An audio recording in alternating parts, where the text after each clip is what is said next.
Section 3 of The Misleading of the African Mindset Volume 1 of 2 audiobook. African Religions, Conflicts and Leaders.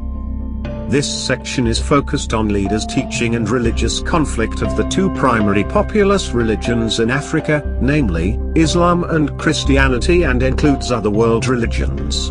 The chapter is not a complete history of each religion or tradition found in Africa. The entire history of religion is subject to a correct theoretical disagreement, which caused the historiography's choice to become very difficult to form a single united religion or belief system. However, to understand the history of division within African people, the conflicts and teaching of the leaders of the two primary religions is an important task. Do not invest your interest in favoring any particular religious followers and leaders. Whatever religion you believe in, you should read this section positively and learn from other religions. Discover much about the whole world's devout ways, and learn much in order to enable you to live happily in this world. Often, your leaders tend to divide you from your neighbors because their belief differs slightly from yours. The section is written to support and help develop the mindset of any person who is being confused. This is done to help them not to allow any false religious leader to manipulate their mindset. Wrong interpretation of any one of the religion's holy book leads to treating other people as less worthy. This might be because they do not adhere to or believe in the same religion as theirs. I always say, if you cannot control your mindset through your religion, you could end up hating or even killing other human beings, only because their beliefs might differ, sometimes ever so slightly from your own. This is the result of letting some corrupt religious leadership urge you in a particular intolerant direction. World religion and theology. Religion, religious, and theology. In the 21st century, the majority of the world people believe in a god or gods, as supreme natural beings or spirits. Other denominations differ according to each group of believers. The rest of the people believe in the greater forces or spiritual aspects that work throughout their lives. However, they do not necessarily call them God. Some also call these forces ancestors and other names. Furthermore, another small number of people do not believe in any force of power at all. To date, the majority of the people believe in and worship the supreme natural man, or spirit, which they regard as the creator of the universe. They call this spirit with different names of groups, like God, Allah, Yahweh, Shiva, Brahma, Vishnu, Kami, Ahura Mazda, among other names. These groups of people are all referred to as religion followers. These religions differ in belief and practices around the world. They are all trying to answer the same basic questions about who created the world? How was the world created? What is the meaning of life? How did life on Earth begin? This started in before Common Era, BCE, to this day Common Era, CE. They have searched for the answers to such questions. Additionally, the scientists continue to search these mysteries.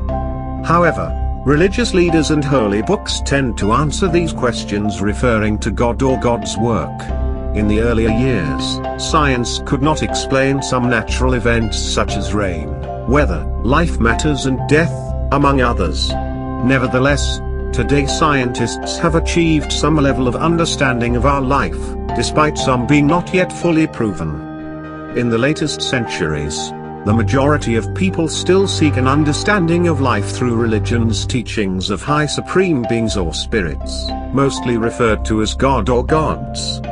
They often feel that their faith also helps them live better lives. These thousands of religions are found throughout the world, as discussed below.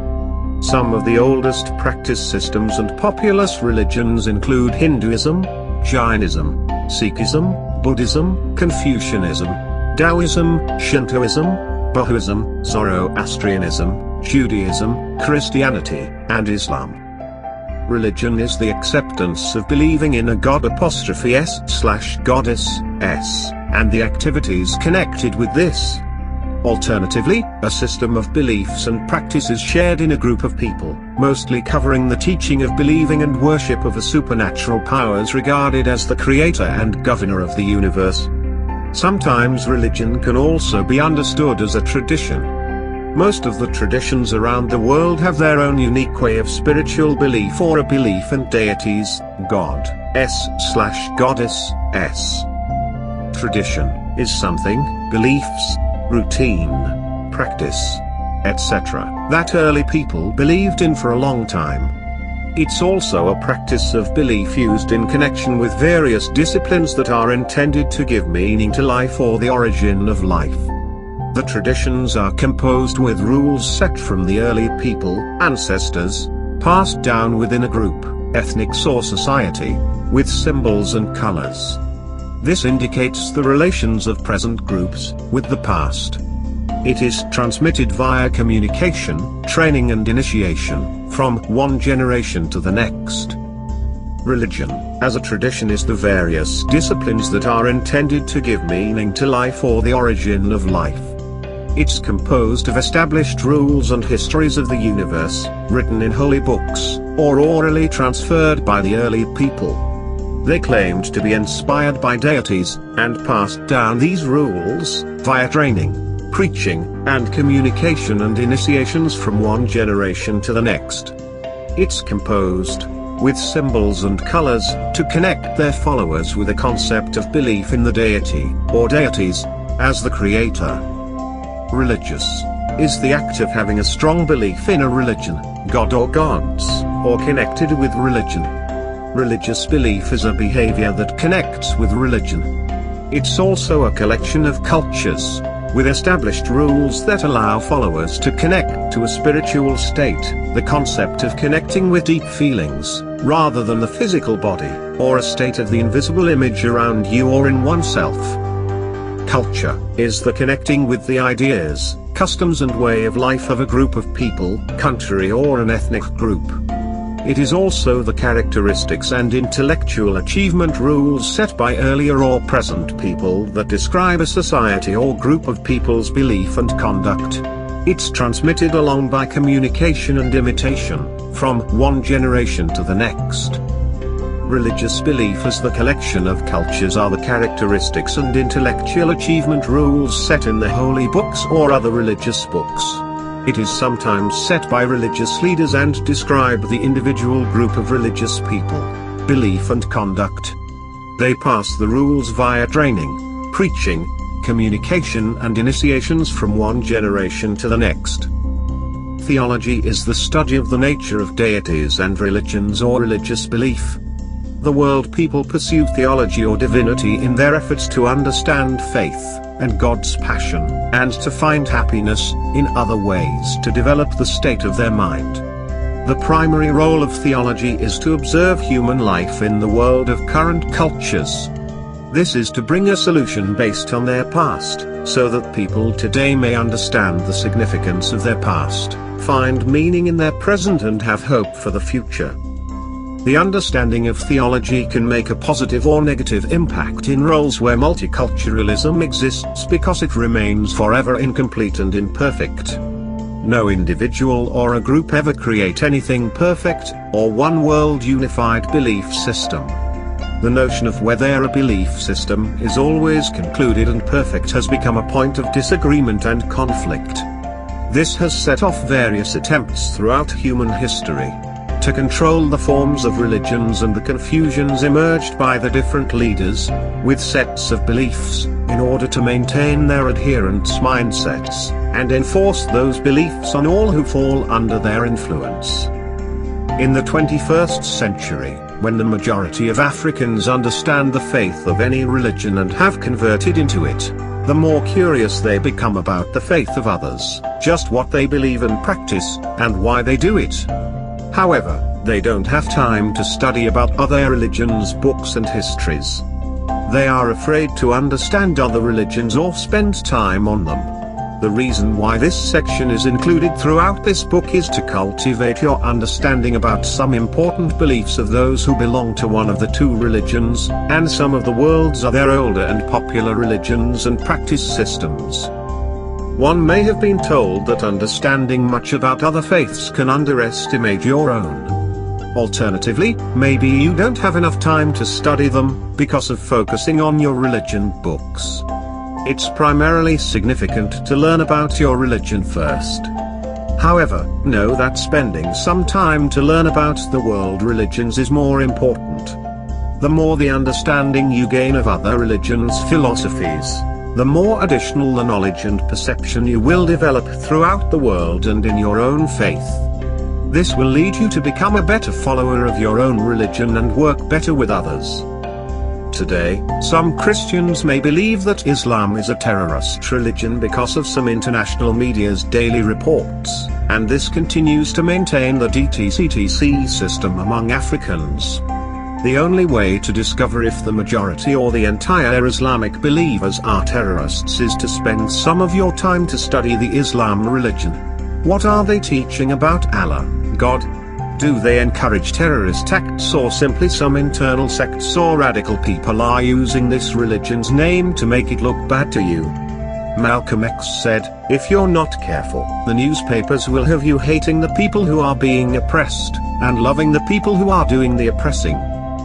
The same way with some Islamic believers who also may think that Christianity is the wrong religion while its majority are not spending the time to understand the faith of Christianity. At the same time, the majority of African people are failing to study or understand their ancestors or African origin religions.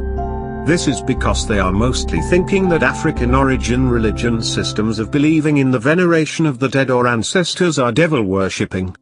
However, the majority of Africans who concentrate only on the faith of the two main religions are merely focused on their religious leaders' teachings.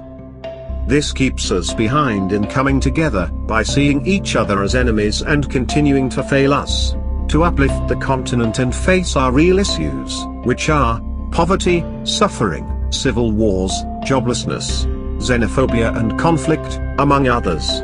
The disadvantage of not understanding other religions is the rejection of the belief and trust of your family, friends, or any person around you whose beliefs differ from your religion. Their mistakes in anything may become a start of conflict or result in many other consequences.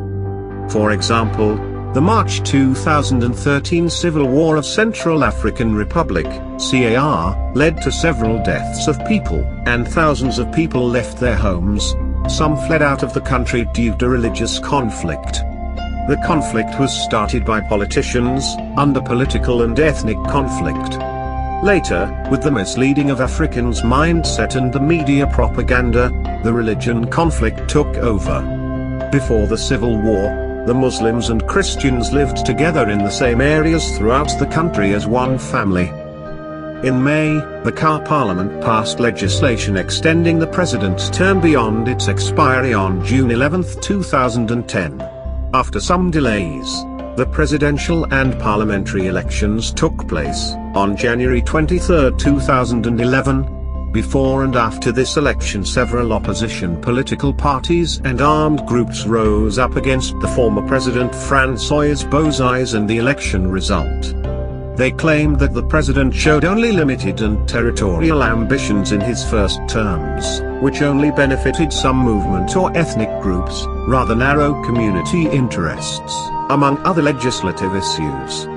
At the end of 2012, some of these groups formulated the Alliance Seleka, a rebel group led by the Muslims majority. Later, some group broke away. One of these parties, UFDR, Union of Democratic Revolutionary Forces, led by Michel Djotodia, continued to lead Seleka. Later the Seleka rebels seized control of some portion of the Central African Republic. In between January to February of 2013, a peace agreement was signed. Afterwards, some opposition leaders were appointed in the new government of President Bozizé, including Djotodia, who was appointed as the first Deputy Prime Minister for National Defense. After 1 month, the peace agreement failed. The Seleka rebellion captured Bangui, capital of CAR, and President Djotodia seized power on the 24th of March 2013. As does the end of all civil wars in the world, before total peace takes over, There is always some illegal acts, crime, bullish, theft, among others, against the defeated side or some citizens. When the Seleucid captured the capital, some of them resorted to illegal acts against some citizens. This caused the start of another group throughout the country who called themselves Anti-Balaka. They protested against the new leaders, the majority were Christians, and claimed that Jotodia's government put their lives in danger. They started to attack the new government with an objective of getting the new president to step down. Later, the French and UN military troops intervened in the conflict. Owing to lack of understanding about other people's religion among Africans, and the propaganda of the international media, the DTCTC system took over. These two rebellions had turned the political conflict into religion, and the influence of religions has caused many civilians to die. This also led to the movement of people from some areas to others. In January 2014, President Jotodia was ultimately pressured into resigning by regional leaders. In 2015, a new president was appointed, and many campaigns have since been conducted by some religions and political leaders, to bring people together and for the religious conflict to end.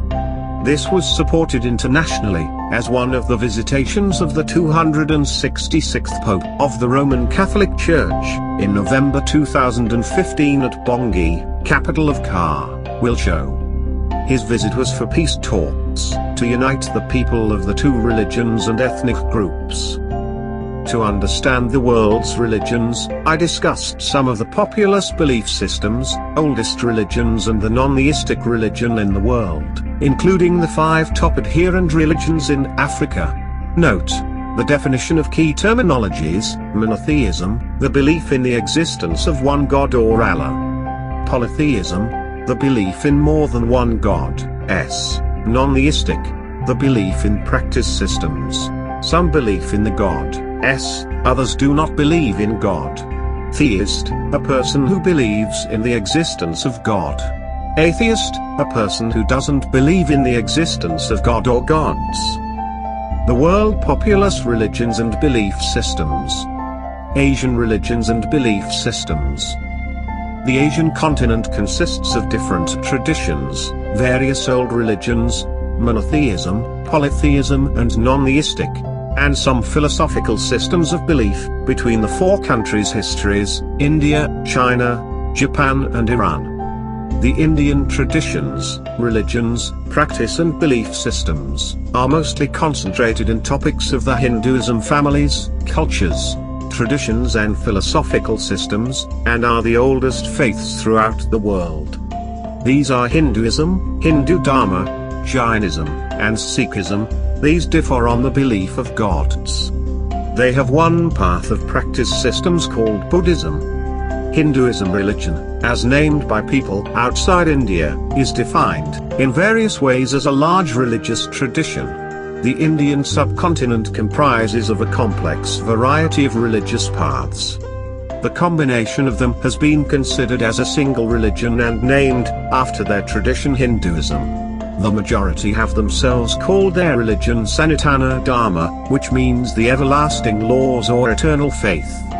However, mostly it's referred to as the oldest living and the 3rd largest polytheism religion throughout the world, in the 21st century. It counts more than 1 billion followers, in 2018, to which the majority are found in India, Mauritius, Nepal, United States and other countries. The majority of people who believe in these religious paths are called after their tradition name, Hindus. The central places of worship are called Mandir. The Hinduism tradition was developed under a complex variety of Indian subfamilies, cultures and tradition belief systems. It does not have a founder figure nor an accurate starting year or century. The early Indian people gradually wrote down the collections of 4 canonical sacred texts into a holy book, called the Vedas, composed in Vedic Sanskrit. It is made of different Indian religions, cultures and traditional belief. Veda means knowledge, in the sacred language of Hinduism cultures, known as Sanskrit. The scholars believe that the first text was the Rig Veda, followed by the Samaveda, Yajurveda, and Atharva Veda. All were composed in between the period of 1500 to 500 BCE. The period is known as the Vedic period, while the society was divided into 4 estates or classes: Varna, of Brahmin, priests; Kshatriyas, warrior, king; Vishya, traders, merchants class; and the Shudra, serf or labor. Hindus believe in karma and reincarnation. That life is a cycle of birth, death and rebirth. Human beings are reborn into different bodies repeatedly, a process called reincarnation. The quality of life we encounter in the future incarnations depends on how we act in our present lives. Such that anything a person does, whatever good or bad, will eventually return to him in this or future life. On the other hand, the impact of our current behavior on future lives is called karma. Simply put, it means what goes around comes around. You can have good karma if you practice more love, and bad karma if you practice less love or being selfish. The bad karma will lead you to be reborn as an animal or other forms of non-human life. A good karma, as a human being, while an excellent karma will allow you to enter heaven, exit the reincarnation. They call the soul or spirit the Atman. The Hinduism religious tradition is one of the groups of religious beliefs throughout the world that worship thousands of both gods and goddesses, deities. These deities are represented in various names and aspects, in statues of human bodies of male and female, and some with animal parts. There are 3 primary male and female deities that function like a governance structure. They are all connected together to one top supreme deity, called Brahman, the god of absoluteness, the source of everything. He is inexhaustible, omnipresent and omniscient, eternal. He had no beginning, is without an end. He is like the all-one God in each monotheist religion: Christianity, Islam, Judaism, and Zoroastrianism, among others. Brahman is the source, material and effect of all creations known, unknown and yet to happen in the entire universe. Many verses of Vedas confirm he is the highest god of all the gods. Example: Chandogya Upanishad chapter 6 section 2 verse 1-2, Svetasvatara Upanishad chapter 4 verse 19, Svetasvatara Upanishad chapter 6 verse 9-10, among other verses. In the 4 Vedas describe Brahman as the only one highest supreme god among the gods in the Hinduism holy book. Brahman is represented by the rest of the gods or goddesses, like a government, through a period of a circle of birth and the end of reincarnation of each one of these gods. In each period of the cycle of birth, the name of each god changed and also the acts, karma, into different unique aspects. These periods and names of different deities are discussed in Vedas scriptures. To date, Hindus maintain, worship and pray to one supreme deity Brahman, through various deity names on different aspects fulfilled on them. This confuses many people, whose majority believe and praise one supreme deity, called God. They have defined Hinduism deities in many ways. To clarify this, let's take, for example, the majority of Christians believe in one supreme deity, God. However, they pray to God through the articulation of Jesus' name. Muslims receive mercy from Allah, the supreme deity, by following and practicing the teaching of the Prophet Muhammad. This is the same with other religions that believe in one supreme deity. The difference is that Christianity, Jesus Christ's mercy, and Islam, Prophet Muhammad's teaching, both have only one articulation, to receive the mercy of the one supreme deity, God or Allah. However, the Hinduism belief is composed of thousands of deliveries, referred to as deities, to receive the mercy of Brahman. They believe in 3 primary deities or gods, which are referred to as the creators of the universe, in different periods. This interpretation differs slightly in each branch of Hinduism tradition followers or teachings. This is the same as the interpretation of Jesus' teaching in different Christian church branches, and for Muslims. about the Prophet Muhammad's teaching in the different sects of Islam's teachings. To avoid the confusion of changing the names of gods in each cycle of birth, let's assume all the main gods are acting in one cycle of birth. What are the occupation of each god? What was their main aspect? Start with the three main gods or Trinity Godhead in Hinduism, called Brahma, Vishnu, and Shiva. God Brahma, he is the creator of the universe. He created the world and all creatures, which is maintained by Vishnu and destroyed by Shiva, in order to be renewed in a supreme form again. One of Brahma's sons, God Surya, also referred to as God of the Sun, or their godson, is also considered the creator of the universe and the source of all life, like his father, in a different period. God Vishnu, he is the god of upkeep, protection or preserver, of the universe. He maintains, protects and orders the universe, within a different period for the cycle of time. His name changed in each cycle of birth and recorded in the list, called avatars, incarnations. He is worshipped in many forms of 10 avatars, as discussed below, with 2 of the avatars most popular. 1. Rama, one of the most beloved gods, is the hero of the Hindu epic, called the Ramayana. 2. Krishna is the teacher of the sacred scripture, called the Bhagavad Gita. God Shiva, he is the god of destruction. He destroys the universe in order to prepare for its renewal, at the end of each cycle of time. He only comes to destroy at the end of the period designated by Brahma, in order to be renewed in a supreme form again. One of his sons, named God Ganesha, is worshipped as the god of the remover of obstacles. In Hinduism, the deity represents the universe in a form of family. The three main gods also have partners, which is referred to as the three primary goddesses, female gods, which are Saraswati, the goddess of knowledge. The consort of Brahma, the creator god, is worshipped as the goddess of music, arts, wisdom and learning. Lakshmi, goddess of prosperity. The consort of Vishnu, the preservation god, is worshipped as the goddess of good fortune, wealth, and well-being. Parvati, goddess of love and devotion, divine mother. The consort of Shiva, the destruction god, is worshipped as the goddess of divine strength and power. She is also known as Durga, goddess of power and strength. She's worshipped as a goddess of the destroying of evil and the protector of her devotees. There are other gods, as members of governance, which are Indra, the lord of the gods, king of devas, or god of heaven. He was one of the kings of Rig Veda. He is guaranteeing peace and prosperity and provides rainstorms to end droughts.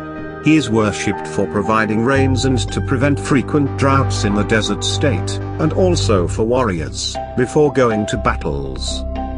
Agni, the god of fire. He provided various forms of fire, such as the sun and lightning, among others. He plays a role of intermediary between the gods and humans through the sacrificial offering. In addition, he is responsible for carrying all the ritual or sacrificial fire offering to the gods. He is worshipped for protection of humanity, to safeguard homes. Hanuman, sometimes he is referred to as the monkey god, an ardent devotee of Rama, an avatar of Vishnu. He earned his path position of God by performing acts of strength, devotion, and courage while helping Rama in countless exciting incidents. He is worshipped for intelligence and strength. In addition, there are many other gods or goddesses, in which the majority are the descendant families or servants of the three primary gods, in different periods. However, any person who believes in Hinduism traditional religion is free to choose which gods and goddesses they prefer to use for praying. Each god has a different personality and controls an unlike aspect of life. For example, if you want to pray for intelligence or wisdom, you need to pray to God Ganesha. For strength, you need to pray to God Hanuman. To destroy demons, you will have to pray to the goddess Durga, and destroy the evil forces you can pray to the goddess Kali, among others. Hindus worship anywhere, every day, and perform a prayer called Paudiya, at home or to the mandir for blessing and happiness, where they offer ceremony, among other acts, to the gods. Hinduism is composed of different sects or branches classified into the object of their devotions, with 4 primary branches. 1. Vaishnavism, Vaishnavites, who worship Vishnu as the supreme god, and his avatars. 2. Shaivism, Shaivites, who worship Shiva as the supreme god. 3. Shaktism, Shaktas, who worship the divine in a feminine form, goddess Shakti or Devi. 4. Smartism, Smartha, who worship a couple of gods and accept the major Hindu gods. Hindus also believe in the reincarnation of the gods, appear with several names under the distinct forms, referred to as the avatar. An avatar is a deliberate descent of the god to earth and is translated into English appearance or manifestation. On the other hand, it refers to the number of times that one god rebirths on earth. The most popular avatars are God Vishnu's 10 avatars, represented in different statues to upkeep the universe. This includes 1. Matsya fish, a human body form with a fish part, like the mermaid. 2. Kama tortoise, a human body form with a lower body of turtle. 3. Varaha boar, a human body form with a head. 4. Narasimha, a human body form with a lion's head. 5. Vamana, a human body form with an umbrella. 6. Parashurama, a human body form with a battle axe. 7. Rama, a human body form with a bow and arrow. 8. Krishna, a human body form with flute. 9. Buddha, a human body form, seating on meditation form. And 10. Kalki, a human body form on a running horse, with a sword. Further discussions on how Hinduism spread in Africa is found under the topic, 5 top adherent religions in the African continent. Jainism. Jainism, also known as Jaina Dharma, is one of the Indian subcontinent's non-theistic religions. It is among the 3 major ancient Indian belief systems, along with Buddhism and Sanatana Dharma. Jainism is one of the largest non-theistic religions throughout the world that count over 4 million adherents worldwide, in 2018, of which the majority are found in Nepal, India and other countries in the world. The term Jainism comes from the word Jina, which means conqueror, a Sanskrit language word. The Jainism teaching is a set of principles preached by Jinas, who believed that the religion was revealed by the Tirthankars, which means a teacher who shows the way, like a prophet. They are the humans like us who rise to that level and had acquired a special karma called Tirthankarnam karma. According to Jina's teaching, the religion has no beginning and no end, as well as with no founder. About 2,530 years ago, the truth was revealed at different times by the 24 Tirthankars, with the last one, named Lord Mahavira, who lived around 599 to 527 BCE. People who believe in Jainism are called Jains. The aim of a Jain's life is to achieve the liberation of the soul. They practice 3 main beliefs: non-violence, have compassion and forgiveness in thought, word and deeds; non-absolutism, have to respect and seek multiple viewpoints; and non-possessiveness, have a balance, needs and desires control, and to have self-control. These beliefs are all the means to liberation, and prescribe a path of ahimsa, non-violence or non-injury, towards all living beings, that teach the way to liberation and to live a life of harmlessness and renunciation. Practicing these beliefs leads to one becoming arhats, one who is worthy. Jains believe that it is possible to fight earthly desires and physical needs to reach a stage of perfect understanding and purity. Jains also believe in karma and reincarnation, as discussed above in Hinduism. Jains do not believe in a creator god or gods, like other world religions, but they believe in divine beings who are worthy of devotion. They worship, pouring milk and offering gifts on a huge Indian statue, named Bahubali. It represents the first human of this world age to gain perfection and release from worldly needs. On the other hand, the first human who succeeded to get out of the reincarnation. The last Tirthankara forbade all Jains to cause pain to another human being, as well as endeavored to protect all living things, including animals. Jains' worship place or temples are called Dirasa, and the sacred place is known as the Tirtha, a Sanskrit word. It originally meant a ford across a river or a flight of steps used to descend into water. According to the religion's teaching, the Jinas are people of this world who have attained supreme knowledge or conquered the worldly passions by their own active efforts. When Jinas possess the supreme knowledge, they are called the Kavali Jinas. These Kavali Jinas are divided into two categories. The Samanya Kavali, they are mainly concerned with their own salvation, and the Tirthankara Kavali, generally known as Tirthankars, who after the attainment of infinite knowledge are not only concerned with their own salvation but also concerned with showing the path of liberation to lead the entire human race across the great ocean of existence. Jainism is divided into two main sects, the Digambaras, sky-clad, based in southern India, and the Svetambaras, white-clad, based in northern India. The two sects were separated in the 1st century, 79 or 82 CE, due to the different interpretations put on the canonical texts among other rubrics. Today Jainism has Jains followers, regular believers, monks, men walking naked for Digambara sect, and with white clothes for the Svetambara sect, and nuns, women covering with white clothes for the Svetambara sect, and with different color clothes, mostly orange for the Digambara sect, and all Jains are forbidden to lie or steal. However, Jains monks and nuns also follow other very strict rules as they try to achieve a perfect inner state depending on each sect, and they keep few or no possessions. Most Jains can get married or choose not to, but they are expected to avoid certain foods and to keep a few possessions. They are also expected to avoid unnecessary travel and pleasure, to fast, and to serve their fellow Jains. The majority of monks own nothing, and in some sects, they walk with a broom to sweep insects away from their paths, mostly for Digambara. Some other sect covers their mouth and noses to prevent them from swallowing or inhaling small insects, mostly for the Svetambara. The 24 Tirthankars during this present age are 1. Rishabha, 2. Ajitnath, 3. Sambhavnath, 4. Abhinandanath Nath, 5. Sumatinath, 6. Padmaprabha, 7. Supashvanath, 8. Chandraprabha, 9. Shri Pushhedanta, 10. Shitalnath, 11. Shri Amsanath, 12.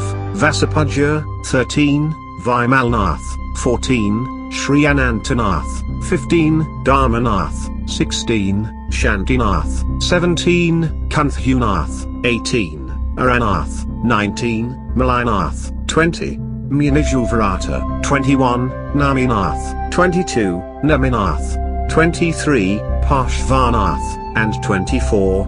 Mahavira, Vardhamana. Sikhism.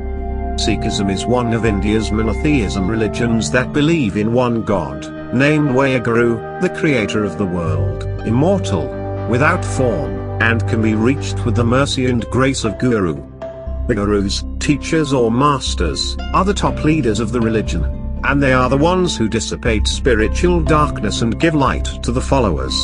Sikhism has an estimate of over 25 million adherents in the world, in 2018. People who believe in Sikhism are called Sikhs. It means disciple, in the Punjabi language, and the majority are found in the Asian continent and vastly in India, Punjab. A larger number followed, as migrants to Canada and the United Kingdom, after some of their families fled the war in Punjab in the 20th century. They are also found with a small number of India's families living in other countries like USA, Italy, Australia, and Pakistan, among others. Sikhs believe in the existence of the first 10 gurus who established the religion. The religion began in the 15th century, in Punjab, one of India's north states. by an Indian man called Guru Nanak, born on April 15, 1469 CE, at Talwandi village located in the Punjab state. He was born under a Hindu family and died on September 22, 1539 CE. Guru Nanak was followed by 9 other gurus, all of whom are revered as great teachers. He was the first guru, and the founder of the religion during the period Martin Luther protested against Catholicism, Christianity. As a result, a new branch of Christians, called Protestants, started within the European countries, after the rise of Martin Luther. Before the rise of Martin Luther, in 1517, Guru Nanak was already protesting against the 2 dominant belief systems in India, Islam and Hinduism traditional religion. At an early age, Guru Nanak was very inquisitive about the meaning of life. His mindset was more focused on a spiritual pursuit. He studied some of the world religions to understand the meaning of life. Later, he is believed to have been divinely inspired to preach the way to the enlightenment of one God. Every morning Guru Nanak would go to the river to bathe and sing for God. However, one morning he had left home to the river and spent 3 days talking to God. God gave him a cup of nectar and said, "I am with you." Afterwards, he came back and rejected the systems of worship of Sanatana Dharma, Hinduism religion traditional belief of multi-gods. At the age of 20s, he left his place and adopted the life of a wandering. He spent much of his time discussing spiritual matters with Muslim and Hinduism traditional religious holy men. After understanding much about the existing religions, he laid the foundations of Sikhism. At the age of 30s, he began extensive travels to spread the message of the love of one God. He criticized some other Indian systems of belief. He conveyed his message to the people in the form of musical hymns, which was easily understood by the population of the time. Before his death, he blessed the second Guru Angad as his successor. After the death of Guru Nanak, the religion was supported by his successor gurus. The Sikhism places of worship are called Gurudwara. All people are welcome, men, women and children, from any traditional or spiritual background. To enter the Gurudwara, each person must take off their shoes, place them at a specific place, reserved in all Gurudwara, and then wash their foot at the entrance. In addition, they must be wearing some nice clean clothes. Most women wear pants because there are no chairs in the Gurudwara. Every person, even a king or president, will sit on the floor to show the equality of all human beings in the presence of Waheguru, God. Every person, man and woman, need to cover their head, and most of the Gurudwara have some spare head covers, also called turban, for visitors. Each person, when entering inside, bows down and touches their head to the floor, in front of the Guru Granth Sahib, the Sikhism's central holy book, then offer some donation. Donation can be money or foods. They then sit down. Inside, women are separated on one side and the other side is for men. After the ceremony, the langar is served. The langar, the Sikh community meal, cooked by volunteers, is free and open to people of all beliefs and backgrounds. Some of the food they feed to the people outside. The Guru Granth Sahib was composed during the period of Sikh Gurus, from 1469 to 1708, and written in Gurmukhi, an alphabetic language developed by Guru Angad. Later, it was translated into different languages. Sacred places of Sikhism are found throughout the Punjab region. In the city of Amritsar, founded in 1577, by the fourth Guru named Guru Ramdas. It is where the site of the holiest Gurudwara, named Harmandir Sahib, is located. It is also known as the Golden Temple and rises above a reflecting pool, the Pool of Nectar. All Sikhs believe in one God, karma, and in reincarnation. They condemn blind rituals such as fasting, visiting places of pilgrimage, superstitions, worship of the dead and idols, among others. The Sikhs do not use tobacco products or any intoxicants, both of which they believe harm the mind. Before the death of the last living guru, He established an order, called the Khalsa, meaning the pure, and declared that the Sikhs no longer needed a living or appointed religion spiritual successor, but his physical successor has become the Khalsa.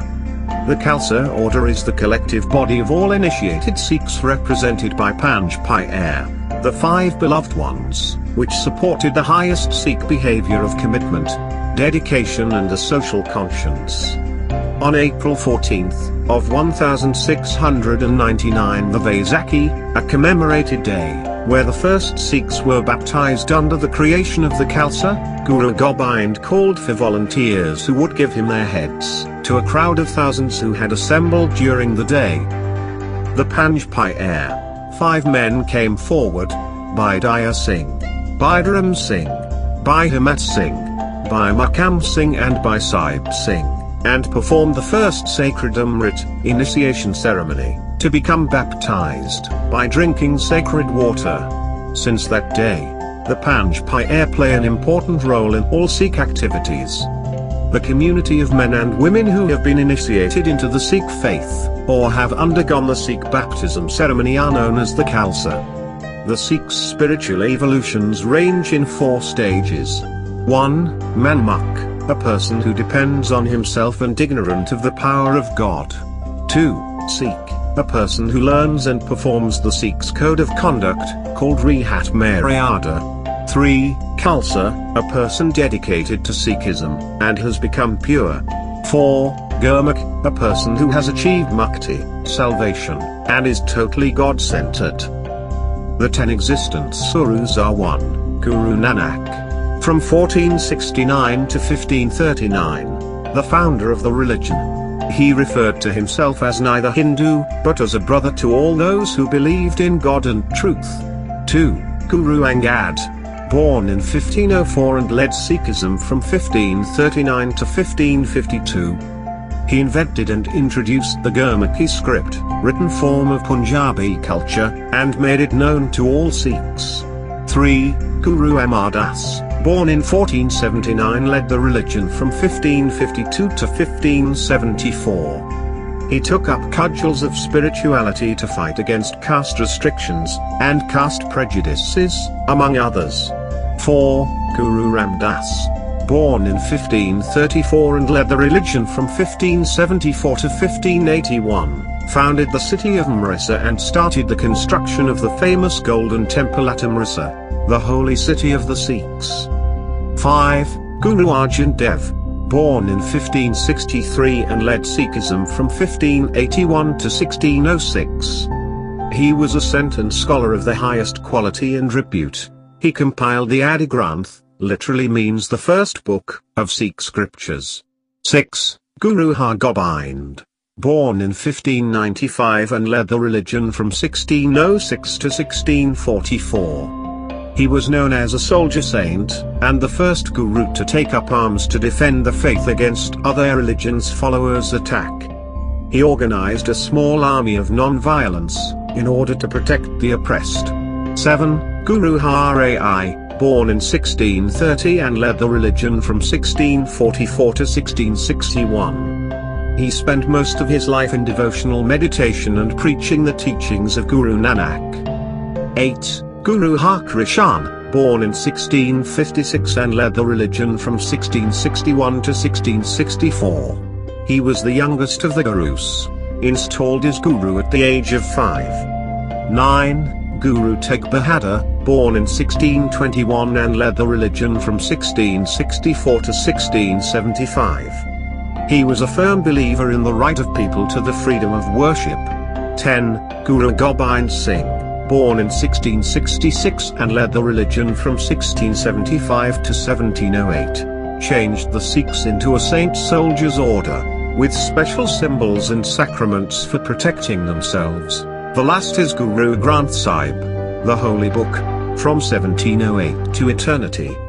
In addition, the Sikh army forces were strongly respected by the British Empire, before they invaded the India territory. They struggled to take control over the Punjab areas, and later they managed to colonize the Indian territories, in the 19th century. The Sikh religion army during the World War I fought at the side of the British, and after the World War II, the British left India.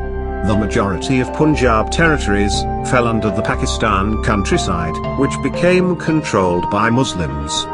More than 2.5 million Sikhs left their homes to join the side of India, for their safety. In the 20th century, some of the Sikhs in India's Punjab territory were looking forward to establishing their own independent country. The Indian government and these Sikh members exacerbated to the point of violence. In 1984, many Sikhs took refuge in the Golden Temple, and the Indian army attacked them there, killing several thousand Sikhs and also damaged the temple.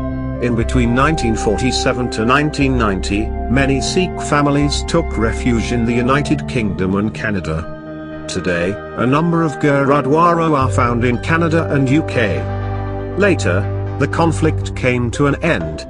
The religion is also practicing freely in India and other countries.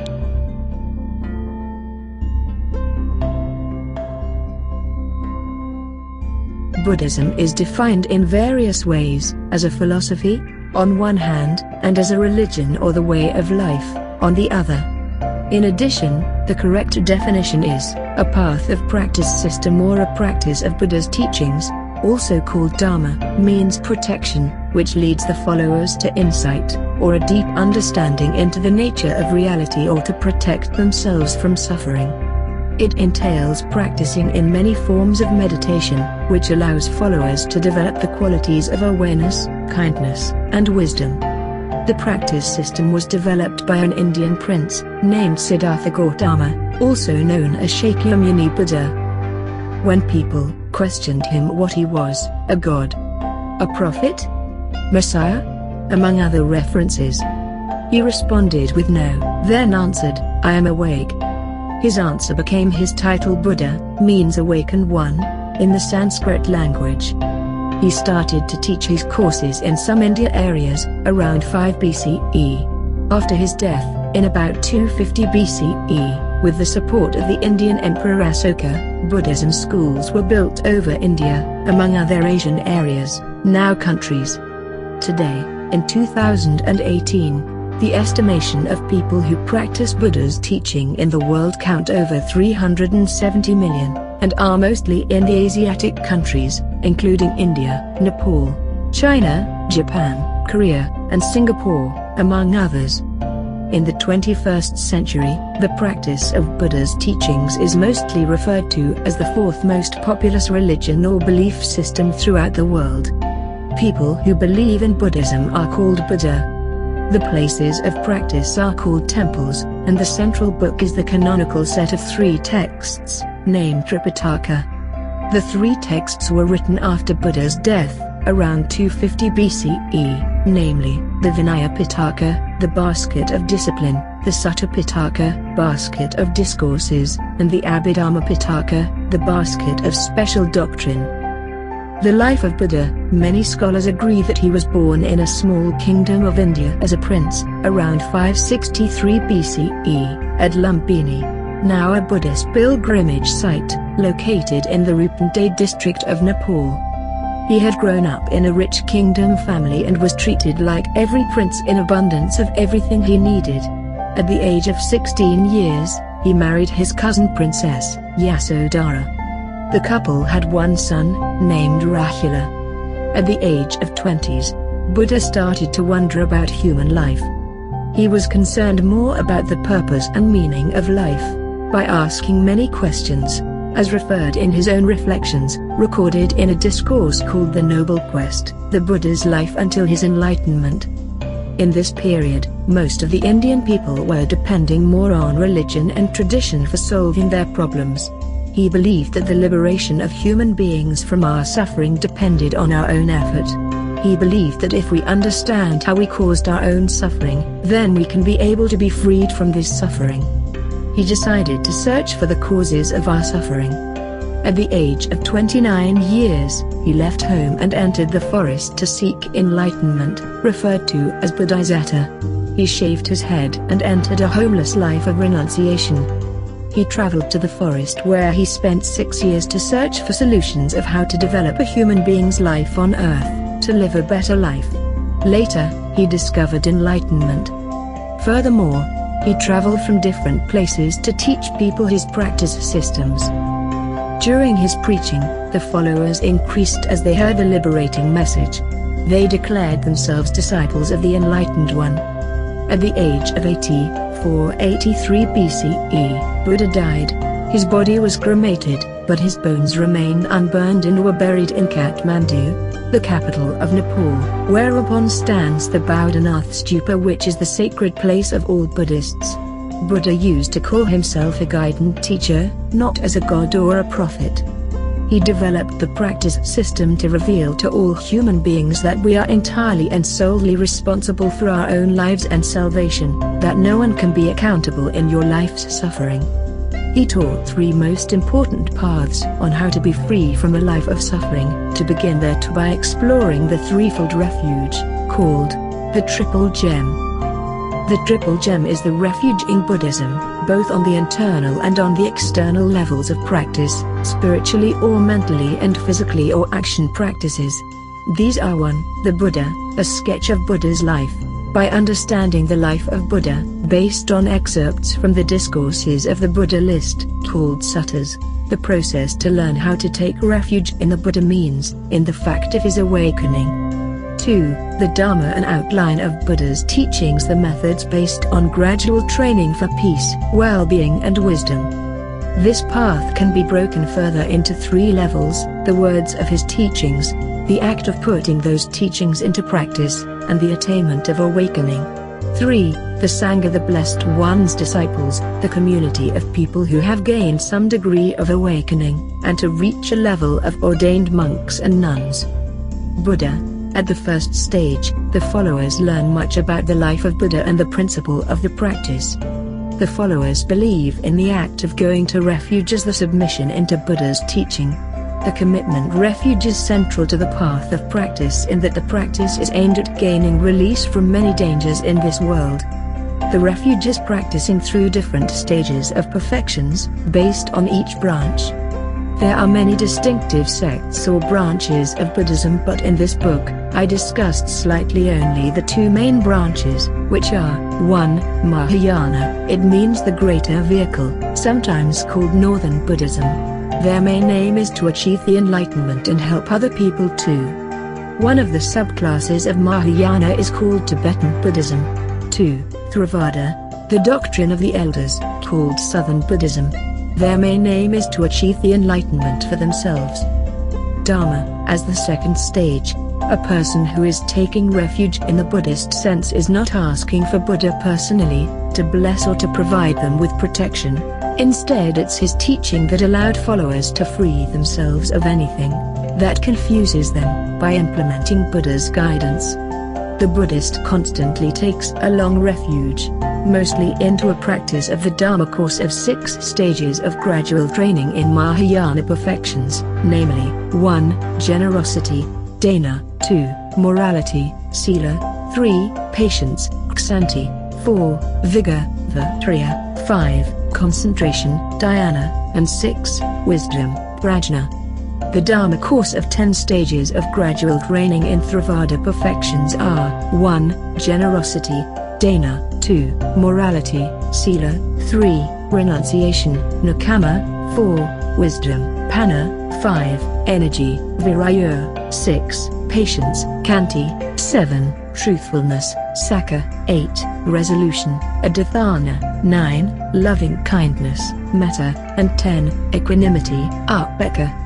All followers, after taking refuge in the stages of gradual training, are led into the framework consisting of the Fourfold Noble Truths. This is done to achieve the full realization of nirvana. Nirvana means blowing out of hatred, greed and delusion, or being totally out of human desire conditions that end the path of suffering part of the universe. These are the paths that lead the followers to success, the realization of Nibbana. The importance of the Fourfold Noble Truths to all followers is that, the first Noble Truth is applied to identify the causes of suffering and is called the Noble Truth of dukkha. It is defined as the birth, death and is all bad desires separated from love, known as dukkha. They are all observed through 6 internal sense media, the medium of the eye, ear, nose, tongue, body and intellect. The second noble, it's practiced to find out the origin of these dukkha, and is called the noble truth of the origin of dukkha. It's the eager desire, or craving in our mindset, which is perceived through the 6 internal sense media, within 3 cravings. Craving for sensuality, enjoyment, expression, or pursuit of the physical, such as sexual pleasure. Craving for becoming, to become a big boss, looking good or being best of the best, and craving for non-becoming, laziness or giving up on something, such as a dream. The third is the practice that leads to ending the origin/cause of dukkha and is called the noble truth of the cessation of dukkha. It's the process of gradually growing up mentally to control the 6 internal sense media and terminate the 3 cravings or eager desire. The fourth is the noble truth, in which the Buddha set out the Eightfold Path. It is the treatment, the way to achieve a release from suffering, and called the noble truth of the path leading to the cessation of dukkha.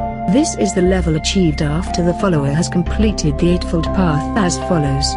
1. The right view, whereby a follower needs to learn the knowledge which regards to control any type of stress. 2. The right aspiration, a follower must learn to resolve or set proper decisions of his or her life on the correct path. 3. The right speech, a follower must learn not to lie, not to criticize others unjustly, and not to use harsh language. 4. The right action, a follower must avoid bad deeds like killing, stealing, cruelty, or lustful activities. 5. The right livelihood, a follower must earn a living in a way that does not harm any living thing. 6. The right effort, a person must conquer all evil thoughts and strive to arouse and maintain only good thoughts. 7. The right mindfulness, a follower becomes intensely aware of all the states of his or her body, feeling, and mind. That leads to the final stage. 8. The right concentration, which is a deeper meditation that leads to a higher stage of consciousness. Finally, the Sangha is the third stage. It is the last stage, where the follower learns much to reach a level of ordained monks and nuns. In addition, every Buddha is forbidden to involve themselves in 10 non-virtuous actions: body killing, stealing, sexual misconduct, speech, lying, devising speech, harsh speech, and idle gossip, mind, craving, aversion, and delusion. The Buddhists proclaim, any person who fully follows Buddha's practices and teaching will come to the enlightenment that Siddhartha attained. When any Buddha correctly follows the Dharma teaching and has completed the Eightfold Path, they reach the Nirvana, blowing out level. The individual is released from hatred, greed and delusion, or being totally out of human desire conditions that end the path of suffering, becoming part of the universe. The Buddhists believe joy and pleasure exist, but those qualities do not last, that all things in life are temporary. The Buddhists also believe in the reincarnation, the cycle of rebirth. Buddha himself did not believe that death was a final release from suffering. He believed people should get off of reincarnation. He created a practice system of meditations for all his followers as a guide to develop their karma, action or deed, and free themselves from the cycle of birth and suffering. Today, Buddha statues are found in many different positions, each of which represents an aspect or a meaning of something. The oldest Chinese religious tradition, philosophical system or system of beliefs, evidently with high popularity throughout the world, are Confucianism and Taoism, or Taoism. Confucianism. Confucianism is one of the 2 oldest philosophical systems, religious tradition, or a system of thought. It originated in China, along with Taoism, and focuses on the teachings of Confucius as a way of life, based on a political order or laws, which value living a good life. Sometimes it is referred to as a non-theistic religion. The people who believe in Confucianism are called Confucians, with an estimate of over 5 million followers in 2018 throughout the world. The majority are found in China, Taiwan, Korea, Japan, Vietnam and other countries. The ceremonial places are called the temples of Confucius. The philosophy was developed by a Chinese teacher, editor and politician, named Confucius, born around 551 BCE, in the Shantung province of China, during the Zhou dynasty, 1046 to 256 BCE. He died in 479 BCE. He taught his Confucius philosophy, and served as a creative transmitter of the wisdom of the past. He developed, calendared and established codes of law within a sacred book called Analects. Confucius said he did not create, but he transmitted the wisdom that was made during the past and declared there is no great originality. Instead he looked to a past era that he saw as a golden age. By the 550s BCE, China's government was weak. People used to compete with each other and fight, which led to many conflicts. Confucius was born miraculously and grew up close to his mother after his father passed away early in the boy's life. At a young age, he learned many subjects and later conducted a research for the best way to change society, to create a better world towards looking through the key to China's future. In his early 20s, he got involved in politics as a career but failed to introduce his philosophy to the Chinese government. Later, he came to believe that people can become superior in a way when they are educated. He invented a remarkable school to educate people with his philosophy of wisdom, with rules of harmony and sincerity.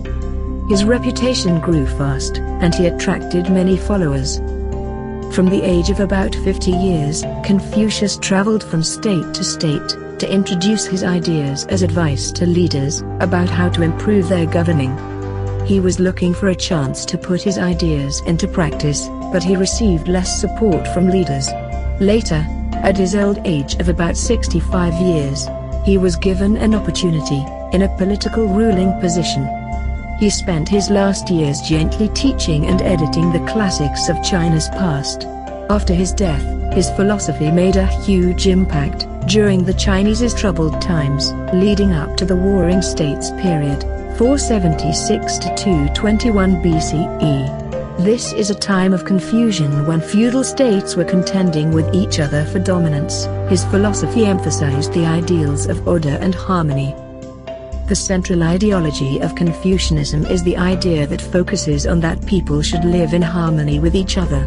Later, in 136 BCE, the Han Emperor proclaimed the Confucius philosophy as the state religion of China.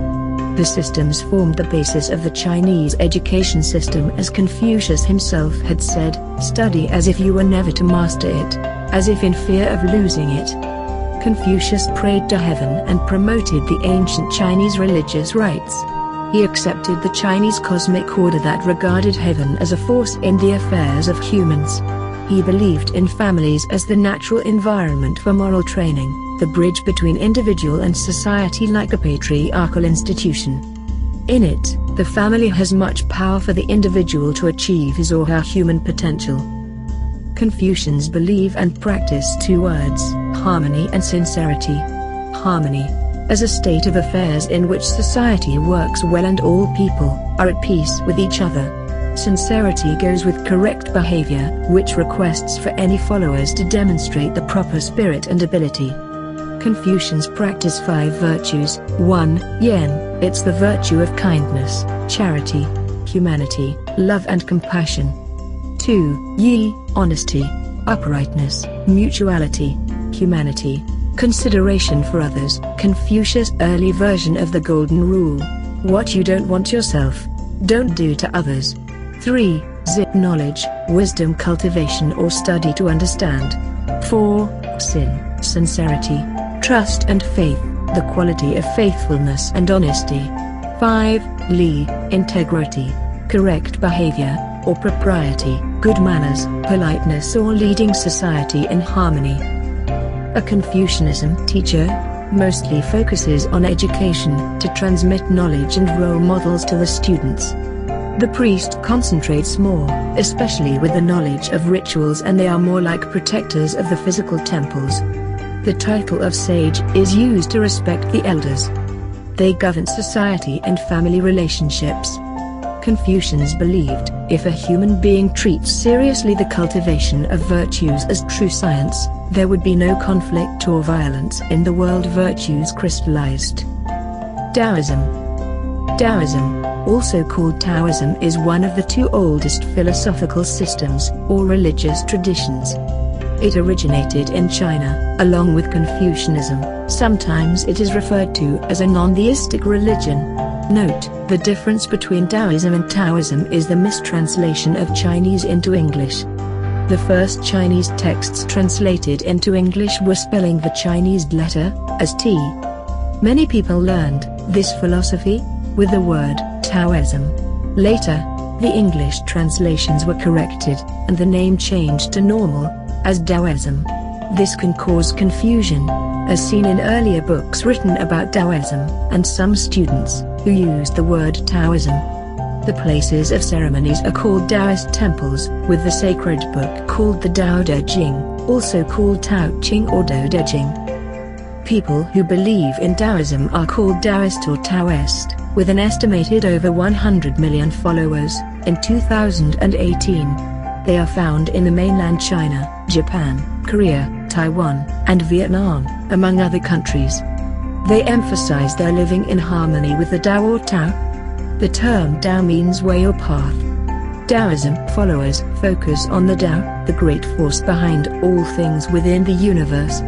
Taoism's belief system is mostly similar to Confucianism, while Taoism focuses more into harmony with nature, to find a way that allows all living things to work in harmony with nature. Confucianism focuses more on social harmony, setting of good governance systems.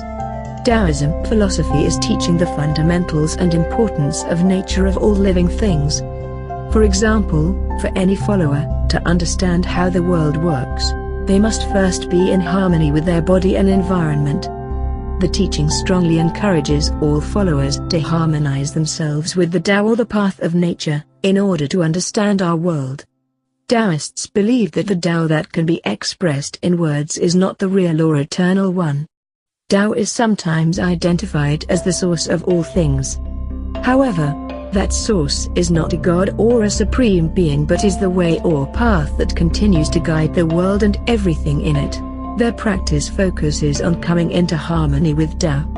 The basic way to harmonize with the Tao is to perfect a life of Wu Wai, Chinese word meaning non-doing. The term Wu Wai is a natural action, or supreme action, the action that does not involve struggle. In other ways, it is the development of a mental state in which a follower becomes one with his world, and what he or she does seem to come out of him very naturally. Scholars believe that Taoism began in the 6th and 5th centuries BCE, about 2,500 years ago, and was developed by several men. It was started by one of the ancient Chinese philosophy writers, named Laozi, also spelled Lao Tzu, born in about 604 BCE and died in 531 BCE, the reputed author of the sacred book Tao Te Ching. He lived at a time when China faced great social troubles and developed teaching systems, which offer a way, called the Tao, that brings its followers' lives and nature into harmony. Later, the philosophy was supported and improved by others, including Zhuangzi, also called Guangzhu, 369 to 286 BCE. He emphasized the relativity of all ideas and conventions that are the basis of judgments and distinctions. Lai Yaku is considered the author of the Taoist book, Lizi, which uses his honorific name. Zhang Daling, 34 to 156 CE, was the founder and first patriarch of Taoism. He was followed by other men. Taoism is ruled by monks and nuns. These may retreat from people environments and live in monasteries, buildings occupied by a community of monks, trying to achieve spiritual perfection and become one with Tao. Taoist priests may live and work among the people, performing ancient rituals for health, prosperity, and redemption from bad acts. Some individuals may follow a particular Taoist practice such as Tai Chi or meditation, or they may pursue an interest in Chinese medicine. Taoist masters and writers can help to point the way, but each person must find his or her own Tao. In addition, the followers can reach the way or path not only in the intellectual and spiritual lives but also in their physical life, with some practice. For example, in some scholarly program, people train their mentality to eliminate selfishness and the desire of celebrity, and start to do good deeds, and seek to become a model of virtue. De means inherent character, inner power, integrity. De is defined as the moral power through which a person may positively influence others with quality, such as goodness. Other scholars practice the Qi, the force that sets the universe and everything in it into motion. Example Tai Chi, a meditation in motion. They believe that the physical body is a kind of a microcosm of the universe. Natural forces create the energy of life, and their interaction affects the health of the individual. A Taoist master said that Tao can be learned, but it cannot be taught, as one of Tao's proverbs says, "Look, and it can't be seen. Listen, and it can't be heard. Reach, and it can't be grasped."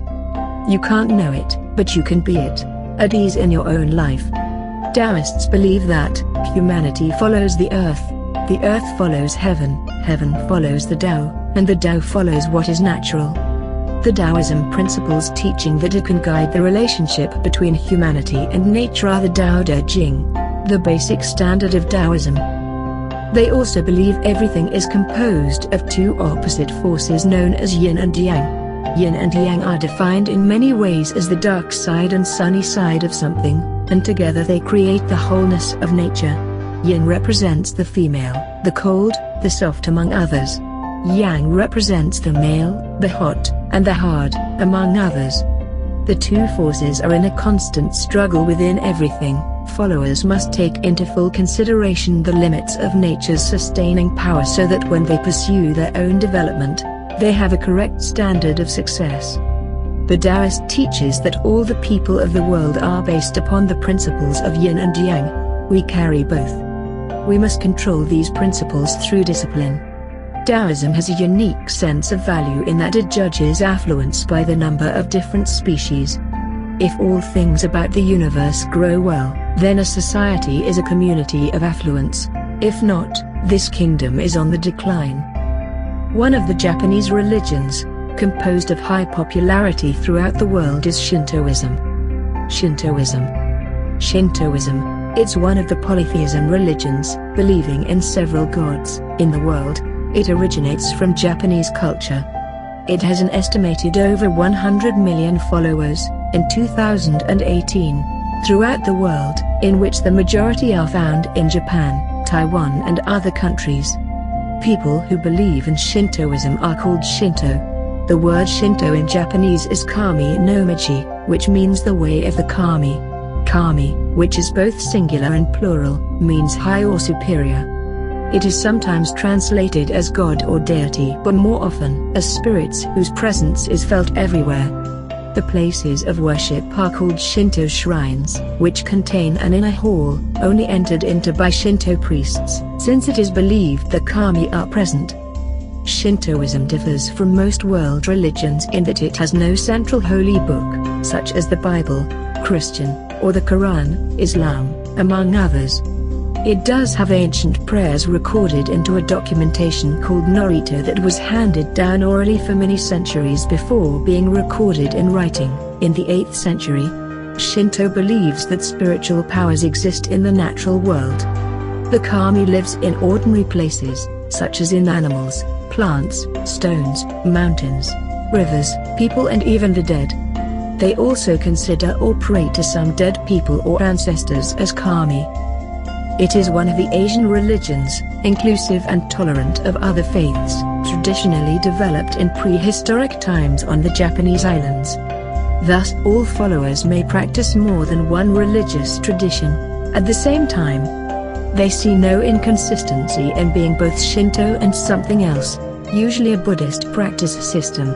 Although there is no fixed dogma or body of belief to which a Shinto follower must adhere to, Shinto does provide its followers with a code of values and a way of thinking that is deeply ingrained in Japanese life. Shinto believes in several gods or deities, such as the sun goddess Amaterasu, one of the major gods of Shinto.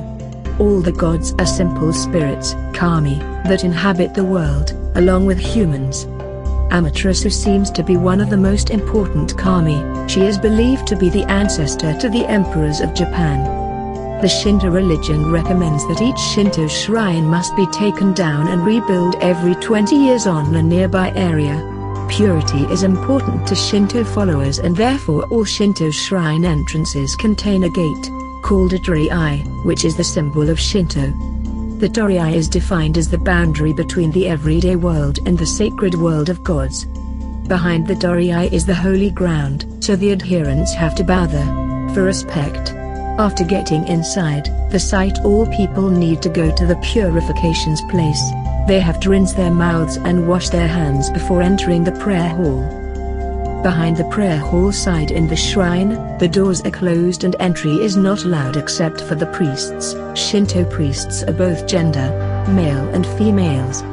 For those who go only for prayer, once they reach the prayer hall, they start with the offering, such as money, and the kami are summoned by ringing a bell, then a bow and 2 claps respectively to welcome the kami. After thanking them, they make their request and kowtow again at the end of the prayer. In addition, there is a sacred wall where the followers can write their prayers and hang them on it. Japan's emperors have always been regarded as the keepers of the faith. Shinto's followers outside Japan are mainly Japanese-born people who continue to follow the religious customs of their native land. The religion has no founder. It started after Buddhism spread to Japan, in the 6th century CE, and later most of the Japanese were followers of Buddhism teachings. Shinto rebounded as a separate entity in the late 1800s, under the Emperor Meiji reign, from 1867 to 1912. The Prime Minister Masahito encouraged Shinto worship and used government money to support Shinto shrines and priests. Religious renaissance took place, mostly among the peasants and farmers under his empire. Japan was known as the state of Shinto. It stressed patriotism and obedience to the emperor, as the descendant and representative of the gods. The state Shinto lasted until the end of World War II in 1945, when it was abolished by the government. To date, Buddhism systems belief and Shinto faith have maintained a long and close relationship, with people celebrating local Shinto festivals as well as celebrating Buddhist memorial days. They believe in 4 affirmations: tradition and family. Learned that family is the key to preserving traditions. Love and nature, practice more love and respect nature. Ritual and purity, make sure before you enter the shrine to worship the kami you are physically cleansed. Matsuri, to serve. This is the practice of offering thanks and praises to a kami at a shrine. The oldest Iran cultural religions, composed with high popularity throughout the world, are Zoroastrianism and Baha'ism. Zoroastrianism is one of the world's oldest monotheistic religions, originating from Iran's cultures, with an estimation of about 200,000 followers, in 2018. People who believe in Zoroastrianism are called Zoroastrians or Zartushtis. They are separated into 2 main groups. The majority one is found in India, called Parsis. The minority one, in Iran, called Gabars, and the rest in other countries. The 2 groups have different histories, but share the same belief of the prophet Zarathustra, in Greek, Zoroaster. The places of worship are called fire temples. The sacred book is a collection of some written documents, named Avesta. Zoroastrians call their religion Dina Vanui, which means the good religion. The religion was started by an Iranian man, named Zarathustra Spitama, one of the first prophets of the world who revealed about one god or the monotheistic religion faith. The earliest versions of Zarathustra's life were passed down orally, by mouth, for thousands of years before they were recorded in writing. The Avesta does not mention his birthday.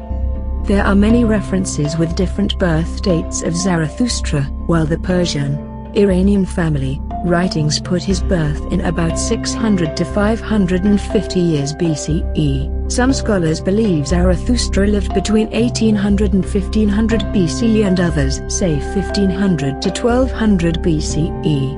His birth was arranged by Ahura, a supreme god, by the Kvarna, divine energy, which was sent to his mother Dogdo through the earth fire. He was born in the morning, in a date known as Khordad Sel. It is celebrated in Zoroastrian houses throughout the world with great festivity. After his birth, at a young age, he was aware of his divine mission and the victory of good over evil. He learnt much about world suffering. At the age of 20 years, he lived in solitude on a mountain, searching for revelations. After years he received his revelations and spent the rest of his life preaching the message of one god, Ahura Mazda, the wise god. At the time multiple gods were worshipped. He wandered from place to place in Iran's regions and preached 3 basic principles of belief. These are good thoughts, the intention to abide by Isha, the right order of things, good news, the communication of that intention, and good deeds, the realization in action of that intention. This was done to achieve the concept of immortal soul, in keeping with his belief that people should choose freely among the options for their lives, working, marrying, and raising families. These beliefs can be achieved through the teachings, such as Isha, God's will. Isha denotes righteousness, justice, and the divine, natural law that governs the universe. It entails progress towards self-realization and perfection. It also represents the causative law, the relationship between an individual's actions and God. He also composed the sacred text of Zoroastrian faith into hymns, called gathas, as a guide to a sublime, progressive, and productive life on this earth and beyond. The symbol of fire, brightness and happiness, is the major symbol in Zoroastrianism and has a central role in the most important religious ceremonies, as the physical symbol of God. When the prophet reached the age of 77 years, in a day referred to as Zartusht Nodaso, the death day of Zartusht, Prophet Zarathustra passed away. Zoroastrians, both males and females, wear a sacred shirt and a blessed belt or cord, called respectively Sudra and Kusti, under their clothing. The sacred shirt and cord are given to a Zoroastrian during their initiation, a Zoroastrian ceremony called Sedra Pushi. The Sudra is made out of white cotton. The cotton is a symbol for the sacredness of the plant creation. It looks really like a t-shirt with a V-neck. At the point of the V, over the chest, is a symbolic pocket. This pocket is called the pocket of good deeds and is the symbolic place where virtuous deeds are stashed. The long Kusti belt is wound at the waist 3 times during the prayer to remind them of the 3 basic principle beliefs. Furthermore, Zoroastrians believe in the origin of good and evil spirits that were present since the beginning of the world. They call the spirit of evil Angra Mainyu or Ahriman, destruction spirit. Ahura Mazda created the Spenta Mainyu, spirit of truth, which allow people to perfect the goodness. He also created the material world, and gave humanity a free will, to choose between good and evil. The Prophet came to guide all believers to believe in themselves by always choosing the good spirit, in which he preached the 3 basic principles of belief as the basic attitude to fight the Ahriman. Zoroastrians teach that all people will be judged according to their goodness or evilness of their own thoughts, words, and deeds. Those who practice more goodness will benefit the wider space in heaven in the kingdom of light, where the souls of the righteous reside. Those who practice evilness will receive the narrower space in heaven. It means if they can't fit into that space they will fall down to hell in the house of lies. Ahura Mazda judges all people for their thoughts, words and deeds. The religion was supported by 3 empires, including the Achaemenids Empire, also called the First Persian Empire, between 550 BC to 331 BCE, founded by Cyrus the Great. He gave freedom of worship to all types of religions. By 331 BCE, in the invasion of Alexander in the west, some fire temples were destroyed, and some scriptures were burnt and lost some information. Later, the Parthian Empire reigned from 247 BC to 224 CE. The Parthian tribe from northeast Iran overthrew the Achaemenian Empire. They also believed and supported Zoroastrianism. The Sasanian Empire reigned between 224 to 651 CE, founded by AYI. It overthrew the Parthians in 225 CE. They established the priestly class and made Zoroastrian the state religion of the empire. In 651 CE, the Arab Caliphate invaded Iran and overthrew the Sasanian Empire and established Islam law in Iran, which did not give many opportunities to the Zoroastrianism religion to be continued smoothly. The majority of Zoroastrians, which today are referred to as Parsis, migrated to India, around Bombay, now called Mumbai. The Parsis established the religion in India and grew into a rich and highly educated community. The rest of the Zoroastrians remained in Iran, managed to keep their faith under the influence of Islam, and established another branch of Zoroastrianism, called Gabars. Today, these two branches are also found in other countries. In addition, the religions consisted of three levels of priests, the minor order called the Urvad in India and Hurbad in Iran. They are the third level and assistants of the highest priests. They are followed by the Mobed, who can perform the ritual prayer in the fire temples. Lastly, the Dastur, the highest priests of the religion. They have much knowledge of the Avesta and can perform any ritual. They are spiritual leaders and manage fire temples. Bahaism or the Baha'i faith is one of the most populated and youngest of the monotheism religions in the world, with an estimation of over 5 million followers, in 2018. It was started in the 19th century, in Iran and has embraced the beliefs of all cultures, races, societies and people from different religious backgrounds, especially the Islamic faith. People who believe in the Baha'i faith are called Baha'i. The central holy book is called the Kitab-i Aqdas or Aqdas. The place of worship is the Baha'i temple. The main belief of the religion is the unity of God, the unity of religion and the unity of mankind. It emphasizes on the spiritual unity of all humankind beliefs, such as essential themes of the oneness of God and religion, the oneness of humanity and freedom from prejudice, the harmony between religion and science, the centrality of justice to all human endeavors. Baha'is follow the teachings of Baha'u'llah, who claimed his belief system was the most recent message from God being preached, from the previews of Abrahamic religions prophets, like Moses, Abraham, Jesus, and Muhammad. The religion was started by a figure man, named Mirza Hussaini, born in 1817, in Iran's capital city, Tehran. He grew up in a Muslim, rich and governing family. At a young age, he was exposed to extraordinary knowledge and wisdom and focused more on devoting his life to help, share and take care of the poor. He came across and believed in the Bab's messages and endorsed it. Bab means, the gate, in Arabic. It is the title of Sayyid Ali Muhammad, one of Iran's young merchants who founded the Babi faith. Mirza learned much from the Bab's philosophy and developed his faith as a leader. In 1848 the main meeting of the Bab's followers took place in the northeast village of Iran, Bardasht, which led to the formulations of the new religion. From this period his name was known as Baha'u'llah, meaning the glory of God in Arabic. In the same period, the Iranian government began to persecute the Babi faith sect. Later the violent opposition it provoked led to many barbaric acts, and some Babi took refuge in a deserted shrine, called Sheikh Tabasi. In 1850, Bab was publicly executed, and the majority of the religion's leaders were killed. Baha'u'llah was one of the leaders who remained. In 1852, he was sent to prison, over a charge of attempting to murder the king of Iran, Nasir al-Din Shah Qajar. The Baha'is claimed it was a false accusation. Later, he was released from prison and took exile in Baghdad with his family. There, the remaining followers of the Bab gradually followed him for moral and spiritual guidance. Later, he traveled to the mountains of Kurdistan where he spent 2 years reflecting on his divine purpose. One of the main teaching topics was the announcement of the coming of the divine manifestation, the Messiah of the world.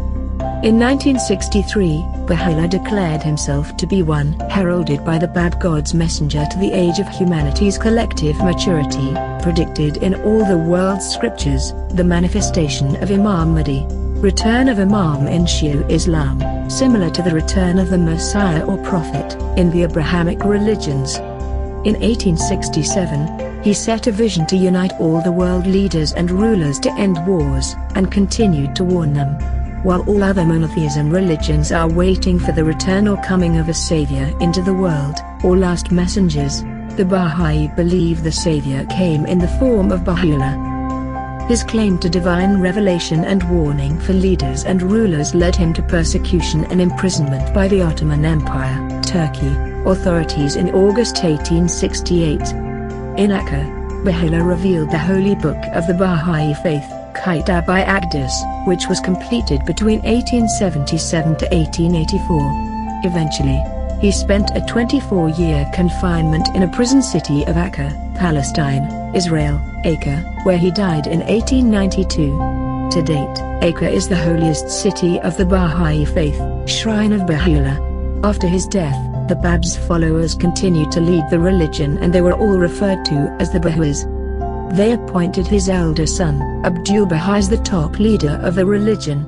For more info, below is a reference to the discussion on how the religion spread in Africa. Middle East religions and belief systems. Some of the oldest religions continentally are originated in the Middle East countries, Israel and Saudi Arabia. These are Judaism, Christianity, and Islam. The three religions emphasizing and tracing their common origin to one ancestor historically, named Abraham, are referred to as Abrahamic religions. They believe in one deity called Yahweh, God or Allah respectively, with different types of holy books and worship systems. One of the contradictions between the three religions is the prophecy of the Messiah. The entire Judaism believes in the concept of Messiah and holds different notions in each subdivision. However, the majority of Jews rejected the concept of Jesus as the Messiah and Redeemer and also the belief or understanding of God, for both the Islam and Christianity theology. They are waiting for the everlasting Father in the last days, and some changed the interpretation of the Messiah.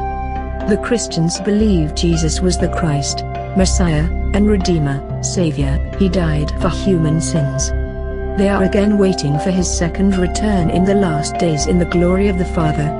The Muslims believe Jesus Christ was a prophet, but reject the concept of Messiah and Redeemer. The majority of Shia Muslims are waiting for the promise of Mahdi, the appearance of Imam Hussein, or the return of Imam in the last days, which differ slightly among the Shia subsects. The Sunni Muslims are waiting for the return of the Prophet Isa, Jesus Christ, in the last days of this world. They believe he was raised up to God and that he will come back to earth again in the last days of this world. They believe the Jewish people did not kill the prophet Jesus and they did not crucify him and that Allah raised him up to him. He will come in the last days up to him. The oldest Israel religions, composed with high popularity throughout the world, are Judaism and Christianity. Judaism is one of the oldest monotheism religions throughout the world. It originated from Jewish traditions, with no single founder and has an estimation of about 14 million adherents, in 2018. The majority of people who believe in Judaism are Jewish people and they are referred to as Jews. There are some differences among Jewish people in the concept of Judaism faith. Some do consider Judaism as a culture, while others don't believe in it as a religion. The central place of worship is called the synagogue. The majority are found in Israel, the United States, the United Kingdom and a small number in other countries. It's one of the first of the Abrahamic religions to which Christianity and Islam's belief are based, with their own unique qualities. They follow the teachings of Abraham, followed by Moses, as the central prophets of the religion, and others, like Samuel, Amos, Isaiah, Jeremiah, and Ezekiel. They believe in one supreme deity called Yahweh, who is not only for Jews but for all peoples, the creator of the universe. Judaism also teaches that the Jews, via descent from the ancient Israelites, are the chosen people to be in the religious covenant of God, biblical covenant. The early history of Jewish people is based on the narratives of the Tanakh, canonical collection of Jewish texts. They traced their religion to the days of Abraham, as the first patriarch of the Israelites, who lived in about 1900 to 1700 BCE. They believe that Yahweh rewards those who follow his laws. Then, he punishes those who disobey the rules, written in handwriting and composed of 24 books, the 5 books of Moses, 8 books of the prophets Nevi'im and 11 writings Ketuvim, in their central holy book, called the Torah, meaning instruction, and offers a way of life for those who follow it. The scholars believe the religion started way back around 4,000 years ago, under ancient Jewish kingdoms. Later, by the 10th century BCE, King David, 1010 to 970 BCE, established the Kingdom of Judah in 930 BCE and had wanted to build the Great Temple as a permanent place for the Ark of the Covenant, a gilded case built to house the stone tablets on which the 10 Commandments were written. He died before accomplishing this. His son, King Solomon, 961 to 931 BCE, reigned in the 9th century BCE. He built the first temple synagogue, named in the Hebrew language Bet HaMikdash. A period, known as the exile in 586 BCE, saw the fall of the Kingdom of Judah. The Jews were exiled in Babylon and they were dominated by the Babylonians. The first temple was destroyed. Later, after several years, Persia conquered Babylon, and the Jews were allowed to return. The majority of the Jews returned to Israel in 535 BCE. Later, they built a second temple of Jerusalem, or the Holy Temple, in 515 BCE, located on the Temple of Mount. In 430 BCE, Ezra, one of the high priests of Judaism, introduced the Torah to the public in Jerusalem. There were several eras of Judaism history earlier. However, in between the 18th to 21st centuries, 3 modern different branches were established, called Orthodox, Conservative and Reform congregations. The Orthodox Judaism branch was started in the 19th century by a German man named Samson Raphael Hirsch, born 1808 and died 1888. He believed in order to preserve Judaism traditional practices, he needed to establish a separatist organization, the Torah Limdi Rekertz School of Contemporary Orthodox Judaism. Later, the organization was supported by other leaders. They preserve traditional Judaism, and believe in the Torah, as the revelation and the divine origin of the oral and writings of Yahweh. They do not believe in the original sin, Christian doctrine. Rather, one commits sin by breaking the commandments. They do believe in the Messiah as a personal superhuman being who is not divine, and reject the ideas of Jesus being the Christ, Messiah, for Christians. However, they are still waiting for the Messiah to come on earth. He will restore the Jewish kingdom and extend his righteous rule over the earth. He will perform judgment and right all wrongs. Their central holy house is the synagogue. In the prayer services, men and women are separated by a curtain or low wall. The prayer services are only led by men who read or bless the Torah, and they believe Yahweh's a spirit rather than form. The Reform Judaism branch was started in the 19th century, by a German Jewish philanthropist, named Israel Jacobson, born 1768 and died 1828. He established an innovation Jewish school in 1801, in which he taught the Jewish religion in a different way. His school teaching led to the first Reform services in 1810. The teaching based towards bringing the Jews and Christians to live in harmony and rejected some old Judaism traditional practices.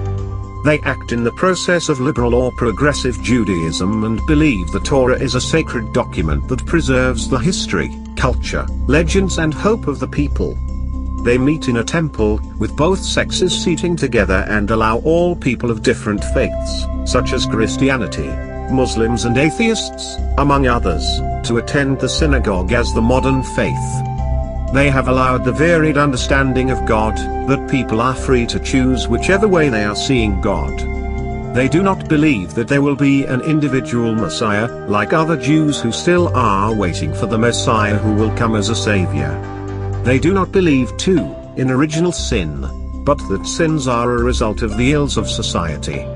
They believe in long life, and deliverance or salvation obtained only to the improvement of self and society. The movement also welcomes gays and lesbians. Since 2000, the Conference of American Rabbis allowed the rabbis to perform same-sex marriages. The largest followers are found in American Jewry, with about 1.5 million adherents, 2018. Conservative Judaism is the modernized branch, started in the 19th century, by many Jews, in Europe, who believed in the ideas of Reform Judaism but wanted to retain more traditional practice, which is not supported in the Reform branch. In 1902 they called on an American rabbi, named Solomon Schechter, 1847 to 1915. With his support, they established a new branch. Later the branch was supported by many other leaders. The followers are attempting to maintain basic traditional Judaism while adapting to the modern life. They believe in the Torah as the revelation and the divine origin of the oral and writings of Yahweh. They do not believe in the original sin, rather, one commits sin by breaking the commandments. They don't believe in Messiah but through long life like reform. They meet in a synagogue, with both sexes seating together and allow all people of different faiths attending the services.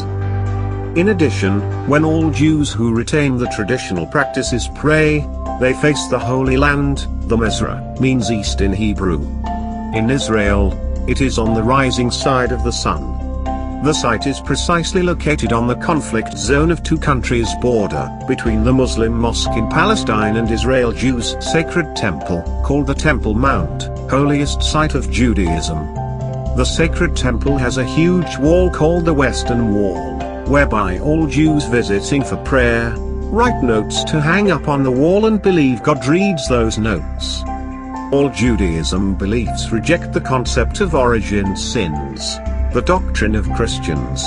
The Messiah and origin sins are some of the terms of the contradictions between Judaism, Christianity, and Islam. While Christians believe the Messiah was Jesus and he will return for the second time on the last day, the majority of Judaism believers rejected the idea of Jesus being the Christ, Messiah, and some are still waiting for the Messiah.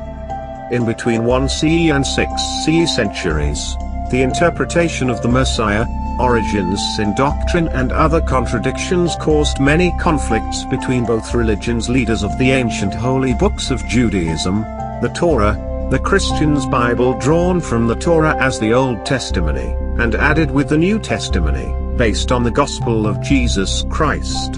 Some of the interpretation of the new book, the Bible, was rejected by the majority of Jews.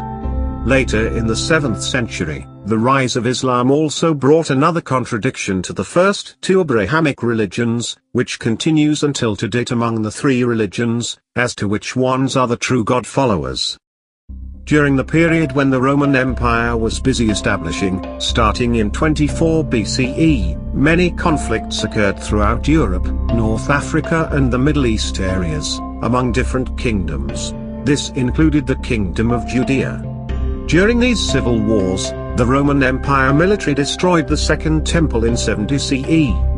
Today, in the 21st century, only the wall stands as a reminder, often referred to as the Western Wall. Christianity. Christianity is one of the oldest monotheism religions, and the most populous throughout the world, with over 2 billion adherents, in 2018. It originates from the Middle East and has today dominated the majority of America, Europe and the African countries. Christianity means a religion based on the teachings of Christ. Its adherents are called Christians, derived from Christians. They believe in Jesus as the Son of God and the Savior of humanity who came as Christ or the Messiah. Their holy land is in Israel, which hosts many sacred places of the religion. The central house of worship is the church, and the central holy book is called the Bible. Christians believe in one deity, called God, who articulates through his Son, Jesus Christ, along with prophets like Noah, Moses and Abraham among others, drawn from the Abrahamic religions.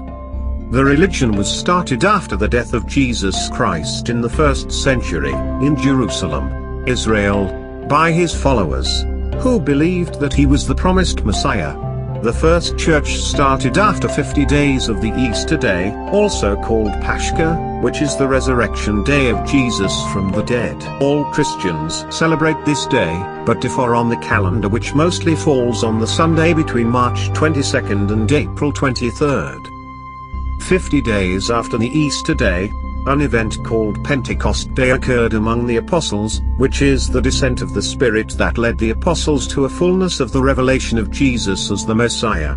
Jesus powered the apostles with the Holy Spirit, and many other people were baptized on the same day, about 3,000 Christians in the church. This Holy Spirit energized them to go out preaching about God through Jesus' name. It was after the Pentecost that the apostles traveled out and started preaching about the gospel of Jesus, in which they formulated the first Christian community, or church, in Jerusalem. Jesus' life. There is no reference that indicates the correct birth date of Jesus, as well as no historical evidence of his childhood. However, the Bible revealed, Matthew 2:1, that he was born in Bethlehem, now one of the governorates of Palestine. Also, the area is considered as one of the cities of the district of Judea and Samaria, an area of Israel, located about 10 kilometers south of Jerusalem, one of the cities of Israel. Before the death of King Herod in 4 BCE, he led the kingdom of Judea between 37 BCE to 4 BCE. In about 6 BCE to 4 BCE, according to the Bible, Matthew 2-7, the monks studied the birth of Jesus and got the year slightly wrong. King Herod was frustrated when they told him about Jesus' birth and ordered his soldiers to kill all the boys in Bethlehem, 2 years old and under, Matthew 2:16. This placed an estimation of Jesus' birth at between 6 BCE to 4 BCE before the death of King Herod. He grew up in the village of Nazareth, now one of the cities of Israel. According to the Bible, Jesus' mother, Mary, was found with a miraculous pregnancy of Jesus. His father Joseph was visited by an angel to confirm to him that Mary's pregnancy was realized by the Holy Spirit. Matthew 1:20. After his birth, there are no stories written about Jesus' childhood. He just appeared again at about 12 years of age, where he was found discussing about the Torah, Jews' holy book, in the temple. Later, he became a preacher and went around Israel preaching the message of one God. During his preaching, many people gathered around him. Among these followers, 12 of them were permanently following him, and they are referred to as the apostles of Jesus. Before the birth of Jesus, Judaism monks preached about one God and also revealed about Christos or Christ, the Messiah. The Jews believed that Christ or Messiah was a great leader, of whom many of them thought would one day come as a savior of humanity. However, later, owing to the subdivision of the Judaism religion, many of them have proffered different notions of what Messiah means. According to the Bible, during Jesus' preaching, he performed many miracles as well as declared that he was the Messiah or Christ. His preaching and the statement of being Christ brought him into much trouble against some Jews monks, who raised many complaints against him. Later, he was sentenced to death and got killed around 27 CE to 33 CE. Jesus never married and had no children. After his death, the Bible claims that he rose up on the 3rd day from his tomb, located in Jerusalem. Today, Christians believe that God created everything in the world and sent his beloved Son to save the world from their sins. They teach that, before Jesus came to earth, human beings were doing sinful things, which separated them from God. Then Jesus came to the world to teach the true word of God. He was crucified on the cross, an act is known as crucifixion, died and was buried. On the 3rd day, he rose again from death, known as resurrection. He appeared unto many people over a span of 40 days before going back to heaven, known as ascension, to sit at the right hand of God. To date, Christians believe that through the crucifixion and the death, Jesus won the victory to bring them closer to God. Additionally, Christians teach that Jesus ordered his apostles to go into all the world and preach the gospel to the whole creation. Any person in the whole world who will believe in Jesus, that he is the Son of God, his crucifixion, resurrection, ascension, and whoever follows his apostles' teaching, will be saved from their sins and enter heaven. After the death of Jesus, in the 1st century, the Christians' scriptures were written by Jesus' followers into a set of books, referred to as the canon of the New Testament. After the ascension, the apostles traveled around the kingdoms and preached messages which they called the Good News. In the 1st century, the church was slightly developed, largely through the missionary efforts of Jesus' disciples, especially St. Paul and St. Peter, among others. Later, with the help of the Roman Empire, the religion spread throughout the world. The Roman kingdoms reigned between 753 BCE to 509 BCE and from 509 BCE to 27 BCE. These kingdoms were known as the Roman Republic. During the period of 27 BCE to 285 CE, the Roman Republic formulated one empire, referred as the Roman Empire, led by the first king Augustus, born 63 BCE and died 14 CE, as the founder of the empire from 27 BCE to 14 CE. In this period, the Kingdom of Judea became one of the provinces of the Roman Empire. History proved that Christianity started and also developed under the Roman Empire.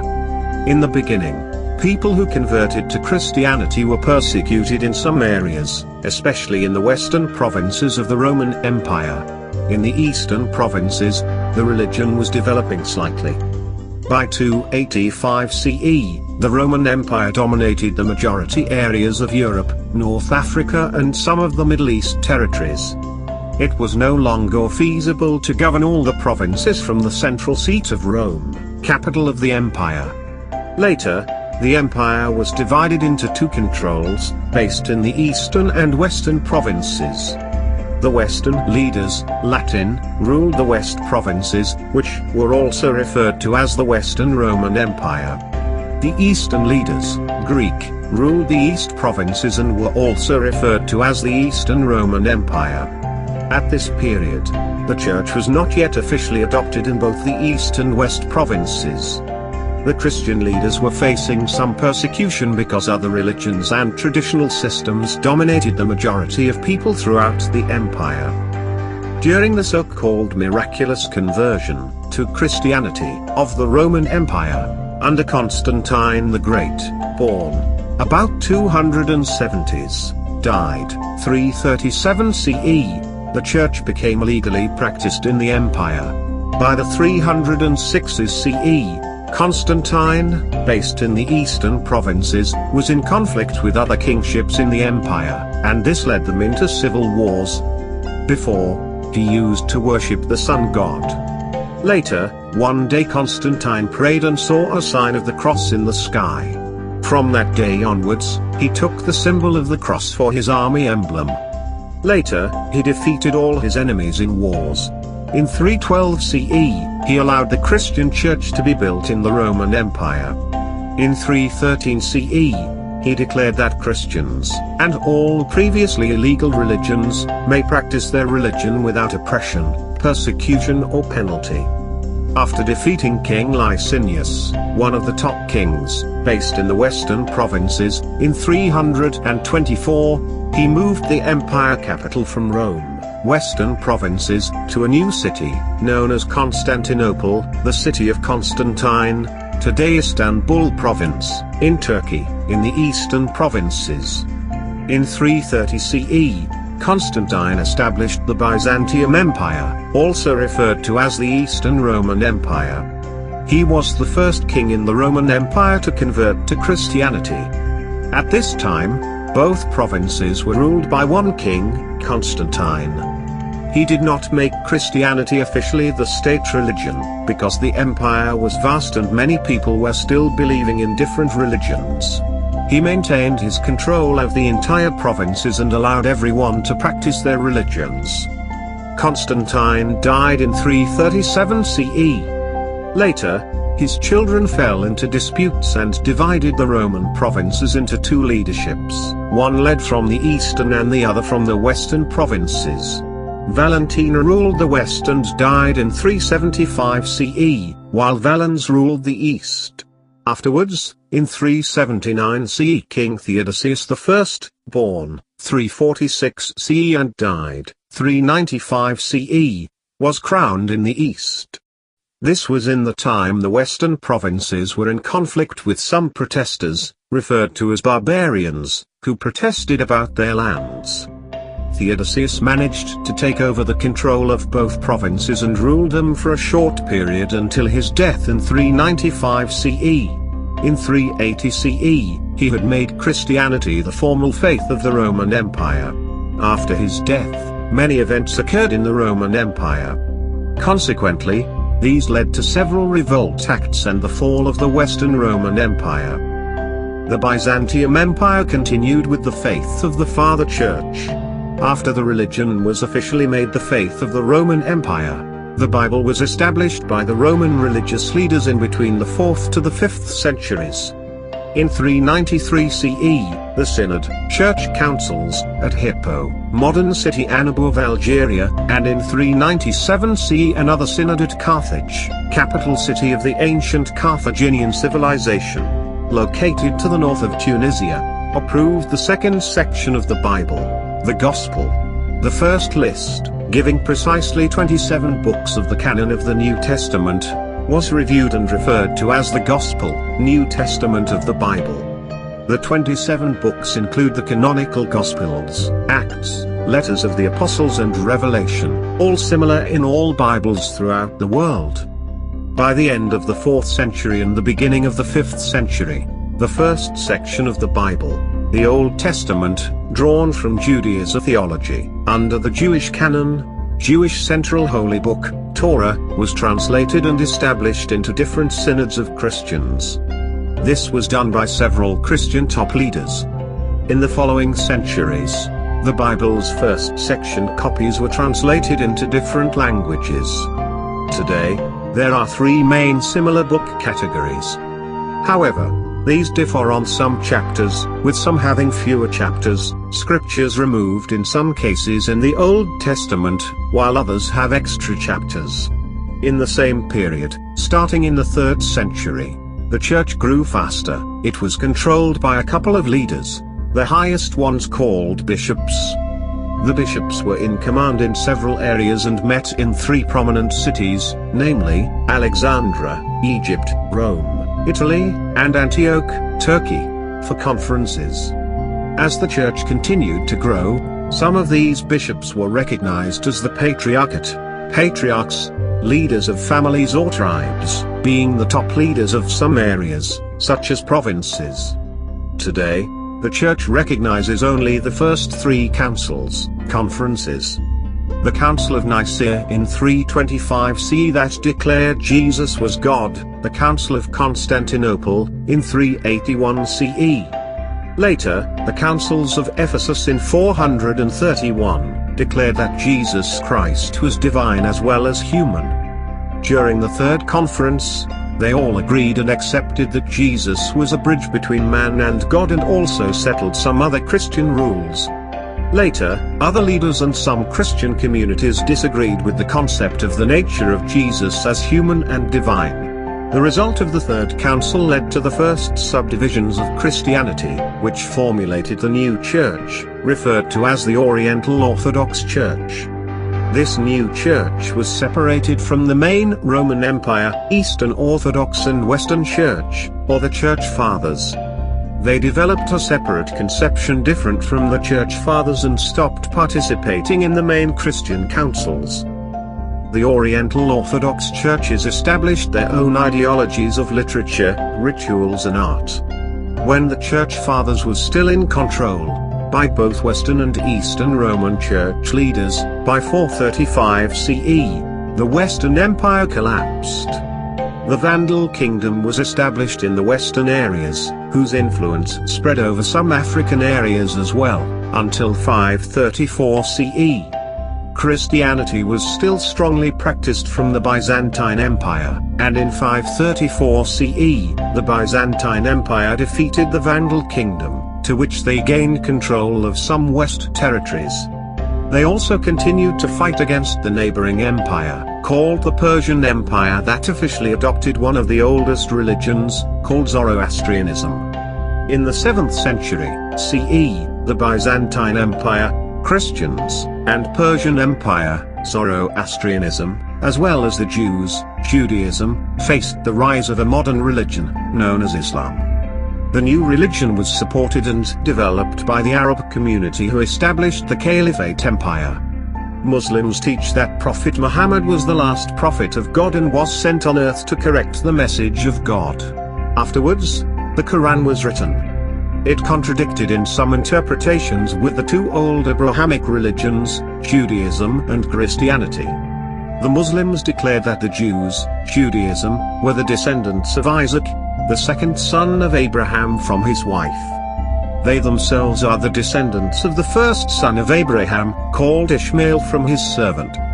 They recognize Jesus as one of the descendants of Isaac's families. One of the main contradictions is that the Christians believe that Jesus was the Messiah, Christ, and they await again for his return to take the church's followers into God's kingdom at the end of the world. However, the new religion is still waiting for a Messiah, like the two highest Islamic sects, the Sunni Islam, waiting for the return of the Prophet Isa, Prophet Jesus. The Shia Islam await for Mahdi, the return or appearance of Imam on the last day. The Muslims accepted Jesus Christ as a prophet of God, not as a redeemer, savior. The majority of Judaism believers rejected the belief by both Islam and Christianity. This created many conflicts between the three religious leaders, against each other. This resulted in several civil wars between the Jews, the Roman Empire and the Arabic empires, as well as the Persian Empire in the past centuries. To date, literally, the Abrahamic religion's followers, Jews, Christians and Muslims leaders, continue to fight each other in many forms of debates. One of them is following and preaching the right message of one God through the descendants of the Abrahamic families. These interpretations became one of the causes within the DTCTC system, among the African people's mindset, to listen and act with violence against each other, without totally understanding the main causes of these conflicts. This started from the First Ecumenical Council, the First Council of Nicaea in 325 CE, to the Seventh Ecumenical Council, the Second Council of Nicaea in 787 CE. The Orthodox Church, the Eastern and Western churches were still in agreement. The Church Fathers were led by different top leaders. In the same period, the main churches were in the command of 5 ancient bishops, also called patriarchs, the main leaders of the religion. They were based in 5 highest cities and called the Bishop of Antioch, Constantinople, Alexandria, Jerusalem and the Bishop of Rome, also called the Pope of Rome. The church was also influenced by the politics of the Byzantium Empire, in between the 4th to the 8th century. The church governance, political, theological and other issues among the bishops started to cause problems between them, the West and East bishops. In between the 6th to the 8th century, the West Christian leaders started to seek for the independence of the religion, to be separated from the control of the Eastern Empire rules. In 754 CE, the West leaders established the Papal States, as the religion kingdom led by the Pope as the main leader of the religion, which detached from the Byzantium Empire rules. On December 25, 800 CE, Pope Leo III crowned each king, called Charlemagne, as the first king of the different West provinces over which the Pope controlled. This kingdom was later known as the Holy Roman Empire. In the following years, the church governance was slightly separated, because of political issues. The patriarch's title was considered in different areas, especially in the eastern provinces, as main leaders to govern the church. Later, the Bishop of Rome was seen as a center of appeal for other bishops within the church, as disputes emerged. Later, the Pope became increasingly influential in the West, while the patriarchs continued to develop their own organizational structure in the East. They maintained unity but were separate from one another in their administration. In the 11th century, the ideology of the West Christians, to consider the Pope as the highest leader of the Christians and other factors that contradicted on the Holy Book's theology, the Bible, led to the West-East Schism. During the mutual excommunications of 1054 CE, the East and West Church Fathers were finally divided into two groups.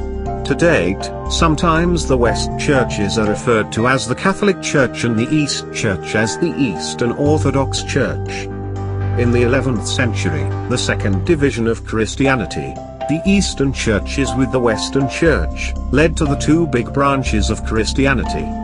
They are referred to as the Orthodox Church, Eastern and Oriental Orthodox Church, and the Catholic Church, Western Church. The second branch of Christianity was ruled by different patriarchs as the top leaders. The Eastern Orthodox was also under the control of the Byzantine Empire. The Western Church was under the control of the Holy Roman Empire, ruled by the Bishop of Rome, the Pope, as the top leader within the church. In addition, due to influence by powerful armies and the long period of the world domination by both Roman empires, Christianity spread and have remained as the most dominant faith in the world, until to date, in 2018. In the 16th century, the Western Roman churches divided again, into two main branches. In the period 1517 to 1521, a German professor of theology, priest and monk, named Martin Luther, born 1483 and died 1546, protested against the Catholic branch. In the period, Rome was ruled under the Holy Roman Empire, discussed more below. Later, many other European figuremen joined the protest, which caused many civil wars in Europe. This protesting act led to the recreation of some provinces of the Holy Roman Empire to break from the main authority and formulated many other modern European countries. The third and new branch of Christianity, called Protestantism against the Catholic Church, was established, as well as many other subdivisions, with a new version of the Bible being developed. To date, the three Abrahamic religions do not believe in reincarnation, the cycle of rebirth, like many religions in the Asian teaching. Christians believe in the return of Jesus, or Savior of the world's second coming. In that last day, Jesus Christ will come back on earth to judge the living and the dead, so that the righteous will benefit God's kingdom, and his kingdom shall have no end. The following discussion gives more information. One of the Saudi Arabia religion that is composed of high popularity throughout the world is Islam. Islam, it is one of the monotheism religions which traces its ancestry to the patriarch Abraham. It is also one of the fastest growing religions throughout the world and comprises about 1.8 billion adherents in 2018. People who believe in Islam are called Muslims. To date, the highest number of Muslims are found to the south and west of Asian countries, Iran, Indonesia, Afghanistan, Pakistan, India, Bangladesh and others. It is followed by the majority of people within the Middle East countries. The third highest group of Muslims are found in the majority of the people in the North and West African countries, Morocco, Tunisia, Egypt, Libya, Algeria, Mauritania, Senegal, Nigeria, Mali and others, as well as other countries throughout the world, such as Turkey and USA, among others. Currently, in 2018, Islam is the second most popular religion throughout the world, after Christianity. Many statistics conducted have projected that in about the years between 2050 to 2100, Islam might become the highest popular religion in the world. Muslims pray to one deity or God, named Allah, means God in the Arabic language. Through the Prophet Muhammad's teaching, they believe that Muhammad was the final messenger of Allah. The word Islam is Arabic and means submission to the will of Allah, God. The central holy book is called the Quran, composed of 114 surahs, chapters. The central house of worship is the mosque.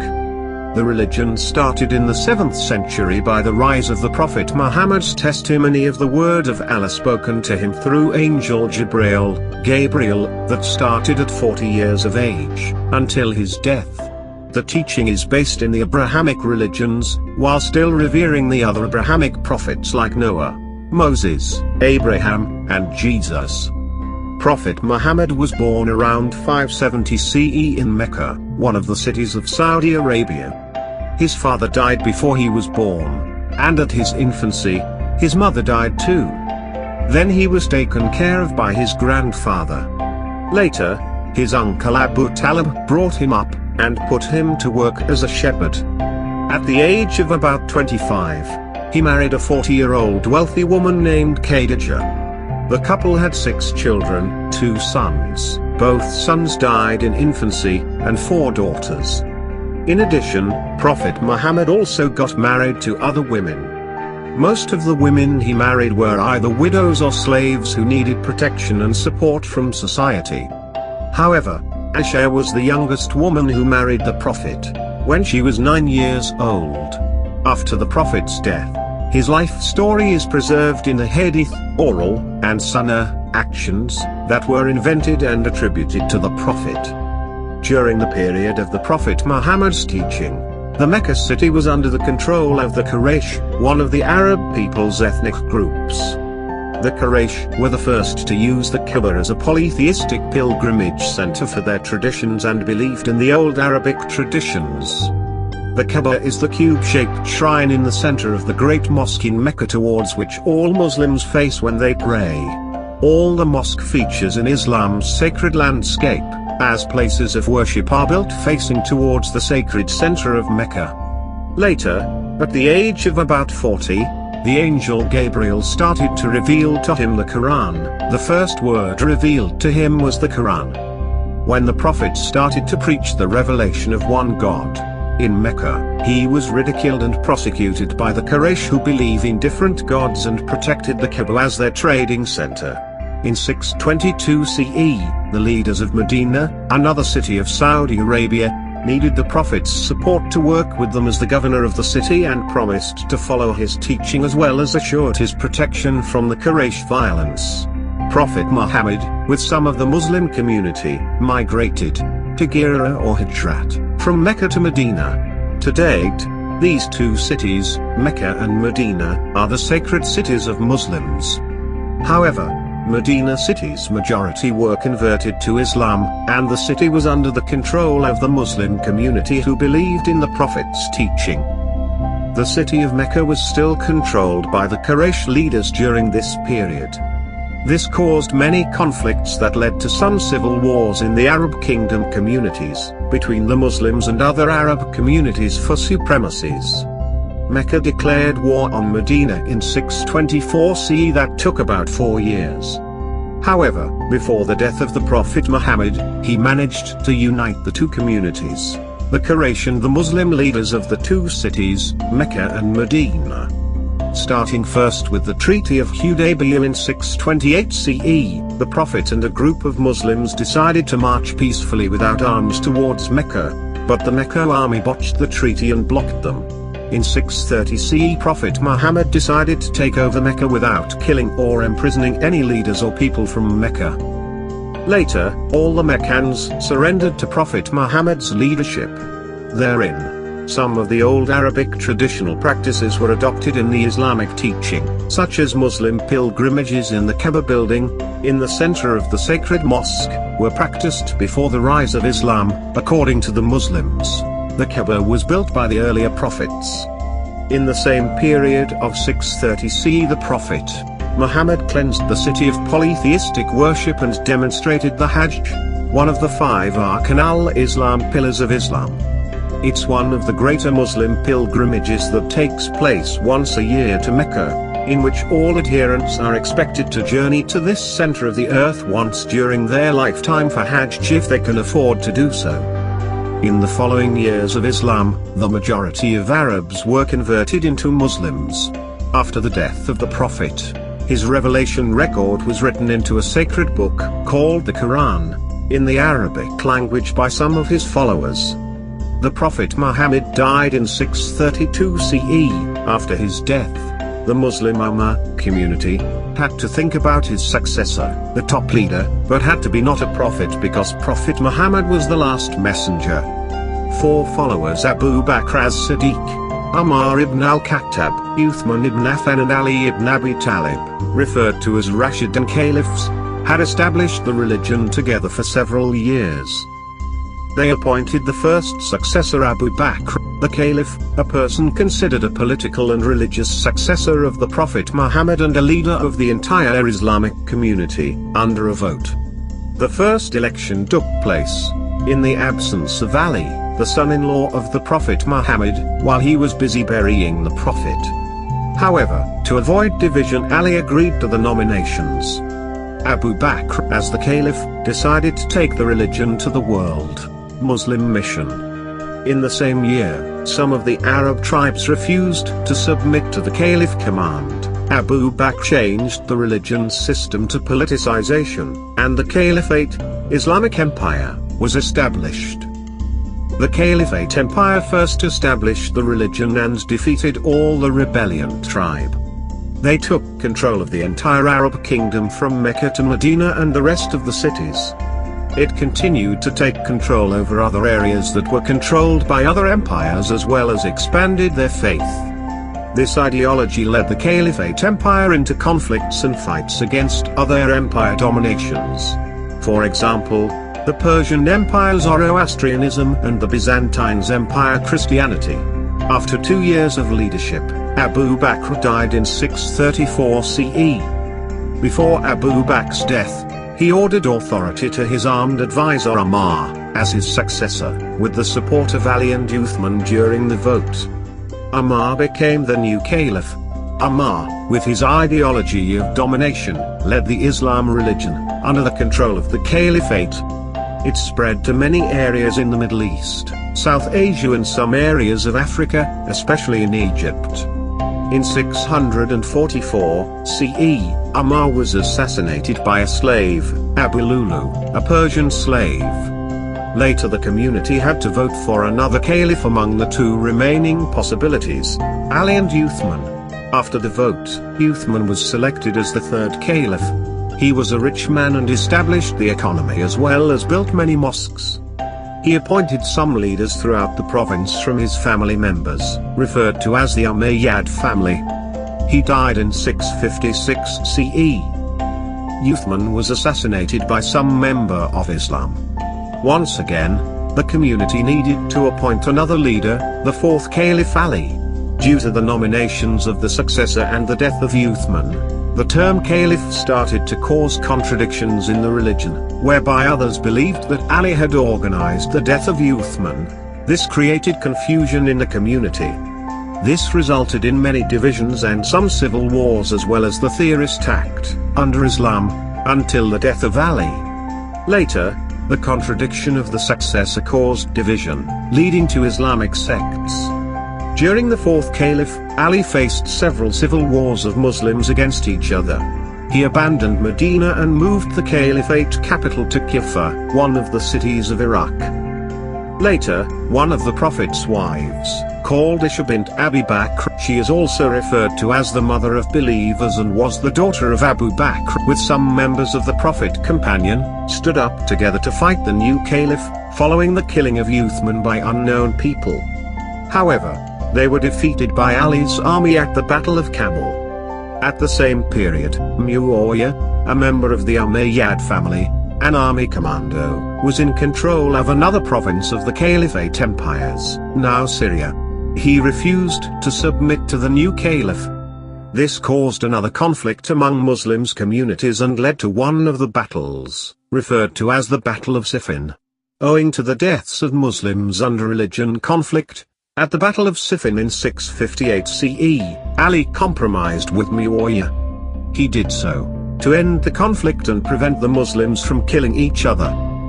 Some other groups of Muslims of Ali's army were not satisfied by Ali's decision to say that judgment belonged only to Allah and not to a human conference. They believed that he was nominated, and he was supposed to fight to keep one community under the control of one caliph. The other group took him as a betrayer of Islam community. They assumed that the religion politically had the power to fight enemies and should not negotiate with the enemies. This contradiction led to the first division of Islam communities, with one at this time named the Kharijites or Khawarij. They stood up and planned to kill Ali and Muawiyah. They succeeded to assassinate Ali but failed to kill Muawiyah. After Ali's death, the Muslims considered his son, Al-Hasan, as his successor, 5th Caliph, in 661 CE. In the same period, after the violent fighting within Muslims communities, Hassan compromised and quit the caliph post. Muawiyah was elected as the 6th caliph. He established the second era of the caliphate, referred to as the Umayyad Caliphate, lasted 661 CE to 750 CE. Notice, these are the dynasty of caliphs or different caliphs stemming from the same one family and ruled in a period listed. Since the Umayyad Caliphate era, the Kharijites or Khawarij, a small group of Muslims, were not in agreement with the caliphs elected by the majority of Muslims. To date, the Khawarij is the result of many other sects among Muslim communities, in which some of them continued to use the Islamic name, with some acts of terrorism to fight for the right of the caliph. In 680 CE Muawiyah died and his son Yazid was appointed as the new caliph. This created another conflict among the Muslim community when the young son of Ali Hussein refused to submit to the new caliph. He got support from some of the Muslim communities of Iraq who wanted him to move from Mecca to Kufa so he could be recognized as a new caliph. On his way from Mecca to Kufa, Hussein's troop was blocked by Yazid's army at the Battle of Karbala and got killed in the battle with his family in 680 CE. In the following years, the caliph post was ruled by the Umayyad dynasty, one family members. In 746, the third era of the caliph, called the Abbasid Caliphate, lasted 750 CE to 1258 CE, started to take control of some Muslim provinces. This was starting in Baghdad, within the Prophet family's members as the new caliph, named Abu al-Abbas. After 3 years in 750 CE, the new caliph controlled the majority of Muslim provinces and the Umayyad family as the caliphate was defeated. During the Abbasid Caliphate, many events of violence occurred in the Muslim communities, which caused the second division of the communities. Starting in the period of the Umayyad Caliphate era, some followers of Ali started to formulate another new sect of Muslims in Iraq. During the Abbasid Caliphate era, the ideology of Ali's followers was not supported by the new dynasty of the Caliphate Empire. By the 750s these groups of Muslims established a new state of Muslim and rejected the Caliphate post as the legitimate successor of the Prophet. They called the top religious leader Imamate. Today, these new groups of Muslims are referred to as Shias, and the majority adhered to following the Caliphate authority, and are called Sunni. In the latter years, due to the many new religion conflicts, the Sunni Caliph term came to an end, after they had appointed several caliphs. To date, the first and popular sect of Islam, called the Sunni, believes in the history that says Abu Bakr was elected by the Islamic State Caliphate vote by the community, as the first caliph. They also believe he was the first and eldest among the followers of the Prophet. They continued to elect other caliphs under the Prophet's ethnic groups, the Quraysh, until 1924 CE when the Sunni Caliph position came to an end. The second popular sect of Islam, called the Shia, rejected the Caliph ideology and believed that Ali was the only successor, as the first Imam. top leader, the divinity to be appointed from Muhammad's family, not by the vote. They also believed he was appointed by the Prophet himself, before his death, at the event of Ghadir Qum, more so, because he was also the cousin and son-in-law of the Prophet. Prophet Muhammad had no sons, but an only grandson by his cousin, Ali, who married the Prophet's biological daughter, named Fatima, to keep the control and leadership of the religion under the Prophet's family. Shias consider Ali as the only first successor, referred to as Imamate, and followed by 12 Imams' successors. Other subdivisions of Shia believe only in 7 and 5 Imams. The other communities of Muslims who formulated different sects, do not believe in the existence of successors selected by Shias, nor the Sunnis, after Ali's death. They believe the Prophet's successor from the two sect ideologies is a manipulation. Some of these small numbers or subsects of Muslims continue to cause many problems under the Islamic religion, in countries, and in the world, and some result in terrorist acts. They have even bombed some mosques during prayers. In addition, other groups among these subsects practice Islam faith with no violence against other Muslims but differ on the interpretation of the Quran message. The followers of these new sects believe that all other Muslims are confused. That they should stop playing with Allah's name because they failed to select the right caliph under their own command.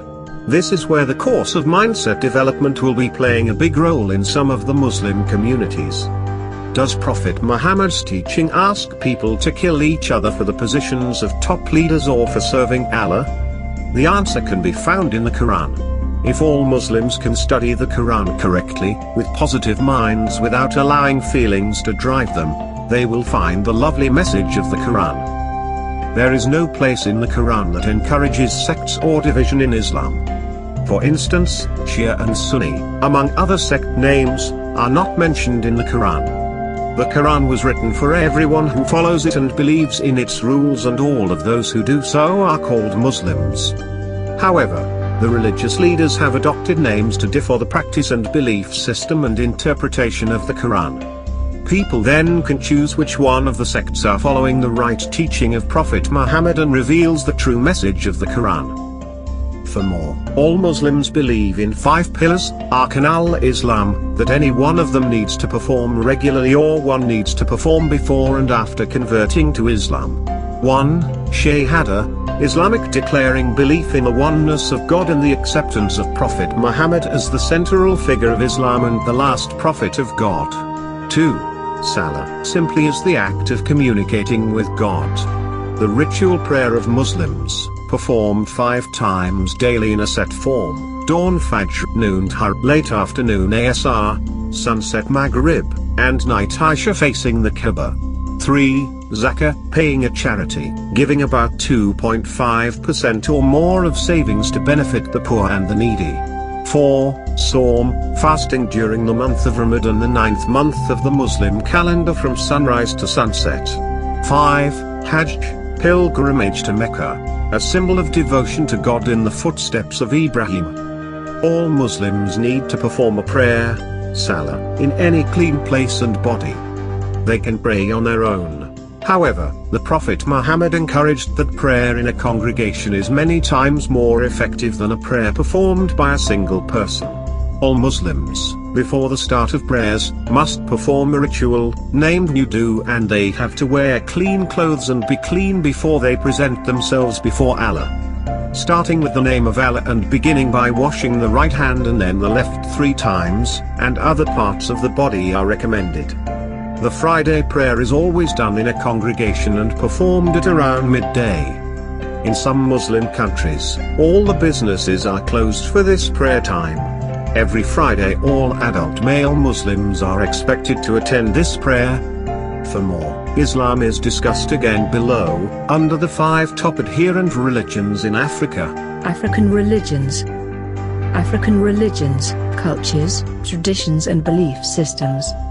Most of the African origin religions are related to their traditions and are very complex to understand and explain because they do not present themselves as one united front of ideas and religion. This is due to lack of information which was not well provided to their ancestors and the influence during the slavery and colonization era. The historical development of Africa allowed a multitude of influences, religiously and culturally. There is huge diversity on the vast continent of Africa, which consists of multiple religious identities, mostly represented in the form of tradition.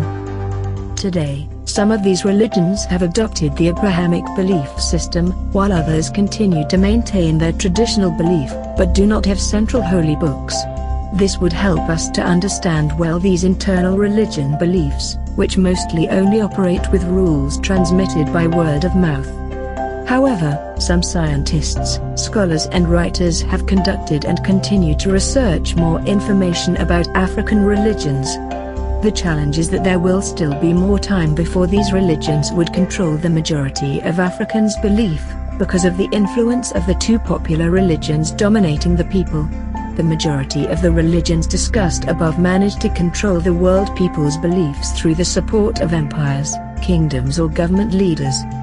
They used propaganda and introduced these religions through their people and to the rest of the world. Due to the complexity of African religious systems, this book has to discuss only a few African religion systems, which will give us a viewpoint of the entire belief systems of all African origin, tradition and religions. Africans accepted the idea of a high supreme being and ancestors. It's the ancestors who must be feared and appeased, and to whom appeals must be directed. They are the ones who must be invoked and revered because they are the agents of transformation. Some ancestors are more powerful than others, but all are essentially concerned about the well-being of the society. They all believe in one God supreme, with different names, according to each tradition. He created the world. They have faith in the highest being, in spirits and divinities, in the cult of ancestors and some in the use of magic, charms and spiritual forces. The majority believe in the help from the ancestors, the dead people who are able to aid them to communicate with God. It tells us that when people die, they have the power to communicate with God. This belief differs from the other side of the world. The majority of the Asian origins religions believe in the reincarnation, and in multi-gods. The Abrahamic religions originating from the Middle East are the dominant religions throughout the world. The majority of their followers are waiting for a supernatural man. They are waiting for the Messiah or Mahdi, and in other denominations, in the Abrahamic religions, a man who will save or unite the world. The saviors will return or will be born on the last day of this world and determine people's future or lead them into the kingdom of God. They teach us that this world will come to an end and that there is another kingdom in heaven. We can be part of it if we heed the religious leaders in everything they are teaching us, as well as obey the scriptures of the holy books. This is one of the main areas of confusion among the African people when they are being led by wrong leaders. It also has caused us some suffering. This, as well, has limited our thinking out of the box because the majority of the African people believe in religious leaders teaching for both Islam and Christianity. The majority of Africans are waiting for the supernatural to come back and solve their problems, pains, poverties and to give them a new life. This is clear, especially for those who believe in one of the two religious teachings. To date, man has endured poverty, violence and war to protect these teachings of the two populous religions. They have become our spiritual controllers and caused us to lose our humanity to respect each other. We forget some of our ancestors' culture, such as one of them, called Ubuntu, the potential for being human, to value the good of the community above self-interest, to show respect to others and to be honest and trustworthy. Nowadays, some of the Africans who believe in dead people to help them speak to God on their behalf, are likened to devil worshippers, to those who are waiting for the return of the Messiah or the appearance of Mahdi and other denominations. This contradiction is one of the causes of religious conflict in Africa. This religion's conflict is driven inside the two populous religions' teachings. Because of some unnecessary religious conflict, the continent needs innovation systems of education to lead people on thinking in common sense. Owing to the above reason, Some of the oldest and populous religions and traditions have been discussed throughout this book to give people a clear understanding of what they believe and what others believe too. This is to help some of them to understand and think correctly before they act in savage ways, or blame and kill their neighbors because they differ in their beliefs. This, also, is to help them accept other people as one family and continue with their religious teachings without lethally arming the African continent.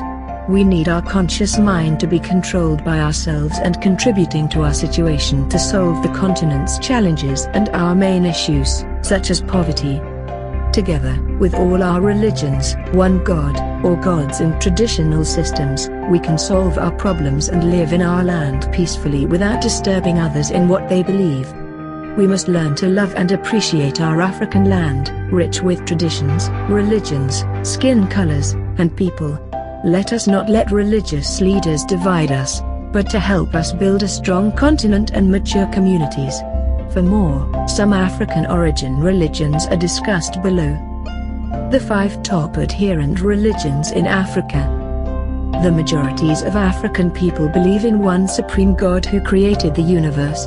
Although there is unity in African religions, there are many variations in the characteristics, rituals and ceremonies, and details of practice related to the deity. I have not focused on the vast majority of African religions, including traditional, as the 2 primary religions, Christianity and Islam, are the most dominant in Africa and the ones most responsible for controlling the mindsets. We are so interested in uncovering and reshaping these, in our quest to create a new Africa. Below are the 5 populous religions found in Africa, aligned from the highest populace to the lowest in the 21st century, with symbols and names. 1. Christianity is the first and the most populous religion in Africa and in the world, in 2018. It is divided into multi-sub branches, through 3 main branches: Orthodox, Catholic, and Protestant. All believers are called Christians. The religion first arrived in North Africa, from Jerusalem to Alexandria's port city of Egypt.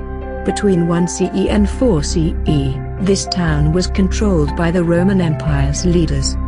The apostles of Jesus were the first to preach the gospel around the North African areas in the 1st century. Later, in the 4th century, the church was strongly supported by the Roman Empire. In this period, majorities of people who resided in the North African areas were converted to Christianity.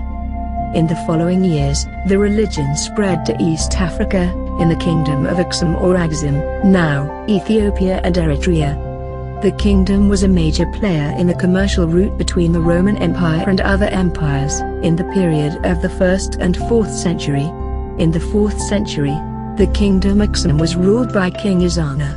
He built many churches and declared Christianity the official religion after having been converted by Bishop Frumentius, a slave Greek man raised in the kingdom of Axum, resulting in the foundation of the Ethiopian churches, Orthodox Tewahedo. After centuries, Christianity became the leading religion around the European kingdoms. Later, the European kingdoms, due to religious conflicts, divided into several countries. These new European countries, in between the 15th to 19th century, were looking forward to dominating each other, especially the Portuguese, British, French, Dutch, Germans, Belgians and the Italians, among others. Together, they introduced Christianity to the rest of the African continent. Areas started in the slavery era, but mostly succeeded during the colonization era. In the plan, most of the schools or the education systems in Africa included the religion's teaching. The majority of the children were influenced with a Bible class and attending worship services. They built many churches around the continent, and today Christianity is more prevalent practically in Central and Southern African countries. In addition, the religion is also dominated with about half of the populations in the Eastern African countries and a very small number in the North and West African countries. 2. Islam is the second most populous religion in Africa and in the world in general, in 2018. It is divided into several sub-branches or sects, with the two most dominant branches called Sunni and Shia, and followed by other sects such as Khawaji and Ahmadiyya, among others.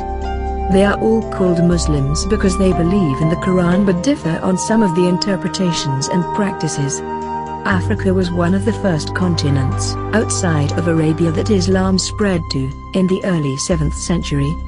Today, in the 21st century, it comprises almost 1/3 of the world's Muslim population, and the majority are Sunni teaching followers. Islam has the highest number of religious adherents, from the majority of northern and western African countries, with about half of the people in the eastern African countries and a small number in the central and southern countries. Early in between the 1st to the 6th century, most of the northern African areas were under the control of the Roman empires, fighting against other empires. In between 634 CE to 644 CE, Umar, the second caliph, managed to take control of the majority of the Middle East areas and some Africa territories, especially in Egypt. In the following years, the majority of African northern areas, today is known as countries, were under the control of the Caliphate Empire, who introduced the Islamic religion to the people. In 644 to 656 CE, Uthman, the third caliph, established the economy. He also built many mosques. He appointed many leaders of the province from his family members, Umayyad family, and Egypt was a province of the Caliphate Empire. During the Umayyad period, the caliph created many trades with many African kingdoms around the Indian Ocean. They also conducted a slavery of black Africans. In between the 7th to the 10th century, the Arabs introduced the religion in western and eastern African regions. They occupied some areas within the regions as their home, mainly in Tanzania, Somalia and the islands of western Indian Ocean, along with the coast of East Africa, among other areas. In the 15th century, the Europeans started the slave trade, and in the 19th century, they started the scramble for Africa and introduced the colonizations. In the colonial era, the Europeans tried to reintroduce Christianity in the northern countries of Africa but failed. However, Islam firmly rooted over many generations, while the central and southern African people were still in their religions and traditions but not as united as the northern people, whose majority converted into one religion, Islam. The divisions of the complex religions into the central and southern people have given the Europeans opportunities to introduce Christianity smoothly. The Europeans used many ways, especially by convincing and converting some African kings and leaders. They built many churches, as well as most schools, were run under the religion's leaders. Some few Christian believers in the north and those areas of eastern Africa are the majority of those families who converted to Christianity during the 1st and 4th centuries. Like the case of Ethiopia Orthodox and some northern Amazigh, Berber, families in the eastern and the northern areas, who remained in their old belief of the Orthodox Church and did not allow the influence of Islamic faith. 3. African religion. Most of the African religions are referred to as traditional or indigenous religions. These religions include the third populous religion in Africa. They pray and have faith in one God through their ancestors, and due to colonial influences, some have mixed their traditional systems of belief with other religions, especially the Abrahamic religion theology. The majority do not have the central holy book, but they do have rules, leaders and traditional houses or temples to perform their prayer. Some of the most recognized are 3.1. Voodoo. It's one of the world's oldest traditional religions, originating from Africa, and most of the followers are found in Haiti and some African countries, like Ghana. Voodoo adherents believe in their ancestors, like all African religions. They perform some form of rituals and prayers in the temples and also on cemeteries.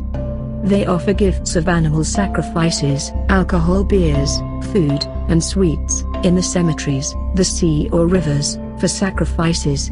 Some people may sleep in the grave of their dead grandparent, to pray for blessings. A patient consults a voodoo religion leader with an ailment. The leader sometimes performs miracles by speaking to the spirit of the dead, using a living person, third person, to communicate to the bad spirit that caused the affliction, to find out the cause of the curse and negotiate the fee for the cleansing ceremony. If the bad spirit refuses to compromise, they will use their own ancestral power to fight for the patient to be rid of the bad spirit. Voodoo does not have a central holy book, but they do have rules and leaders to perform prayers. They believe in God through ancestors as central figures. 3.2 The Ifa religion originates from the Yoruba ethnic group, practiced more in Nigeria and in Latin America. They also offer gifts during initiations of animal sacrifice, under traditional initiations. The Grand Priest, Onmana, reveals divinity and prophecy to the world. Ifa does not have a central holy book but does have oral rules and schools with some other books, based on the tradition written by some authors. They worship in the temple and they believe in one supreme god, named Olodumare, Supreme Creator. The other leaders are called Babalawos, who use either the divining chain known as Obla or the sacred palm or kola nuts on the wooden divination tray called Upon Ifa, a traditional power tool used in order to communicate with the spirits who are able to identify the causes and solutions to personal and collective problems. The other method that Ifa priests use to reveal the future of believers and are able to work with individuals to achieve the greatest potential of their destiny is called Adu Ifa, which are patterns of binary code, opened and closed nodules, representing all the energies contained in Igba Iwa, the calabash of existence, or the universe. They also believe in ancestors, like all African religions, which are the foundation of all things. They are a link between both what is seen and what is not seen on the earth. 3.3 Other African religions. Kinganza. It's one of the African traditional religions originating in Congo-Brazzaville. It is the evolutionary path of spiritual development in the Congo. Nganza initiations are the sole responsibility of the high spiritual hierarchy named Nsindum Pandu. It is a way of light. They believe in ancestors and worship in Nganza temples and sometimes perform their ritual in different places as well as offer some sacrifices in rivers or seas. The majority of the people in the Republic of Congo believe in several religions, with about 80% Christians, but some of them, when they fall sick and the hospital treatment or their religious leaders fail to heal them through prayers, they always run to consult the Nganza priests for healing as the last hope. One of the phrases used by some people in Congo says, "If Nganza priests fail to heal you, you are going to die." Kimbanguism, an African origin religion mixed with Christian ideologies, the religion was founded by a figure man, known as Prophet Simon Kimbangu, born 1887 and died in 1951, in DRC in 1921 CE. To date, the religion can be found in both the two Congo. They use green and white for uniform and comprise over 5 million adherents. It is considered a branch of Christianity, as one of the large independent African churches. There are many other African religions, not discussed throughout this book, originating in each country. These religions depend on their own ideologies based on African traditions, and some others on Christianity or Islamic ideologies. However, one of the other systems that African people still keep is the system of storytellers and other sacred roles. There are many important rules that vary from one group to another. In the majority of the African rural areas, every night people are gathered together with an old man who holds thousands of the stories, which are shared with them on a daily basis. These stories consist of many lifestyles and orientation of human beings, to educate them how to live in the society, as well as how the world started, who is a god. The old man memorized long and complex stories and songs so that the group's sacred traditions can be remembered and taught generation after generation. They shared the traditions orally rather than written. However, today in the 21st century, many African urban areas are developed and people are influenced by the modern democratic life, like watching TV, attending seminars among other distractions and programs. In addition, The two populous religions that surround Africans, especially some of the leadership preaching, are mostly focused on scare tactics, which revile some African traditional beliefs as devil worship. This mostly scares most of the young African minds from believing or supporting some African traditional systems in order to focus on waiting for the Savior, leading us to the belief of Islam and Christianity. 4. Baha'ism or the Baha'i Faith. It's the fourth most populous religion in Africa, in 2018. The religion spread in Africa during a period of decolonization, when African leaders negotiated and contested with the colonialist. It was strongly supported and introduced to African people by Shoghi Effendi, the elder son of Abdul Baha, the successor and elder son of the religion founder. Shoghi was appointed the guardian of the Baha'i faith by his father in 1897 to 1957, to guide the worldwide growth of the Baha'i community, through his extensive correspondence, much of which has been collected in book form. In 1951, he directed the British National Assembly to convene an intercontinental conference in Kampala, Uganda's capital, for 1953. In February 1952, he appointed Musa Banani, a leader of the cause in Africa, to campaign for the religion. In the period to 1953, some national assemblies were involved in the African work in Kampala, due to the belief systems of the Baha'i faith, for the harmonization of all religions and culture as one people. This philosophy was correspondent with the African leaders' ideology who fought against the colonization era and wished to unite the African people as one country. In 1953, he wrote the first stirrings of a conscious and determined revolt against the aims and methods of political and economic imperialism. From 1952 to 1960, the majority of the African countries gained independence. Later they supported the teaching and campaign of the Baha'i faith. In addition, some temples were built in some African countries, with a small number, compared to churches and mosques. 5. Hinduism is the third populous traditional religion throughout the world and fifth in Africa, in 2018. Mauritius, a country, comprises the highest number of adherents of Hinduism because of its history of Asian people imported to Africa. All adherents are called Hindus. The traditional religion is mostly practiced by some African nationalities with a background of Indian families. The tradition was spread in Africa during the slavery and colonization era by the Asian families, brought by European empires.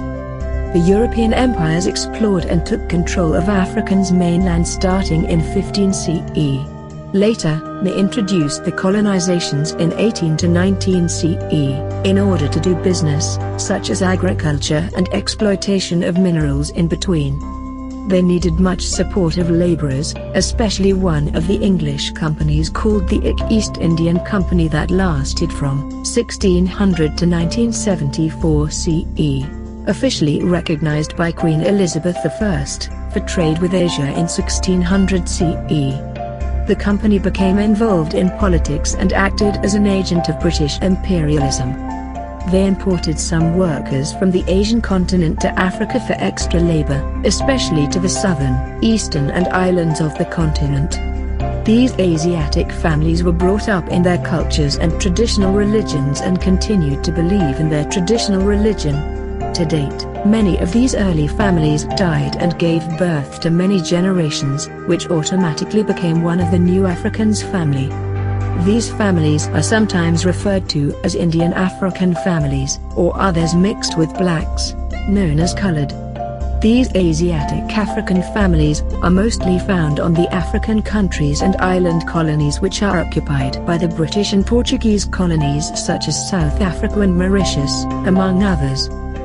As mentioned above, there are many other religions in Africa, with some of them being African in origin. None of them plays a leading role in terms of the misleading of the African mindset, as the number of adherents, Africans, of these religions constitutes a very small number. To analyze the religious conflicts in African people, the rest of the chapter concentrates on the most populous African religions, Christianity and Islam. The two religions constitute about 70% to 90% of the entire African people's religious affiliation. To date, the division of Africans is caused through the teaching of the two religions' leaders. Some of them have become one of the most important factors in creating divisions among citizens, after ethnicity, with the political division being the other influential factor. To date, the majority of the Africans adhere to the two most populous religions. We can still estimate that there is about 1% to 30% of African people's misleading of the mindset through religious conflict, among others. This is driven by some African traditional religion, through some wrong traditional doctors, referred to as sangomas or nganas, and many other names different in other countries. Some of these traditional doctors are abusing ancestral power to make money, with a negative mindset by bringing a difficulty to other human beings. However, others perform their duties for the benefit of the African communities. For example, today, being born as an albino in some of the African countries is like a curse.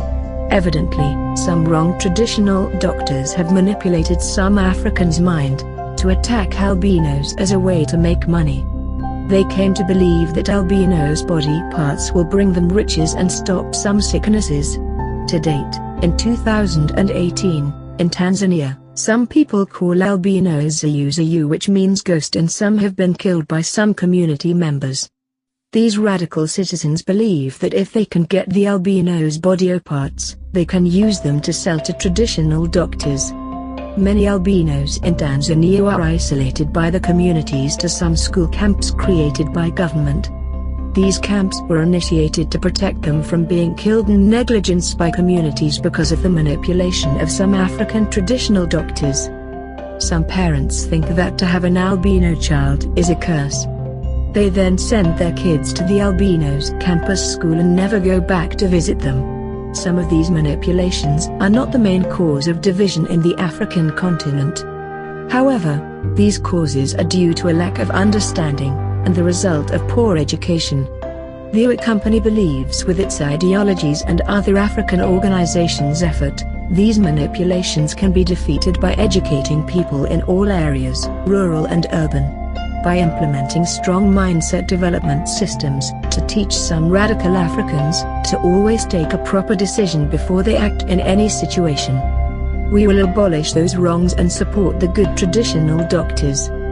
We can learn that the misleading of the African mindset through religion conflicts are most prevalent in the two populous religions. In focusing on the holy books from these two religions, we notice that the central teachings of both religions tend to focus on similar teachings. This theology is focused on love and human kindness and rarely on the hatred and discrimination which so characterize the relationship between the adherents of the two religions. These adherents created so many of the divisions we see in Africa today. So if the primary conflict does not reside in the theologies of their holy books, it must reside elsewhere in the religion, and the likely source for this conflict lies within the hands of some corrupt religious leaders. Instead, they attempt to maintain economic and political control over their adherents. This is done, often for their own personal interests, by using religion as an ideological tool to create a mindset that allows those leaders to promote their particular agendas. They are not focusing on the common beliefs and practices inherent in the two religions. However, their effort is made to isolate the adherents from each other by focusing on differences, no matter how insignificant those differences might be. Both religions draw on their concept of God, Allah, from their collective Abrahamic religious traditions, although they might have different names for the one transcendent God. Mostly, the leaders use their holy books as the basis of their teaching. Each of these leaders interprets the teachings and commentaries in those books in their own unique way, creating a distinct religious ideology. They are selecting ideas and practices that suit the particular ideology they want to use in order to create a common unity among their adherents. In this process, many things can go wrong, as each selection or omission of any idea or teaching and practice will be just that, a selection, which is open to special interpretation. These can easily be manipulated by that leadership to construct a specific religious ideology. These will then be used to control and separate adherents, creating divisions along different lines, unlike what individual leaders would be promoting. The result will often be the creation of subdivisions into religious sects with their own unique set of beliefs and practices governed by those leaders. Should there be a contestation between these two subsects, based on these unlike interpretations, the religious leaders will mobilize their supporters into different camps. Mostly, violence being the result, it can start a long history of conflict and violence played out by the leadership of these two devout groups and their adherents. Oblivious adherents follow a particular mindset constructed by leadership. This attempt to control our mindset eliminates any possibility for adherents to experience the commonality of their beliefs and practices. They are instead focused on any difference, all in the interests of religious leaders trying to maintain control over their followers. This is even truer of devout ideologies that encourage intolerance and singular interpretations of their holy teachings. Over time, many divisions have been created within particular religious traditions. This tradition continues to this day, with modern sects emerging from both religions. Often, a charismatic leader manages to influence their following into a brand new set of beliefs and practices, based on their own personal interpretation of the holy books that form the center of their religion.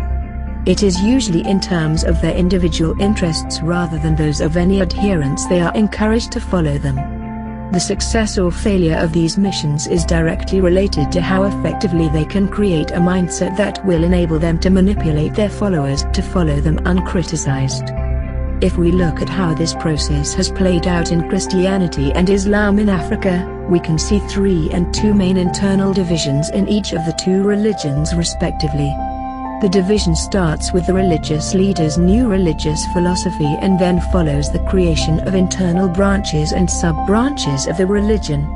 In the past decade, different religious leaders came with fresh sub-religious philosophies, entrenched through a focus on the differences between the mother religion and its modern offshoot. These teachings and preaching of many African religious leaders and schools have caused enormous confusion within the mindset of most African people. At times some of these teachings, allied with political power for control, have caused enormous destruction. Furthermore, even ending in genocide, in one group strive to dominate another, despite the differences in religious belief and practice being minimal. This leaves the leaders with only one purpose, the personal control of religious and political leadership, mostly for economic gain. The majority of African people are adherents of Christianity and Islam, sometimes with a mix of other African indigenous religions or traditional practices. This subtly alters the shape of traditional Christianity and Islam. In this next section, the book furthermore discussed about these two dominant religious traditions. It gives an overview reflecting on some of the key features of commonality and differences between the various sects in Christianity, in Figure 3 and Islam. In Figure 4, the following are some of the difference between Islam and Christianity doctrines. Origin of sin.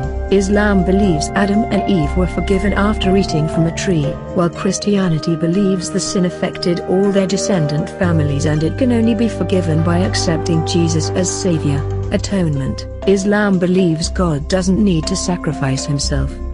However, Christianity believes that God came in flesh, as Jesus sacrificed for Christian sins. Marriage prohibition. Some branch of Christianity, Catholics, forbid the priests to marry. Muslims allow all the religious leaders to get married if they want to.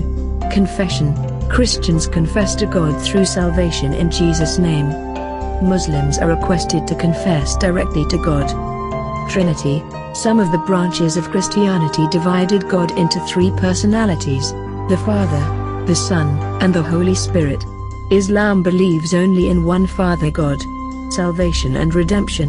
Muslims believe by following and practicing the teaching of Muhammad, they can get into heaven. Christians believe in first accepting Jesus' name as the Savior and follow his revelations so that they can get into heaven. The Holy Spirit. Muslims don't believe in the Holy Spirit, but Christians believe in the Holy Spirit, among others doctrines. Overview of some contrasts and differences in Christianity. Christianity. It is divided into three main branches and sub-branches, and they all share the same faith. They differ in their understanding of Christian faith in terms of particular beliefs and religious practices. The basic faith remains the acceptance of Jesus as the revelation of God. The three main branches are discussed below, starting from the most to the least populous. Most adherents are found in the central, eastern and southern countries of the African continent and a small number in the rest of the continent. There are 6 principal fundamental beliefs in Christianity.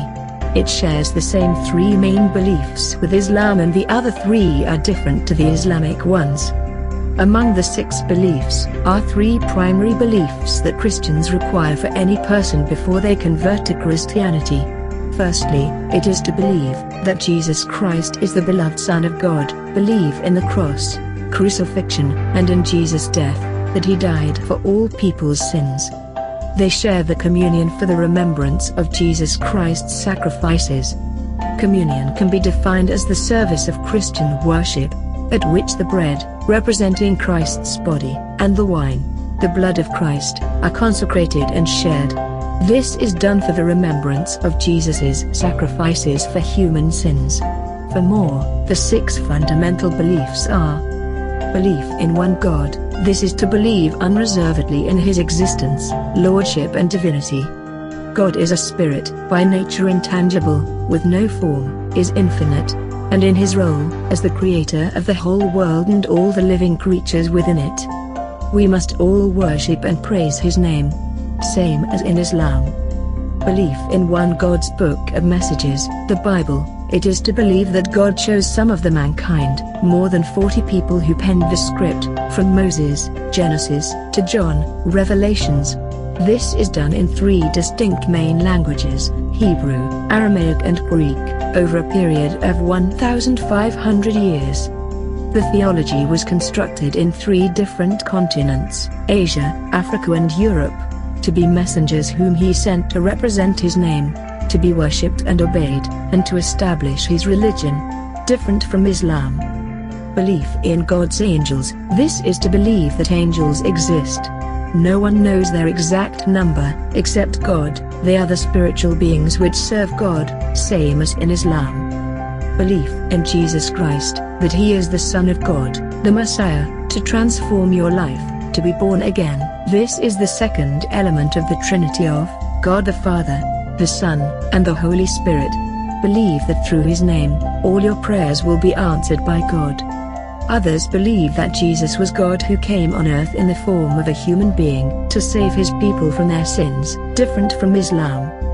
Belief in the crucifixion, resurrection and ascension. Jesus Christ's life on earth, his crucifixion, resurrection, and ascension into heaven, at the right hand of God, are proofs of God's love for humanity and God's forgiveness of human sins. Because of these, if you believe in Jesus' name, and follow his teaching, all your sins will be forgiven by God. Different from Islam. Belief in the Day of Judgment, last day, to believe in Christendom, Christ's return in the glory of the Father. It is to believe that the life of this world will come to an end. Christianity teaches that physical death is not the end of man's existence, that Jesus Christ will come back to take the church. Those who believe through his name and practice his teaching, the dead and living beings, will benefit the kingdom of God. Similar, but different on interpretations from Islam. Figure 3.1, in the electronic and paperback describe the overview of some contrasts and differences in Christianity. Catholicism and Catholic are 2 terms used to name the theology. The adherents of the Catholic Church are called Christians. They believe in Jesus Christ as the Son of God. It is one of the 2 oldest main branches of the Christian churches that most of the new churches split from, which have survived into the modern era. It has its origins in what is known as the Western Roman Church. It partakes full communion with the Bishop of Rome, also known as the Pope, the main leader of the Church. The Bishop of Rome's title is believed to be for the successor of Jesus' apostles, as to date the Pope is regarded as the sole successor to Saint Peter. Currently, in 2018, Catholicism is the highest populous branch of Christianity in the world and the second populous branch of Christianity in Africa. It's also one of the oldest religious institutions throughout the world. It has been around for almost 20 centuries and has played a prominent role throughout the history of Western civilization. The priests and ministers have always acted in the role of bringing people to God and God to the people. The word Catholic comes from a Greek adjective meaning universal and together for the good of all. Catholic theology strongly stresses that the community and the individual live in relationship with others. The church community with its structure, its teaching, the function and its communal life form the basis for its theology. The Western Roman Church started to separate from the Church Fathers, in between the 6th to the 9th centuries. This was a period which the Bishop of Rome and other Christian leaders, located in the western province of the Roman Empire, were seeking the independence of the religion from the Byzantium Empire authority. They founded the Papal States in 754 CE, as the religion kingdom led by the Pope, as the main leader of the religion. They managed to separate the Western churches from the Byzantium Empire authority. On December 25, 800 CE, Pope Leo III crowned their own king, called Charlemagne, as the first king of the western provinces over which the Pope controlled. Later, they established the Holy Roman Empire. Later, the Bishop of Rome was seen as a center of appeal for other bishops within the church, as disputes emerged. However, the Western churches and Eastern churches maintained unity when the Western leaders established the Papal State. In the 11th century, the ideology of the West Christians, to consider the Pope as the highest leader of the Christians, and other factors, contradicted on the Holy Book's theology, Bible, led to the West-East Schism. During the mutual excommunications of 1054 CE, the East and West great churches were finally divided into two groups. To date, the West churches are referred to as the Catholic Church and the East Church as the Eastern Orthodox Church. In the years that followed, in the 16th century, other groups of Christians broke up from the Church of Rome or the Catholic Church and formulated a new church, referred to as Protestant churches. The remainder of the Western Roman Church is referred to as the Catholic Church. To date, the Catholic's central book is called the Bible, the same as all Christians use, but differs slightly in the Old Testament, with extra chapters. The Catholic Bible is constituted in 51 chapters, from the Old Testament, OT, and 27 chapters, from the New Testament, NT. The Douay-Rheims Catholic Bible, RHE, is the translation upon which nearly every English Catholic Bible is based on, and it includes the 7 deuterocanonical books. The Catholic Church is led by a top leader, called the Pope, Bishop of Rome. Bishops, cardinals, and archbishops are its lower-ranked ministers and are followed by the local leaders, called priests, deacons, and lay ministers. To date, the entire World Catholic Church services are held every Sunday. They preach the same message, as a united service set from Rome. The Christian initiation is the holy baptism, the basis of the whole Christian life, the door which gives access to the other sacraments. Through baptism, Christians become free from sins and are reborn as sons of God. Any persons not yet baptized are not allowed to consecrate the communion. There is the infant baptism that requires no input from the individual, and adult baptism that requires training. The catechumen training, preparation for baptism, therefore occupies an important place.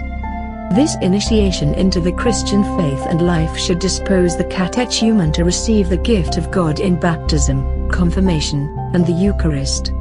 The Catholic Church holds that there is one eternal God who exists as a Trinity, a mutual indwelling of 3 elements, God, the Father, God, the Son, and God, the Holy Spirit, which make up this Trinity. Catholics believe that Jesus Christ is the second element of the Trinity, and as the Son of God, his teachings have come down to us from the Apostles. They are carried out through the sacramental life and mission of the Church. A final important aspect of the belief system is that Jesus Christ will return at the end of the world as the Messiah, to take the Church with him to the Promised Land.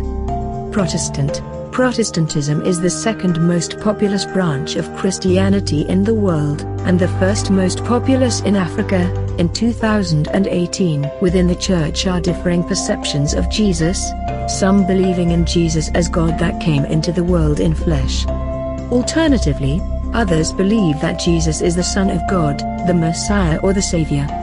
The Protestant Church has its geographical origins in Central Europe.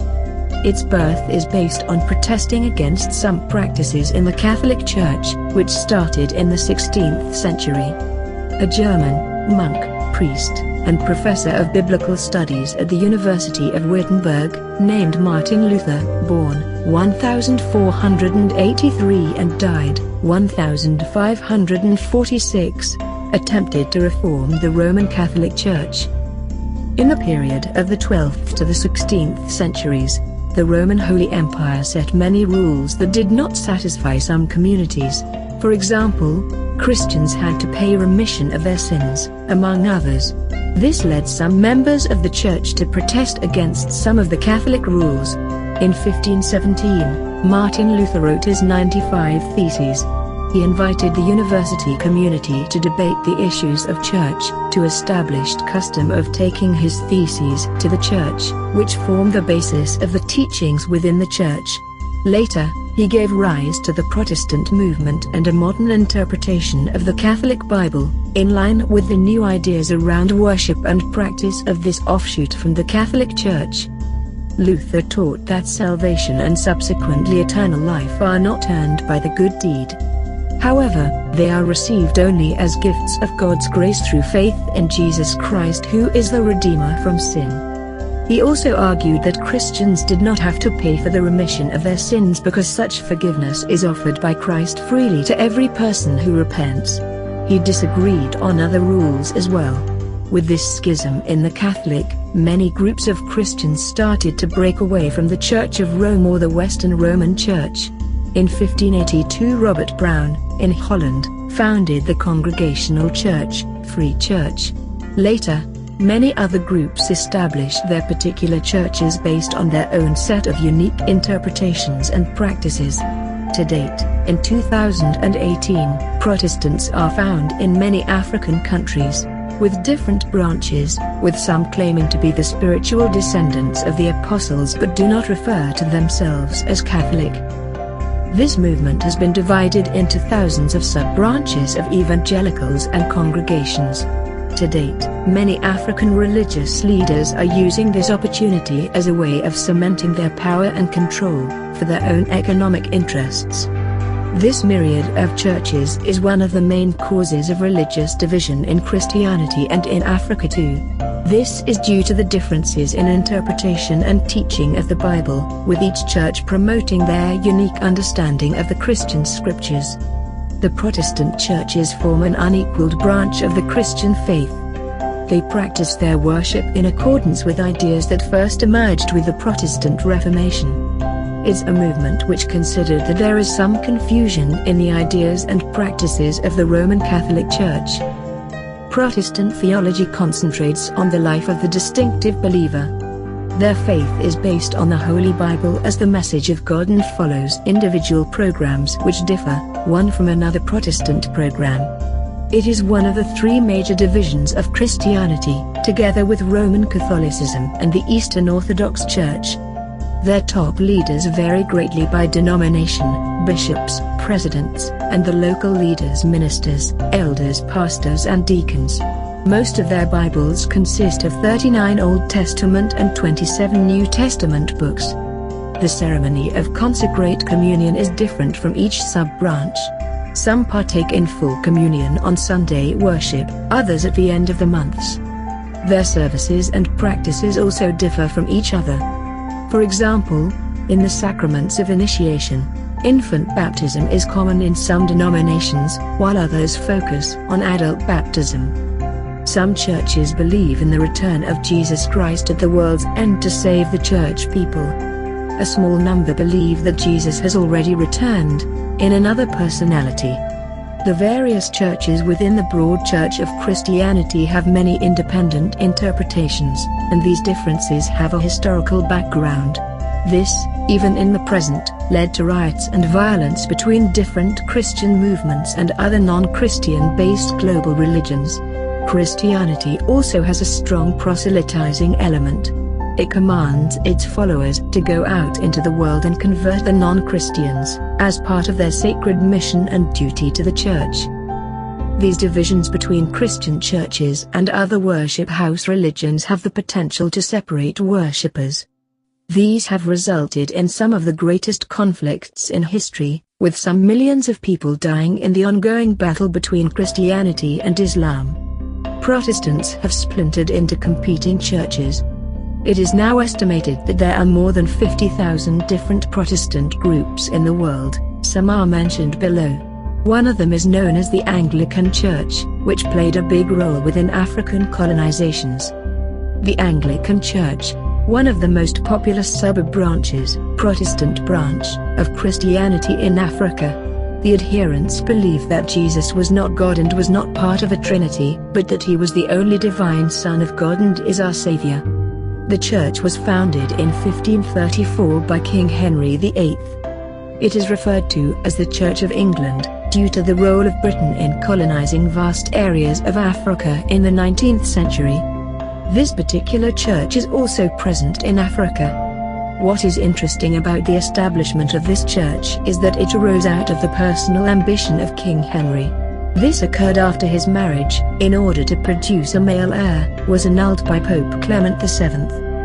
Eventually, the disagreement between the Pope and King led to the reformation of the new Church of England.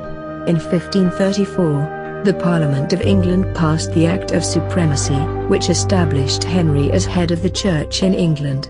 This gives us insight into how divisions can occur, based on different leaders' viewpoints, and how this fits into our thesis of how religious leadership can shape division for their own interests. They claim unbroken apostolic succession from the early Church and see themselves as a constituent part of the Church. Below are the foundations of first Protestant branches started by individuals stated. Sub-branch: Lutherans founded by Martin Luther in 1515. Anglican Church founded by King Henry VIII starting in 1534. Mennonites Church founded by Menno Simons in 1525. Baptists Church founded by Thomas Helbys and John Smythe in 1600. Presbyterians, Calvinists Church founded by John Calvin in 1533. Methodists Church founded by John Wesley in 1749. Church of the Latter-day Saints, Mormons, founded by Joseph Smith in 1820. Christian Scientists started by Mary Baker Eddy in 1892. Jehovah's Witnesses started by Charles Taze Russell in 1931. Later, many other individual churches developed, with more recently established, from the 20th to the 21st centuries.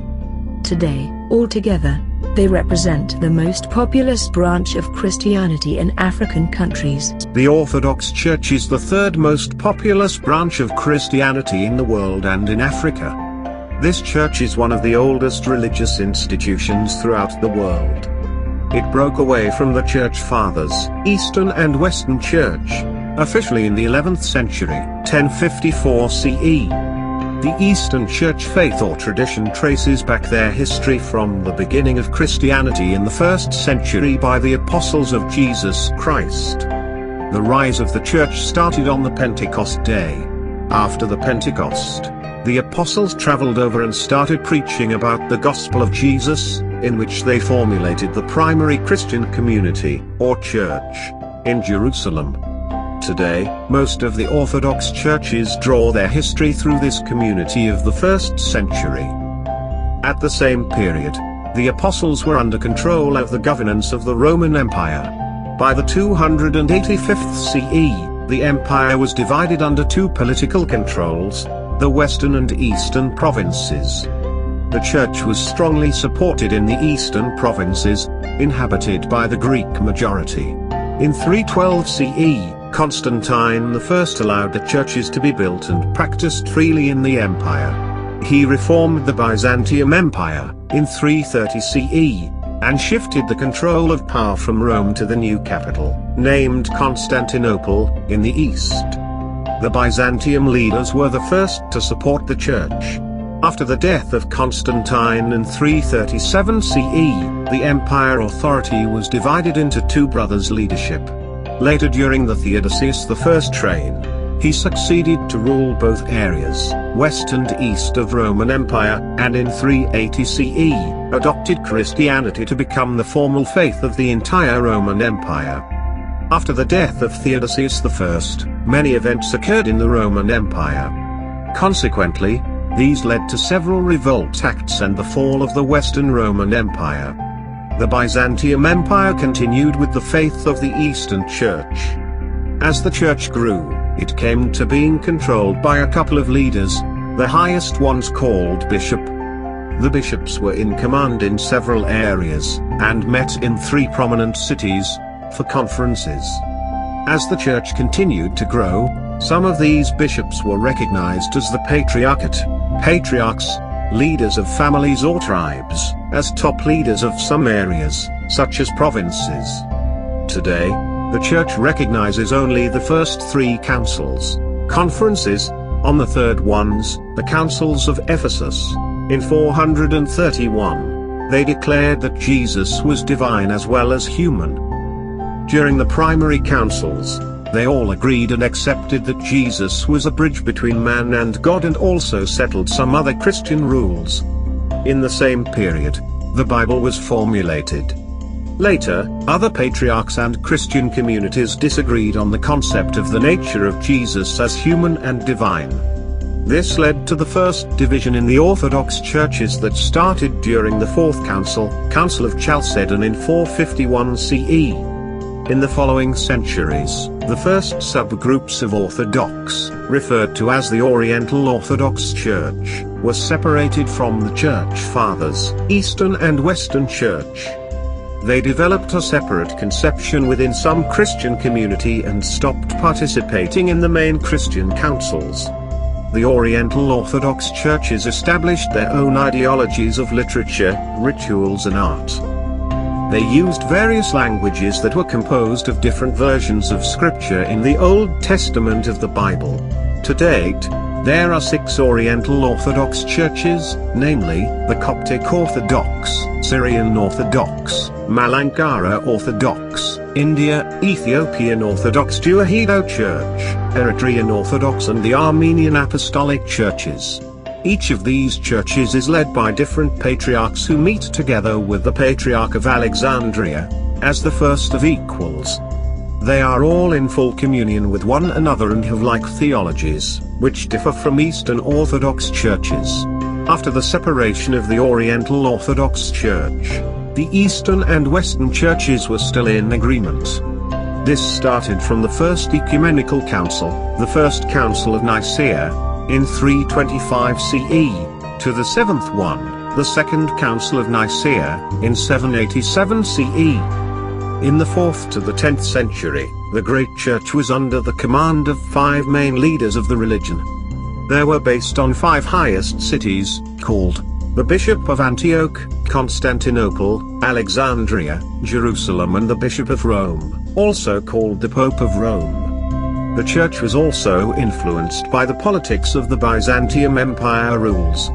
Later, the influence of the Byzantium Empire and the church governance, political, theological and other issues, among the bishops, started to cause problems between them. The West and East bishops. In between the 6th to the 8th century, the West Christian leaders started to seek for the independence of the religion, to be separated from the control of the Eastern Empire rules. After the West leaders established the Papal States, in 800 CE, they established the Holy Roman Empire. In the following years, the church governance was slightly separated, because of political issues.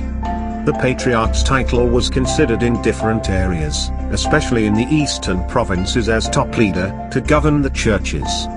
The Bishop of Rome was seen as a center of appeal for other bishops within the church as disputes emerged. Later, the Pope became increasingly influential in the West. They still maintained unity but were separate from one another in their administration. Later, the ideology of the West Christians, to consider the Pope as the highest leader of the Christians, and other factors contradicted on the Holy Book's theology, Bible, led to the West-East Schism. During the mutual excommunications of 1054 CE, the East and West Church's fathers were finally divided into two groups. To date, most of the Eastern churches are referred to as the Eastern Orthodox Church. They select a senior archbishop, patriarchate, or regular synod of bishops, as a top leader. He leads and unites the church spiritually, like the Pope in the Catholic, Western Church, but is limited in authority. The selected top leader cannot intervene in the affairs of other bishops, such as to remove them if necessary, but is always acting in council with the synod. The Eastern Orthodox churches are also slightly subdivided into three main groups. The first group is composed of 14 autocephalous churches, which based on places: Albania, Alexandria, Antioch, Bulgaria, Constantinople, Cyprus, Czechland and Slovakia, Georgia, Greece, Jerusalem, Poland, Romania, Russia, and Serbia. The second group count about 6 autonomous Orthodox churches, which do not have full independence. However, they maintain links with the Mother Church that originally evangelized the country. The Mother Church might be involved in the selection of archbishops, and they are mostly found in Finland, Japan, Sinai, China, Ukraine, and Estonia. The third group are the two semi-autonomous Orthodox churches, namely, the Antiochian Archdiocese of North America and the Russian Orthodox Church, outside Russia.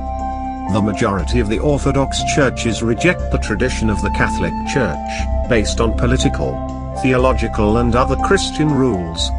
This division has been going on for some time.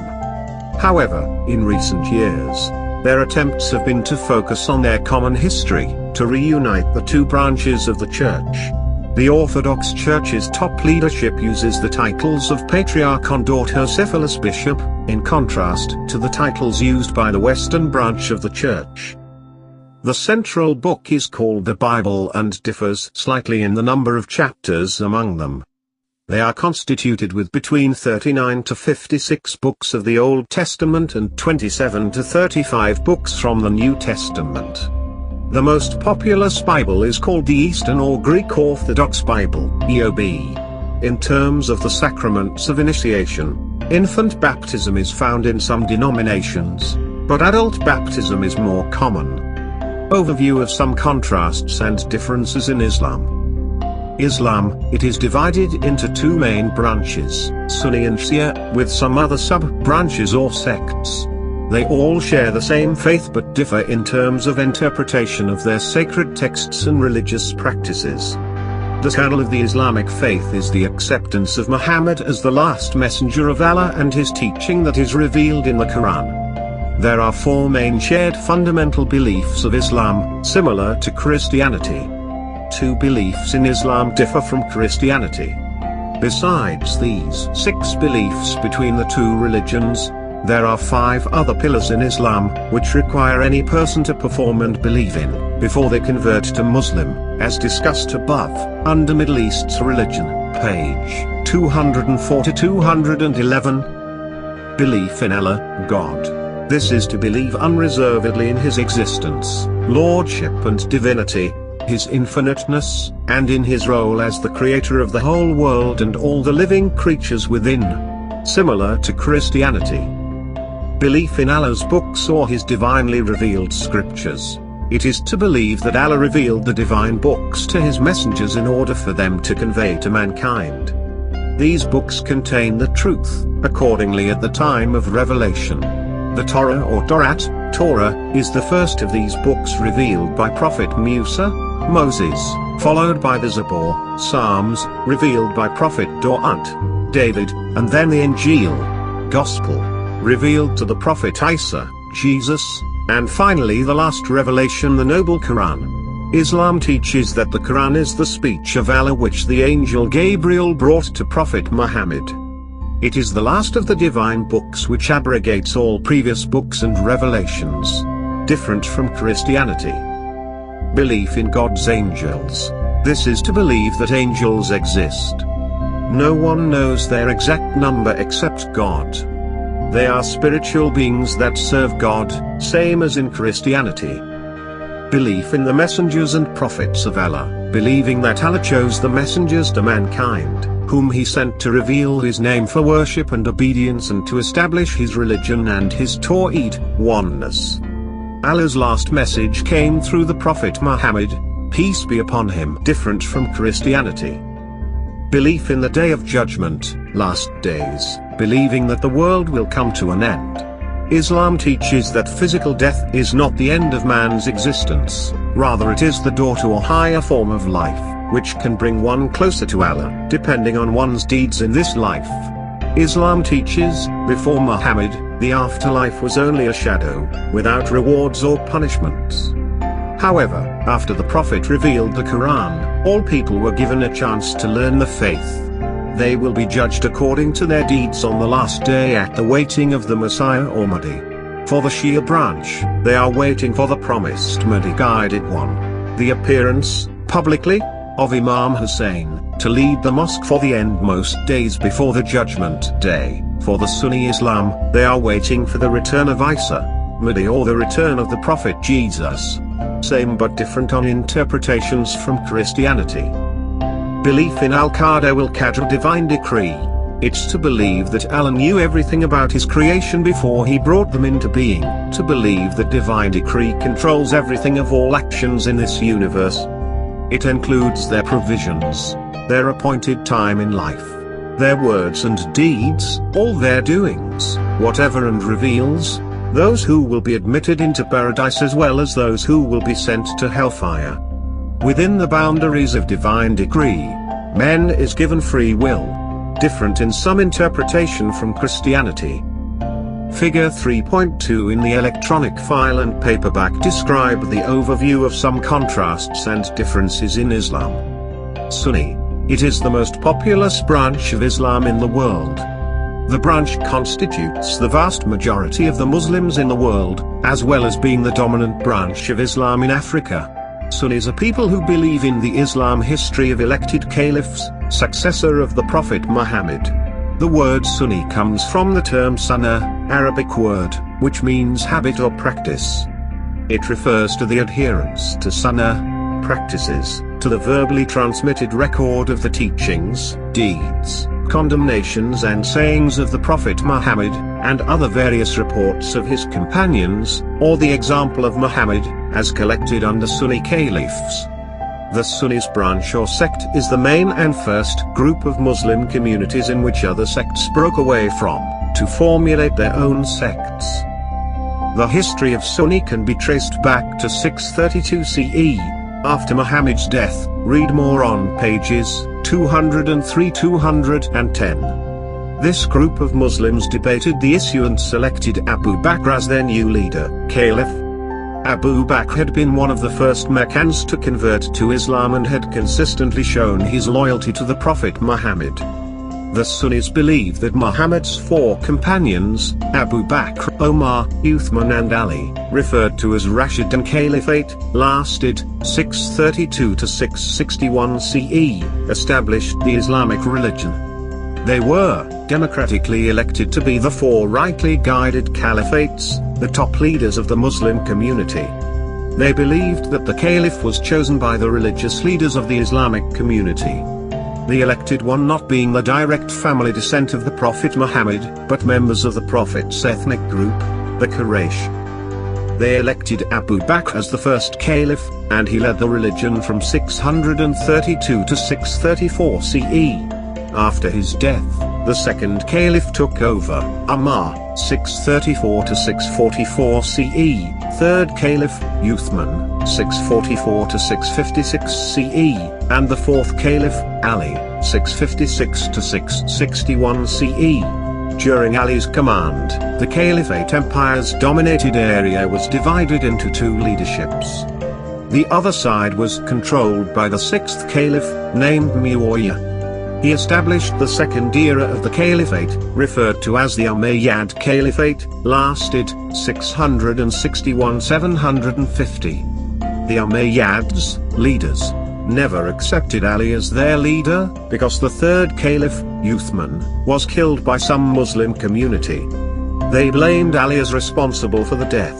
While Muawiyah was appointed as a leader of other provinces, he refused to submit to the new top leader, fourth caliphate. This marked the beginning of religious and political conflicts within the Islam community. Before the death of Ali, he managed to control some conflict between the two main political powers. Some of his close members were not satisfied with his ideology to compromise with the Muawiyah, and assassinated him, in 661 CE. Later, Ali's son al-Hasan challenged the legitimacy of the fifth caliph to Muawiyah. Many references have proven that Hassan was appointed and abdicated after 6 or 7 months of the caliphate position. Other references testified that Hassan's rebellion continued, fighting until his death in 670 CE. However, the Sunnis considered Hassan as the fifth caliph and Muawiyah as the sixth. The Sunnis continued to believe in the caliphate as successor, starting with the Rashidun Caliphate era, lasted 632 CE to 661 CE, followed by the Umayyad Caliphate, lasted 661 CE to 750 CE. As seen above, these are the dynasties of caliphs or different caliphs that came from the same one family and ruled in a period listed in the brackets. Thirdly, the dynasty of the Abbasid Caliphate, lasted 750 CE to 1258 CE. At the first years of the Abbasid Caliphate era, due to many conflicts occurring after the death of Ali, following the death of his two sons, under Islamic civil wars, a small group of Muslims united to formulate a new branch, called Shia. They differed about the fulfillment of some of the speech given by Prophet Muhammad at the event of Ghadir Qum, 3 months before his death, as described below under Shia. According to the Shia followers, the Prophet appointed Ali to lead his followers, while Sunni believes that Ali was only given the authority of the Prophet's family, not as the top leader of the religion. This interpretation and other contradiction in the Islam communities led to the new group, Shia believers, to consider Ali as the first successor of the Prophet Muhammad, and rejected the belief of the Rashidun and Umayyad Caliphate. In the following years, the Sunni Muslims continued to believe in caliphs, and at the end of the dynasty of the Abbasid Caliphate, the non-ecumenical medieval caliphates referred to as the Mamluk Caliphate, lasted 1250 CE to 1517 CE. Lastly came to the dynasty of the Ottoman Caliphate, lasted 1517 CE to 1924 CE. After that, the Europeans started the colonization in the 19th century. Later, the First World War I took place between 1914 to 1918 CE. Many areas of Africa controlled by the Caliphate Empire were taken over by the European empires.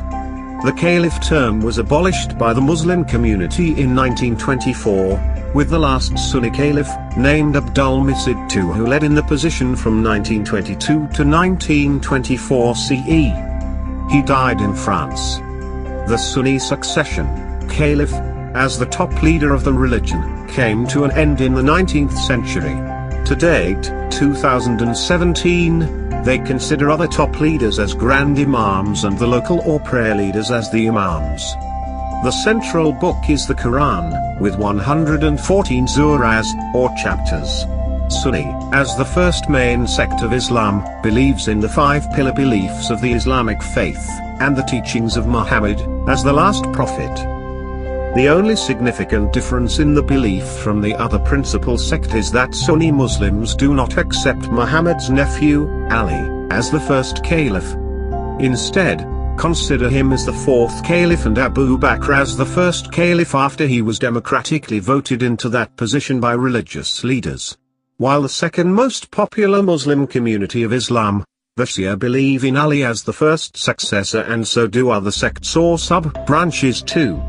They differ on the interpretation of the one Quran, especially the establishment of caliphs, like the Pope in Christianity. The Sunnis, like other Abrahamic religions, are waiting for the coming of Mahdi, for peace in the last day. In some other interpretation, they are still waiting for the return of Prophet Jesus. The interpretation of the Quran and Caliph likened in Christianity as the interpretation of the Bible and the establishment of the top leaders are one of the main divisions inside of each religion. The Sunnis are also subdivided into different sects or sub-branches, based on the teaching school of the Quran. The majority group is Al-Sunnah Wal Jamaat. It is the majority Sunnis sect that believes and follows the teaching of the four schools: Hanafi, Maliki, Shafi and Hanbali. The difference between the four schools is the jurisprudence of Islam, school theory of law. Instead, the four schools have harmonized the beliefs, traditions and the status of Prophet Muhammad. The rest of the Sunni sects, sometimes referred to as groups, such as Wahhabis, Salafis, Deobandis, Barelvi, and Madoi, differ slightly in some traditional law and do not believe in some practice and traditions of Al-Sunnah law's conservative traditionalists. They consider themselves free to seek guidance in matters of religious faith and practices from the authentic collections of the reports claiming to quote what the Prophet Muhammad said, verbatim, on any matter, together with the Quran. Shia, it is referred to as the second largest branch or sect of Islam. The name Shia comes from Shi'at, followers of Ali. This branch of Islam was originally based on the political support for Ali, as the caliphate. After the death of the third caliph, Uthman, Muslim communities were divided on the political front.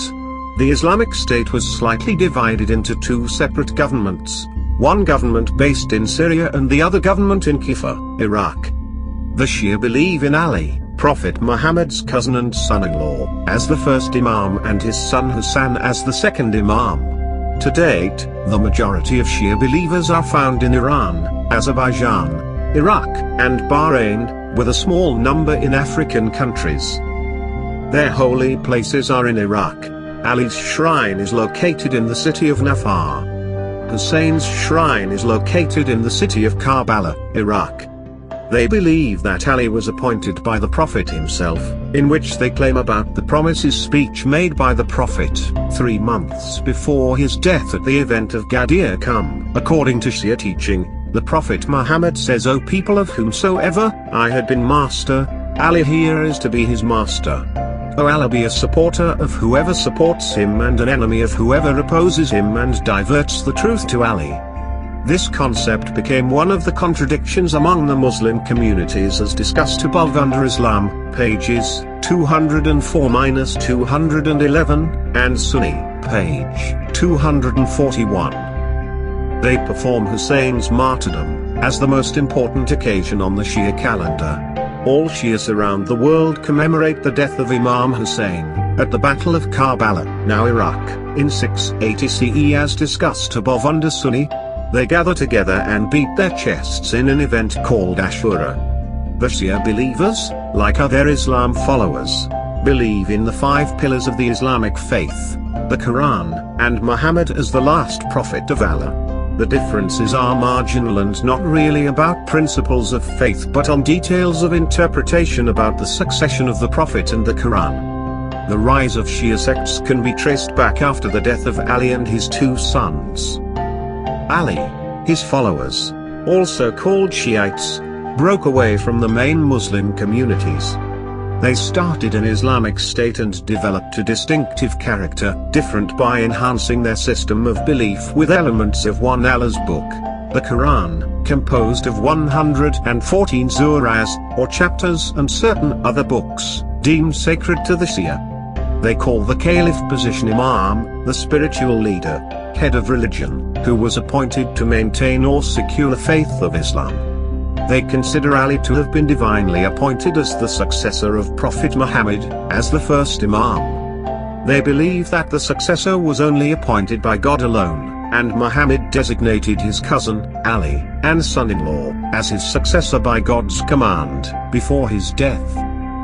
The Shia branch of Islam is also divided into several subgroups. One of the main causes of the division is the numbers of successors, imams, recognized in each sect or group after the death of the Prophet Muhammad, and the interpretation of the last imams. To date, the Shiites are waiting for the return of the last imam. Some believe that he is not yet born and that he will be born at the last period as they await his birth. Others believe he was born and disappeared from the public to accomplish his mission. They await Allah's order to appear at the last period before the Judgment Day, among other beliefs.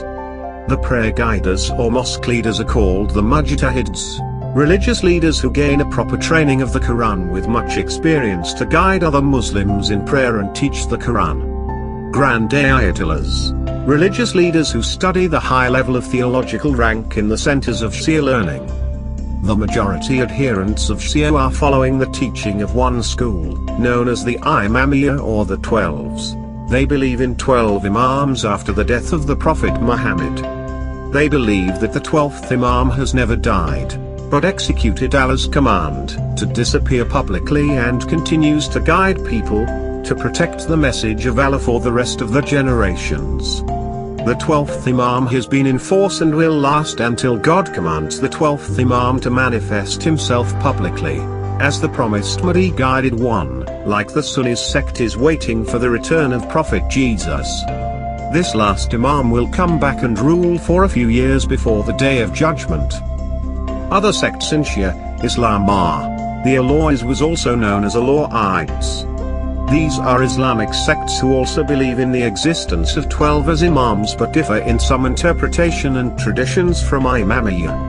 The Zaydiyya or Zaydis, Fivers, believe in 5 imams after the death of Prophet Muhammad.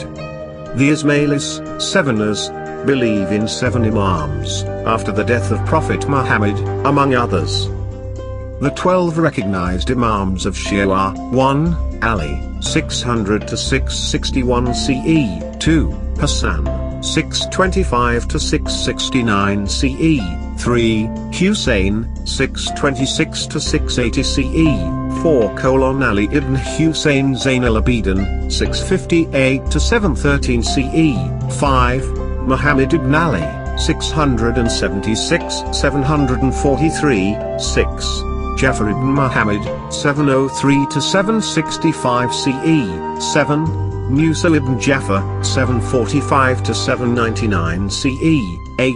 Ali ibn Musa, 765 to 818 CE, 9. Muhammad ibn Ali, 810 to 835 CE, 10.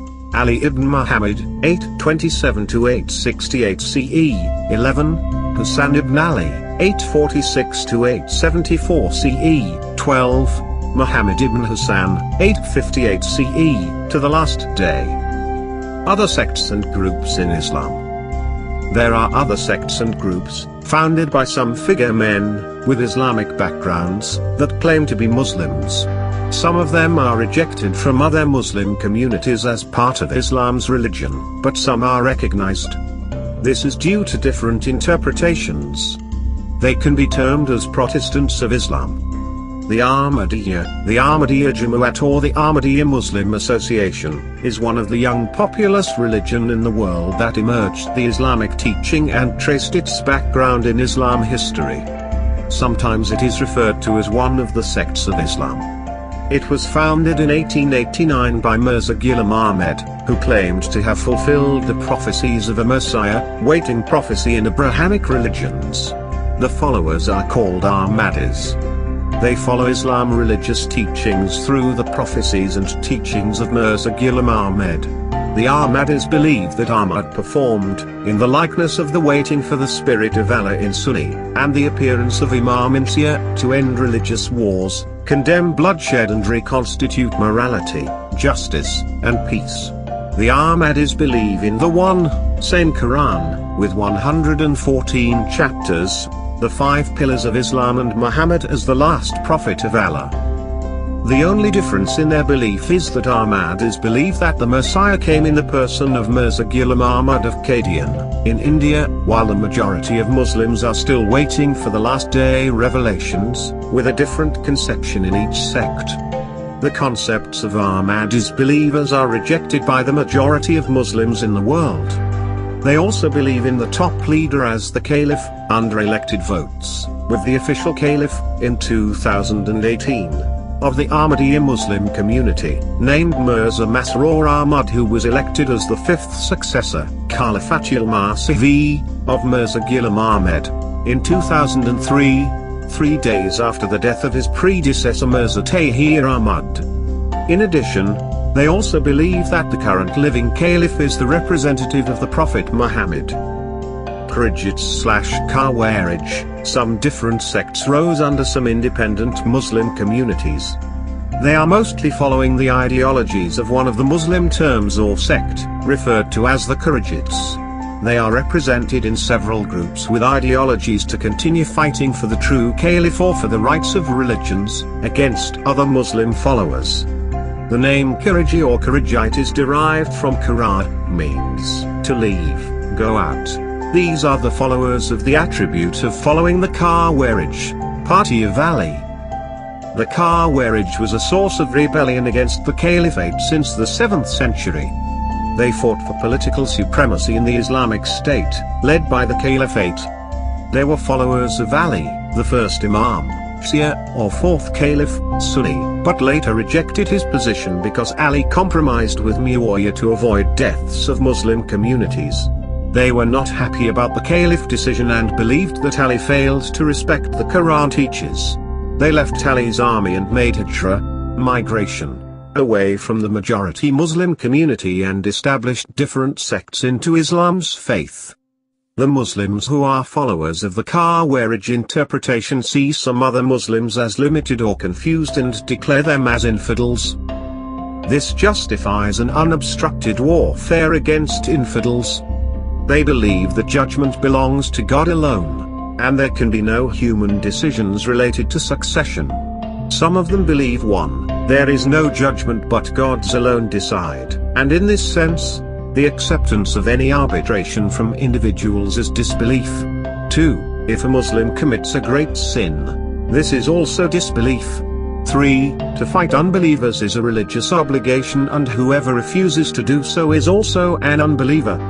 Khariji, like other Islamic sects, believes in the one same Quran, with 114 chapters, as the message of Islam, the 5 pillars of Islam and Muhammad as the last prophet of Allah. The only difference in the belief with the majority of Muslims is the interpretation of the Quran and the position of Caliph, after the death of Muhammad. They believe that other Muslims do not respect the position of the Caliph or the successor policy, as taught in the Quran. Today some of the Muslim communities have formed their rebellious political groups and have used the ideologies of Khawarijites to fight against other Muslims with many acts, such as of bombing and attacking other Muslims whom they believe do not follow the message of Allah, according to their interpretations of the Quran. Today, some of these contradictions are a mixture of political factors. An example is the Al-Qaeda, ISIS, Boko Haram, Hezbollah, and Hamas, among others. Ibadi, it is one of the groups of Muslims that broke away from the majority Muslims in the 7th century. They were part of the Khawarijites community that supported the 4th Caliph Ali. When Ali compromised with Muawiyah to avoid the death of the Muslim community, the Khawarijites were not happy about the Caliph decision, and believed that Ali failed to respect the Quran and the teachings. They all left Ali's followers. Today, the difference between the Ibadi and some other the Khawarijites communities is that the Khawarijites have continued to fight other Muslims who do not respect the right of the religion through their conceptions. However, the Ibadi community conception is recognized by some group of Muslims for peace talks and thereby creating better dialogue and understanding theology to follow the religion and Muhammad's teachings. They disagree with the others, only on the interpretation of the Quran and some beliefs. The Ibadi, like other Islamic sects, believe in the one same Quran, with 114 chapters, as the message of Islam, the 5 pillars of Islam, and Muhammad as the last prophet of Allah, and they pray 5 times a day, like all Muslims. They consider their top leader as the successor of the prophet and call them imams. They vote for the imam within the community and believe that any person that is faithful and well educated in Islamic theology is a possible candidate for the office and can be chosen as imam. The community selects the imam by looking first at the level of their wisdom, the best qualified. If no one can meet the position of the office of the imam, the position remains temporarily unfilled. In addition, an elected imam who does not meet expectations can be voted out of office. They consider the sequence of judgments in legal cases in the Islamic community to be done, firstly, by the Quran, the Sunnah teaching, and followed by opinions of other senior men, and then your own judgment. Today the majority followers of AYI are found in Oman, one of the Middle East countries, and the minority elsewhere, especially in Africa, Algeria, Tunisia, Libya, and some East Africa countries. The AYI name was derived from Abdullah ibn Ibad, one of the leaders who led the Kharijites community when they broke away from the main branches of Islam, after the death of Uthman in 656 CE. The Sufism philosophy was practiced several years before the Prophet Muhammad's era or the rise of Islam. When the Prophet revealed the Quran, later after the 4th Caliph, some Muslims-born communities who practiced deep faithfulness were distressed by the division causes from the leadership of some Muslim communities. They improved the practice of the Sufis philosophy in between the 8th to the 9th centuries CE, as an ascetic movement. To date, some Muslim communities do not consider Sufis as Muslims. However, there are several groups of Sufism believers and are mostly classified under Islamic sects, because they share some command keys of Islam, like other Islamic sects. They believe in the one same Quran, with 114 chapters, as the message of Islam, and Muhammad as the last prophet of Allah. They follow the Quran teaches, but differ in the interpretation and practice systems, like Sunnis and Shias, and also differ in some interpretation of the Quran, but all believed in one holy book and in one last prophet of Allah. To date, the majority of Muslims focus on teaching the knowledge of the Quran to the Muslim community. The Sufism focus more on following the praying way and rituals to connect humanity to Allah. They believe, through a constant recitation of Allah's divine name, through meditation and ritualistic practices, any Muslims or followers can receive the divine grace in this life itself. Their aim is to love God. They view music, dance, and rituals, like silent meditation, among others, as a more powerful way of praising God than studying or preaching the Quran. Junaid Baghdadi was a Persian Sufism believer and one of the most famous of the early Sufism leaders. He said, "Sufism is that you should be with Allah without any attachment." Sufism is mostly practiced in some African countries and India. Religions and leadership. All religions have symbols and a sacred history that explains the meaning or origins of life. The majority of humanity use ethics, religious laws, or a preferred lifestyle, adopted from their religion's teachings. Today, most of the people in the world are God-fearing believers, theists, while very few are non-believers, atheists, which can be defined as the rejection of belief in the existence of deities. A deity is either a natural or supernatural being who may be thought of as holy, divine, or sacred, such as God, Allah, goddesses. Some religions have one supreme deity, and others have multiple deities of various ranks. Religions tend to believe in deities as guiders of life, which can be used to control, motivate, or inspire any human being's mindset. Religion is one of the major knowledge aspects in the world, guided by diverse religious leaders who have, at times, promoted great peace worldwide. At other times religion has caused division, conflict and violence, based on different sets of beliefs, even when those differences are quite marginal.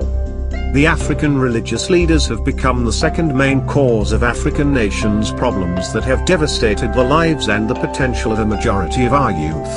As a writer, I have come to understand and trust some of our scientific leaders more than the majority of religious leaders' knowledge, messages and speeches. A scientific knowledge is based on evidence which has undergone testing, through what is called the scientific method. This is a rigorous system which eliminates knowledge that does not emerge from tested evidence.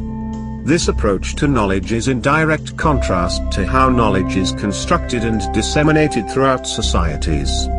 When it comes to religion, scientific knowledge is mostly offered as neutral. People can agree or disagree as to whether it has value for their own lives, and what role they would like it to play. Religious knowledge is presented without any testing, so there is no evidence to suggest that religious knowledge and beliefs are based on evidence. To date, different religious leaders tend to prove their religion through the revelations of their unique holy book. They are comparing their holy words with the effect of the universe or the environment that merge with what was said. The advantage of some of these religions' knowledge is always presented as something positive and constructive and can be used to improve a person's life in the present and the future, as well as to being a better person in the environment and society. However, the disadvantage is that the religious leaders' teaching limits the growth of some people as far as mindset development is concerned. Today some people are afraid to learn or try new things that can allow them to enjoy life, because of what they're hearing every time from their religious leaders. They often block their mindset and construct a state of fear and also become offensive to other people and teaching. This limits them from understanding better about their own religion and learn about other religions, which results in a state of division among the societies. It is important to note that in the discussion above, on the religions found in Africa, we have seen that the subdivisions of each religion are caused by leaders' interpretation of the same set of texts and historical events in very unlike ways. This has often led to schisms in various religions. The fact that religious leaders' own personal interests are to control the mindset of their followers, this often becoming part of the religious equation, suggests we need to be extremely attentive when it comes to believing in some religions. Often, they never have been scrutinized for caution, how factual and valid they are and whether what religious leaders say they will offer could ever be realized. In this case, the principle of a critical mindset comes into play and becomes highly important in making decisions about one's life based on religious scriptures. In addition, it is sometimes just as important, the interpretations of those scriptures and teachings by individual leaders within the religion. Religious division starts with how the religious leader will try to retain and experiment his control over his adherents. Confusion is a common strategy where any question about an aspect of belief is defended by a leader via the rejection of any alternative interpretations. This has been ranging from being incorrect to heretical, with the potential of excommunication, damnation or even death, depending on the religion or period in history we are referring to. Rarely will a religious leader encourage you to undertake research to discover where other interpretations might have come from. When you might experiment, why those are preferred by other groups over the interpretation favored by one's particular version of the religion. This shows us clearly that religion is mostly practiced through strategies of control, with leaders more interested in retaining their believers than the central principles of that belief system. This often offers quite contradictory messages, like peace. However, in some other way, they encourage division and even violence against other religious sects of the same religion or different ones. This kind of approach to religion and religious teaching has created mindsets in believers who have created thousands of internal divisions in each religion. This is driven mainly between the two different dominant religions of Africa, Christianity and Islam. What is interesting is that division is rarely mentioned in the central holy books with a focus on a loving God, on family and teachings that promote love and understanding. However, some of the religious leaders among the two dominant religions have been encouraging division. Therein they are setting up a mindset that is more focused on keeping people apart than bringing them together. They have fostered confusion and have upheld seeing brothers and sisters of related religions as different although they have a common source. We are encouraged to think of adherents of other religious groups as competitors, or enemies to be undermined. All three of the Abrahamic religions believe in the same God, no matter what denomination they offer, God, Allah or Yahweh. It's important for us to focus on the common principles in religions instead of the poisonous messages offered by some of their leaders and some politicians. Most of them wish to divide and rule instead of creating an environment of respect and collaboration. No matter how your beliefs and interpretation of religious texts might differ from others, you have to learn to respect them. Some African leaders have focused on the more positive aspects found in the central holy books of Christianity and Islam. This focus has promoted their success and well-being as human beings, instead of them drifting into criminal activity, violence and hatred of others. Boring.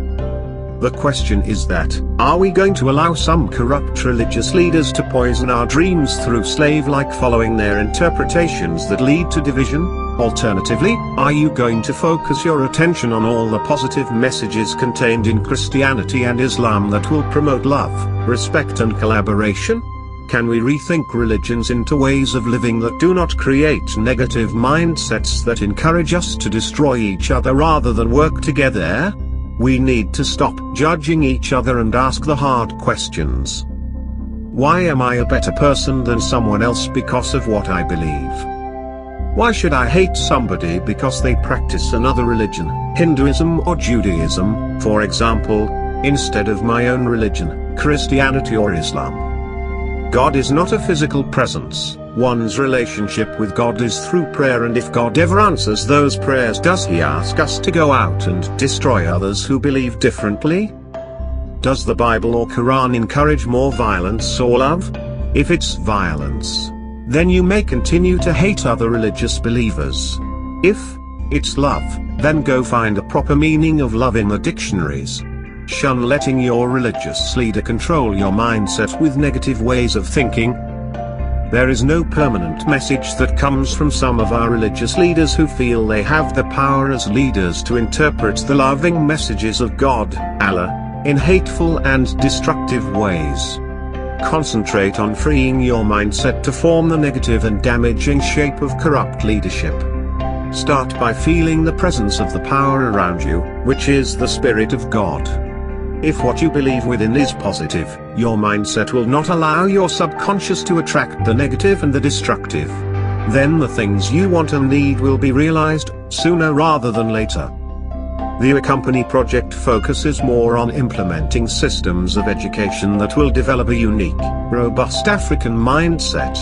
We believe our project can be strongly achieved if we work together with our African religious leaders, especially the ones that preach the message of God, that promotes more love and unity.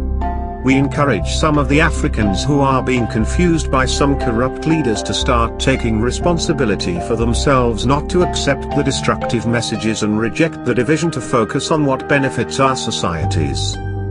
In addition, the Accompany will continue to strongly work in cooperation with our great leaders, both religious and political. Those who encourage a positive mindset, as well as with all world organizations that are determined to see the happiness of Africans. We believe, together as one people, focused more on what destroys our happiness, we will stop the hate, jealousies, poverty, and xenophobia, among other ills, and boost confidence and more creativity. Religion introduced through our life. Today, when any babies are born in the world, particularly in Africa, they don't know whether they will become part of any religion. However, the parent, environment or the country systems tend to determine what type of religion each baby will be adherent to. If we look into the creation of religious identity at this point, the baby does not have the cognitive development to decide whether to become a Christian or Muslim or any other African religion follower. Conversely, other people who were born before them will decide for them. This will set the religious mindset of the child, and throughout their development, they will be programmed with that particular branch of religious teaching. Any attempt to reset this mindset with a different one will be met with resistance, and their first response will be to reject your overtures. Should you wish to enforce your views upon them, you will start the process of division I have been referring to. This is achieved mentally, by physical force, threats or violent argument to have any degree of successful conversion. This notion of there being a correct religion is entirely based on context, with family, society and country playing a crucial role in shaping the young mind to a particular way of thinking and believing. Very few families will leave this process to chance to give the young developing mind an opportunity to explore multiple systems of belief. Appropriately so, before they make up their mind about which beliefs they wish to follow, if any of them are found suitable or convincing. These theologies are planted in our young minds, as our African grandparents have been implanted. They were forced, with these religious teachings during the period where African kingdoms traded with Europeans and Arabic empires, as well as mostly during the colonization era. They encouraged the faith to grow by cultivating them through recitation and repetition, and if that did not work, a healthy dose of fear.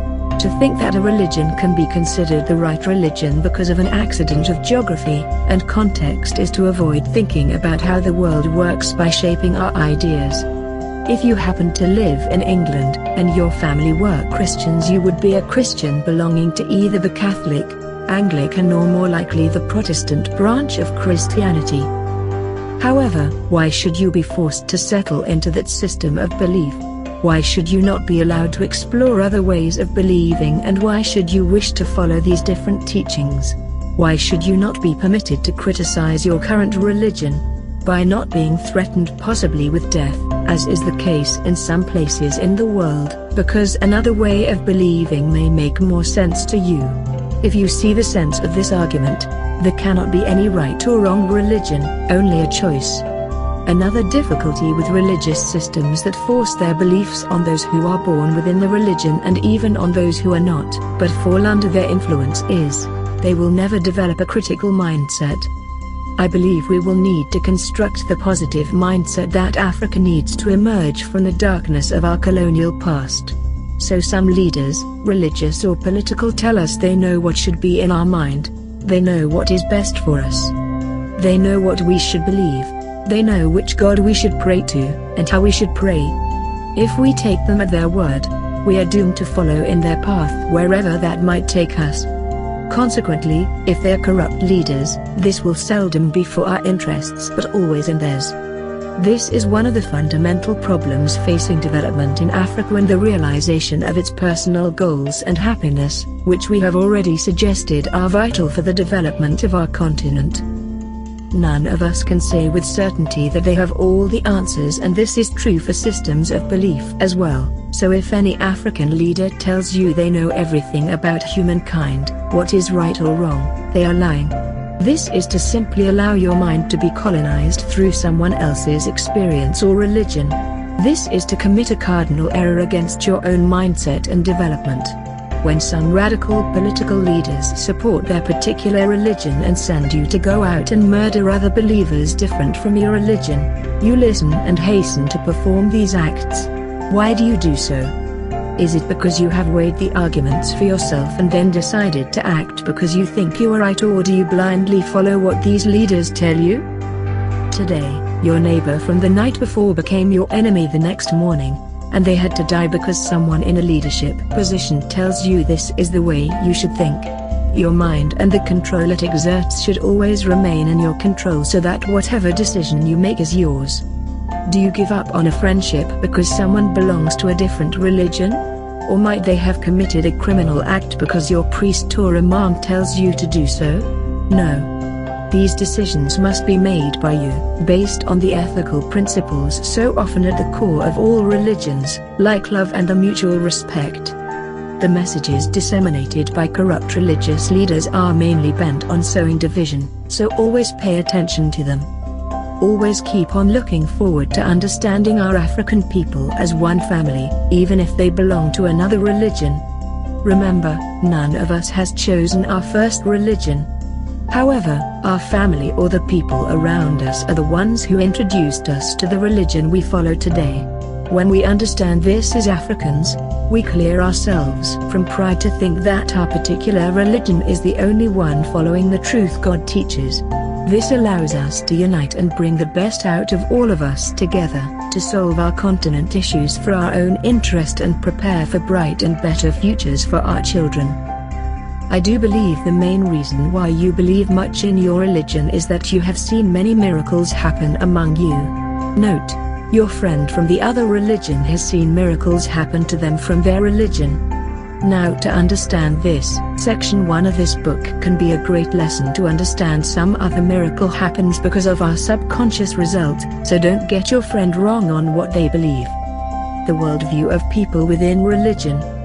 The modern secular world has emerged during the age of science, in the past 300 years. The paradigm which had been used for thousands of years to explain the human universe has shifted to scientific, in many parts of the globe. This change set up a disagreement between those who believed in God or gods and those who did not. This has added another layer of complexity to the world of beliefs. No longer were there only divisions between different variations of specific religions, but a growing gap between those who believed in supernatural beings and those that did not. So why do these divisions that differ between branches of the same religion and between different religions occur? Religions tend to have central holy books that they rely upon to guide their beliefs and practices of worship. The differences that emerge around these two areas have far more to do with the interpretation of these texts by religious leaders. They focus on controlling the adherents of their central worship house than has to do with fundamental differences between the holy texts central to those religions. When it comes to atheists, those who do not believe in the existence of God or gods, the dynamics of different societies can even be more complicated.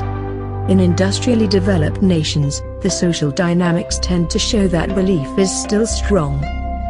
However, there is little to no action taken against those who publicly declare their atheisms, as those countries have chosen a secular political system, not based on religious points of view. On the other hand, we have countries that have retained traditional religious beliefs and values as their system of political control. For example, the case in some countries with the largest Muslim populations that have instituted Sharia law as their legal system, a system based on the religious values and teachings of the particular variety of Islam being practiced in that country. In some of these countries, it would be illegal for some people to declare and act freely as atheists, such as against the laws of Islam. The punishment could be severe, even to the extent of the death penalty sometimes, depending on the transgression committed against the law of that country, like violent crime. Countries which have embraced the Sharia law as their legal system also tend to have severe laws against saying publicly anything negative about the religion, with different kinds of punishments. So how does this understanding of countries that use one particular form of religious laws as the basis for their legal system impact on other religion followers and their non-believers' citizen desires? In this case, the religious laws can benefit or cause a division among citizens, which also might affect the growth of those nations. These are some of the cases that inhibit us to create critical independent mindsets in Africa's youth, in order to reshape our continent and achieve the potential we desire. It is important to remember that almost all religions are heavily rules-based on the setting of their commands. The measure of one's commitment to that religion is measured by how religiously you follow the rules and central beliefs interpreted by religious leaders. This approach to the religious belief leaves little space for developing critical mindsets that are being developed to make their own decisions, based on careful sifting. It means they have to weigh the facts before making a decision about their lives. It is also important to remember that the world religion's central holy books were mostly written down centuries ago by ordinary human beings, although most religions will claim these writings as the divine inspiration of God. Religions and their leaders are also conservative in that they do not like change, as change loosens their control over their believers. They will often fight tooth and nail to maintain the rules even if the circumstances and lives of people have changed radically over the hundreds and sometimes thousands of years since those holy books were written. On the other hand, secular societies tend to explain their world through the scientific paradigm. A never-changing world, based on constructing new knowledge through the rigorous system of the scientific method, which involves gathering data and experimenting with explanations of how things work in order to understand them. This system of knowledge production is far more likely to lead to the critical mindset. This is what we are interested in promoting among African youths, in order to develop our continent. The scientific paradigm allows a society to move with the times and adjust to the new ideas, inventions and discoveries, which are shaping our world every day. So if we want to develop critical mindsets, it is far more likely it happens in a secular society, or at least in a mixed secular religious society. This is where the rules have been loosened to the extent that minds are no longer totally bound by religious rules. Some of these rules were written thousands of years ago and do not engage modern society in a developmental way. Of course, it is not enough to set up a more flexible system to encourage critical mindsets. It is also important to promote the values of hard work, never giving up, consistency and independence. All these elements are vital for building a society where young people can develop and thrive. Religion has been a controlling factor in world history in many countries for millennia. It remains a big weapon for controlling the African mindset today. A direct challenge to religion is not likely to work. As soon as you raise the difficulties many religions pose for a critical mindset, you are likely to encounter resistance, as religious paradigms are embedded in our brains from childhood and are extremely difficult to shift. Religious leaders are also likely to enter the battle in order to protect their sphere of influence and any economic benefits that flow from this control. There are many examples of successful mixed secular and religious systems of political control. These can be used as a model for trying to shift this resistance. So a mixed model is more likely to achieve success than a purely secular model, as it is less likely to encounter as much resistance from believers and their leaders. Of course, it is not only about trying to change mindsets, but also changing the society in such a way that economic opportunities emerge. There is a delicate balancing act between creating the critical mindset and the economic development and opportunities we want to encourage. It is important that we recognize that change needs to occur from both African people and their leaders, to end poverty, which drives violence and controls the majority of people's mindsets. These desperate people become easily misused by corrupt leadership. We need to encourage both economic developments, along with the critical mind, as they will feed on each other to produce the ideal conditions for Africa's future development. If my sin is against God, Allah or His prophets, surely my punishment should lie with them and not the leaders who control the earthly realm. My punishment should be spiritual and not corporeal, of the body, as the leaders are human, like any of us, prone to be imperfect and capable of making errors of interpretation. One only has to look at the huge variety of religions and the different sects within those religions to realize the role leadership plays in their genesis. When human beings do the work of God and punish their followers, they are undermining the authority of God, Allah, as only He alone knows His own mind. No human being can claim to know God's mind exactly, without claiming that he is God and one with God, which I believe is blasphemy. It is for this reason that the accompanying ideologies are based on mindsets and skills developing systems within Africa. This, we believe, will promote a critical mindset, the values of hard work, development and the rejection, contempt, of violence and destruction that has been planted in the African education system. The unproductivity of Africans, through religion. The majority of Africa's youth are religious and have had their mindsets contaminated by some religious and political ideologies. This contamination has limited some of them in their development, which left them unable to face the challenges of their own development and that of their continent. They have become unproductive human beings waiting for their masters to provide solutions to their unproductive lives. They take no risks and are confused by these ideologies of control by leaders bent on distracting them from their own development, because this would endanger the control of those leaders. There is a variety of religious, and sometimes even secular sects which encourage our confused youth to become involved with them, but this leads our youth nowhere. This kind of confusion has limited some African youth, who believe to become a billionaire or to develop any technologies, they need to involve devil worship and other such things as magical ways of improving oneself. Often, this shows no evidence of producing the kind of development we need in our youth. I am not suggesting that we reject the dominant religions of Africa, in favor of a completely secular nation. It is far better to use the strength of people's belief in these religions to focus their development. This can be achieved by concentrating on the many positive values inherent within them and reject those values which lead us in the direction of violence and destruction. In order to do this, we need to develop critical mindsets which will enable our youth to weigh up the religious values and teachings. They will then decide which values are likely to lead to the development and which ones are likely to entrench lack of development and control by corrupt leadership. This means we do not only have to change the mindset of believers, but also those of the religious and political leaders. If we do not, the task of development becomes that much more difficult. We need to separate, more clearly, this life from the afterlife, so that our spiritual health can be the domain of God, Allah, and our earthly domain remains beyond the control of our own mindsets.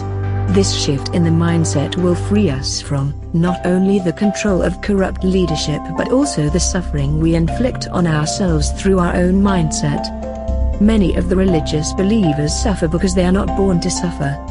However, they accept any type of teachings from different religious leaders without ever critically engaging with the ideas that limited them to achieve greatness. There are judgments that often emerge because someone might not rigidly obey a particular rule.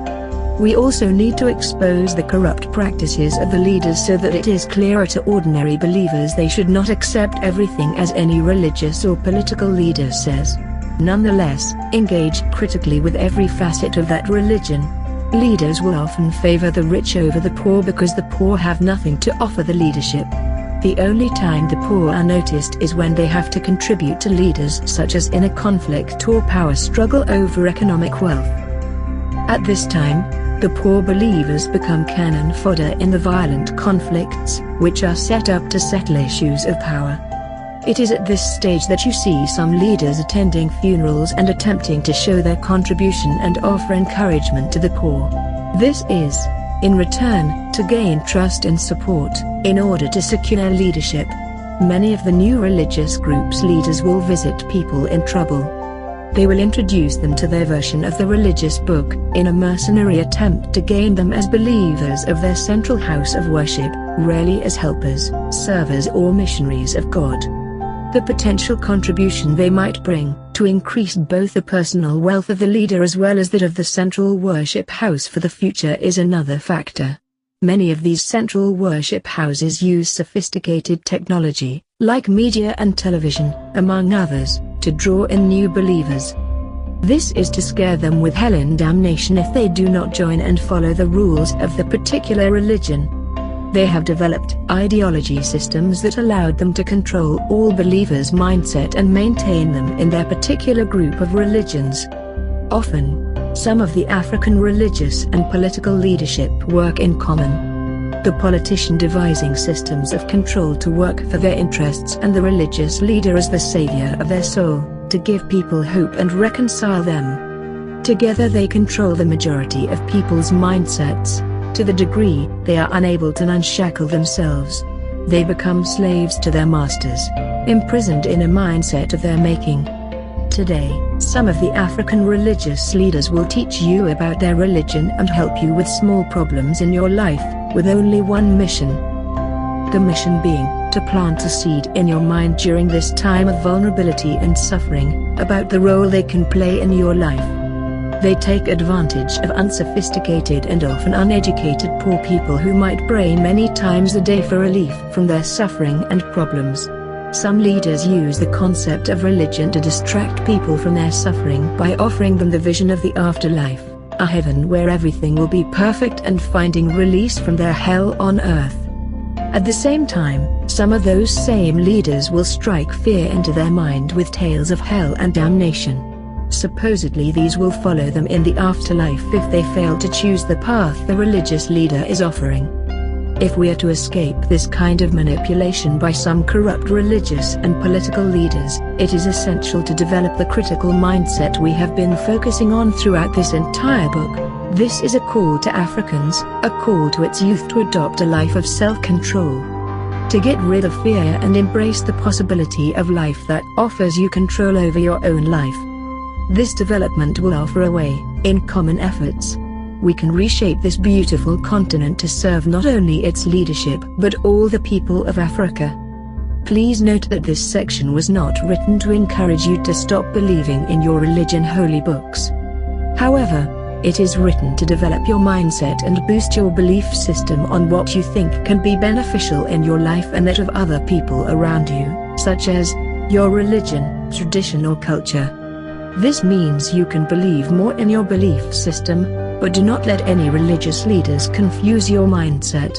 The main point of this section is to help you understand other people's faith, in order to learn to respect their belief system.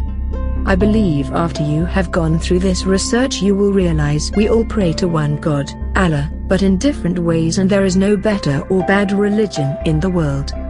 We are all Africans, and let us all decide to abolish the DTCTC system and let God Himself judge His people. We must understand together we can build Africa we all dream of and live happily with no fear among us. As you come towards the end of Volume 1 of 2 of Misleading of the African Mindset Development, I believe you have learned something about the DTCTC system. I have confidence you will apply any new points and start taking action on them to abolish these negative acts. Please note, you can learn much about the DTCTC system in the last two sections of this book, covered under Volume 2 of 2, which discusses more in details about the African political leaders and African countries' histories and statistics.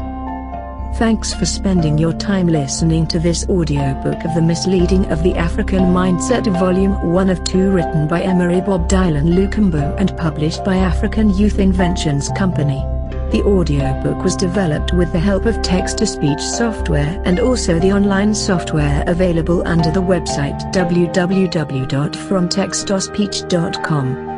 For more info about Volume 2 of 2, always visit or contact the author via the contacts under the website www.africanyouthinventions.co.za or emails us at books@africanyouthinventions.co.za.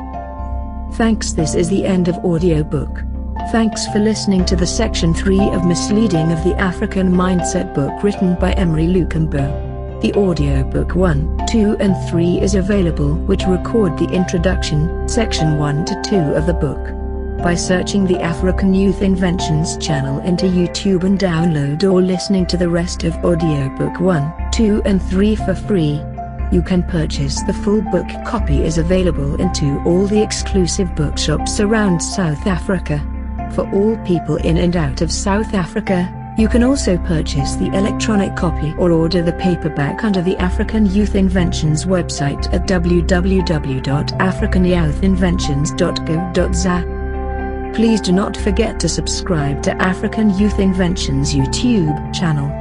We would like to keep you updated about our projects coming and hearing your suggestions for the benefit of all people live in Africa and the rest of the world. You may also follow us on Twitter and like or join our Facebook page and group. Thanks again.